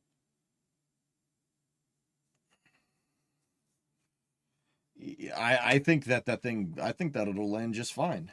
On Earth, it just seems terrifying. Is it worth the risk? As opposed to what, Mustard? Is it worth the risk? Well, yeah, of course. It's worth the risk because what else can do what Starship can do? Orion can. And I would make if you want to make the argument that other avenues of getting back down to the surface from the coming back from the moon should exist, I agree.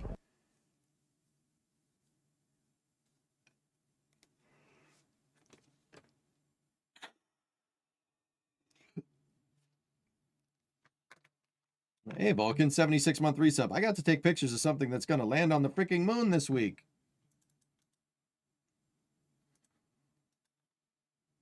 Let's take a look.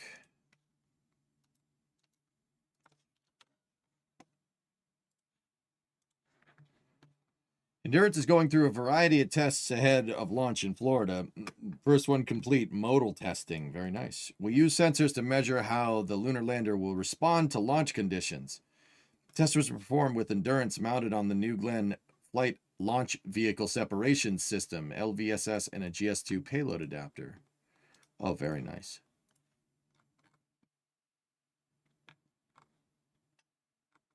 Oh, very nice. Very good.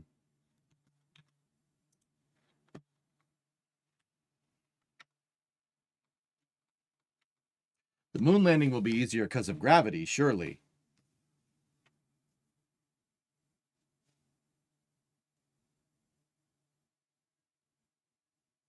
Interesting. It's very cool to be in the same room as this. Yeah, it's neat, dude. Got to get that GS2 stuff figured out, though. But, yeah, I want this thing to work. I want to see that damn thing on the moon. I don't want to see it spinning out of control. You know? But, yeah, it's pretty awesome. It's pretty good stuff.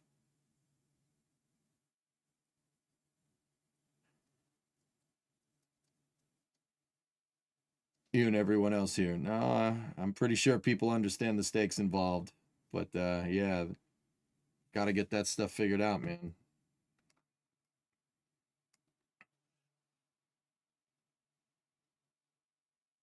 I'm not trying to hate on Starship, guys. I just want to be 100% good until they use it.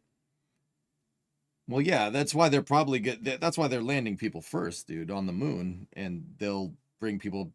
Like I said, that's what I mean by 2028 to 2030 for the whole put people on it and send them into space thing. You know, that's probably not going to happen for a little bit. The thing is huge up close. Yeah, I can see that, dude. I see the person over in the corner over there.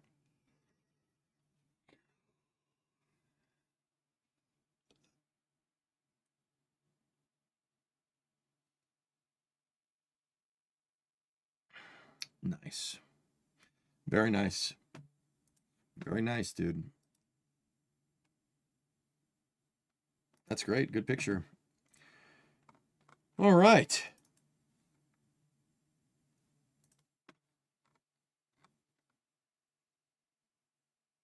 E.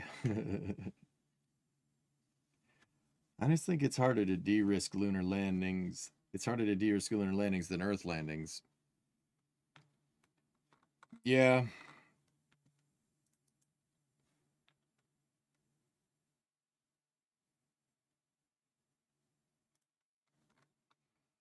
Yeah. I mean, probably, but They're gonna de-risk lunar landings first. Ugh. Sorry, guys. I'm yawning like crazy all of a sudden. I'm gonna probably get up and stretch while I jog the VOD here. Do I have any more coffee left? We do.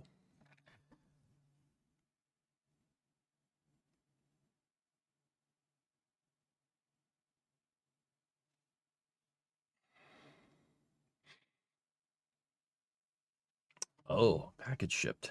Very nice.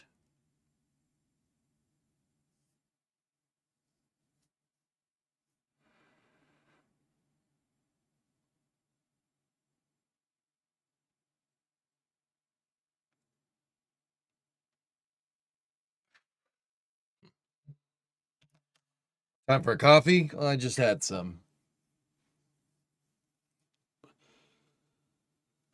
You just burnt your tongue. You guys stop making me yawn. You do this, I swear. Somebody yawns and then it makes me yawn. It's like humans can sense it through the computer. This is your fault. This is your fault.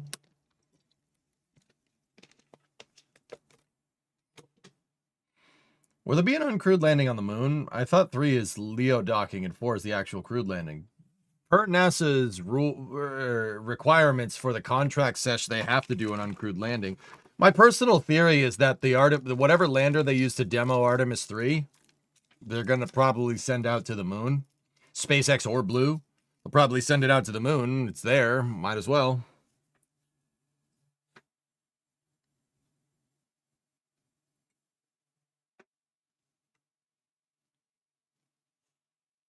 Why are you doing this? Stop it. Stop making me yawn. All right, anyway.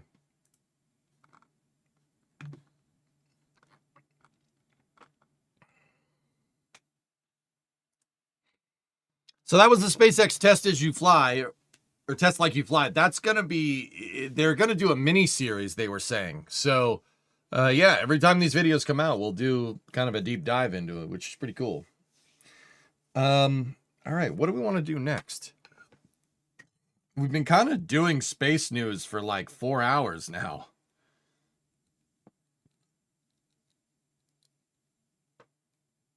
I think KSP would be a pretty cool thing to do. We could do that.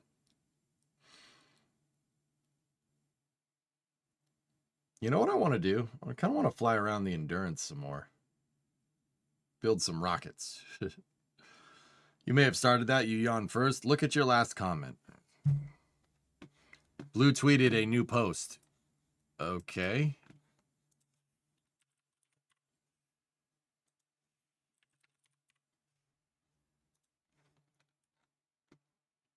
Is it the one that I just showed on stream? That my buddy took a picture of? My buddy took that photo. Call your dentist. Oh, Blackness, yeah, I got a big problem with that. This, I really shouldn't reschedule again. This dentist appointment has been rescheduled twice. First dentist appointment was supposed to be April 7th. Second one was supposed to be April 19th. Nope. I really can't reschedule it again. Unless they want to hate me. Yeah, not great, dude. I've had a temp filling in here for like way longer than a temp filling. I really can't. I really can't reschedule it, man. Which kind of sucks, but yeah, Falcon Heavy scrubbing today kind of screwed me, but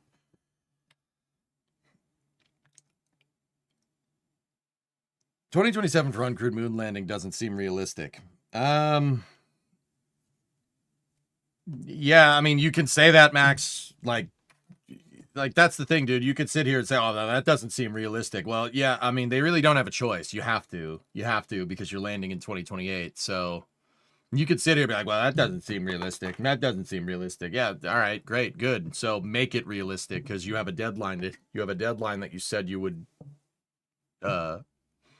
do. So make it realistic. Oh, that's still, yeah. I've had a temp filling for like way longer than I should, dude. I have to. I don't want to miss Falcon Heavy, but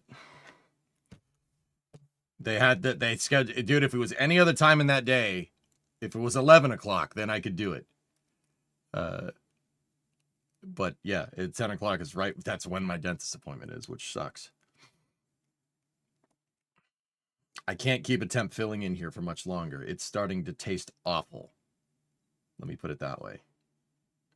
Just do the stream from the dental chair. You know what? If they let me, I absolutely would.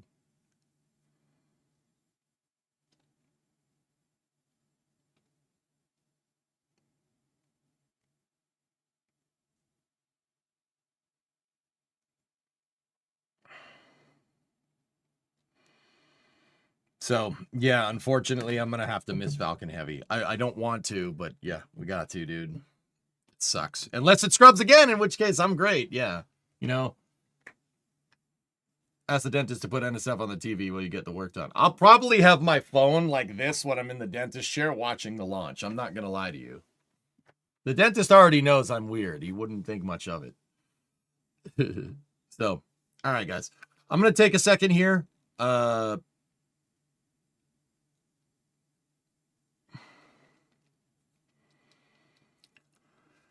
We have Tang tools. Let's break in a pair of pliers.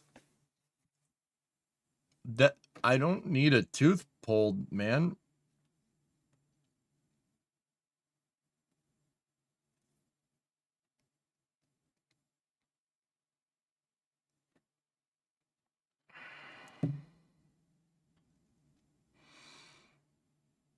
Anyway, so I'm going to take a quick break here on the Twitch side of things. And YouTube, I'm going to jog the VOD again. I'm just going to go outside for a second, dude, because all of a sudden I get really tired.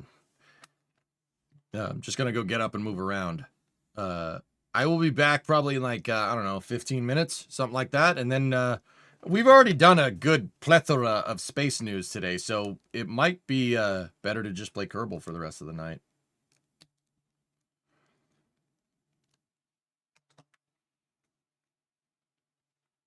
I don't know what we're going to do. What is this outside thing you speak of? Don't worry about it. Don't worry. That's not your problem. It's mine. New blue post. Yeah, we've seen it. All right. I will be back momentarily here. New career, go. What about the old one? You're going to start another damn career?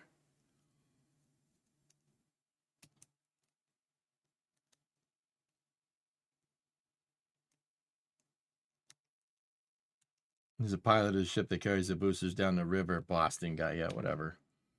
New mission mode, go. Oh, jeez. Let me finish the current projects that I'm working on, and then we'll do that. Maybe we work on the shuttle today. I think the shuttle might be a good idea. I want to finish that gantry crane, see if we can pull that thing up. Or we can finish working on SLS. We got our Ares 1 working really well. You'd like to see the shuttle pad work? Yeah, especially after we kind of proved that it could work.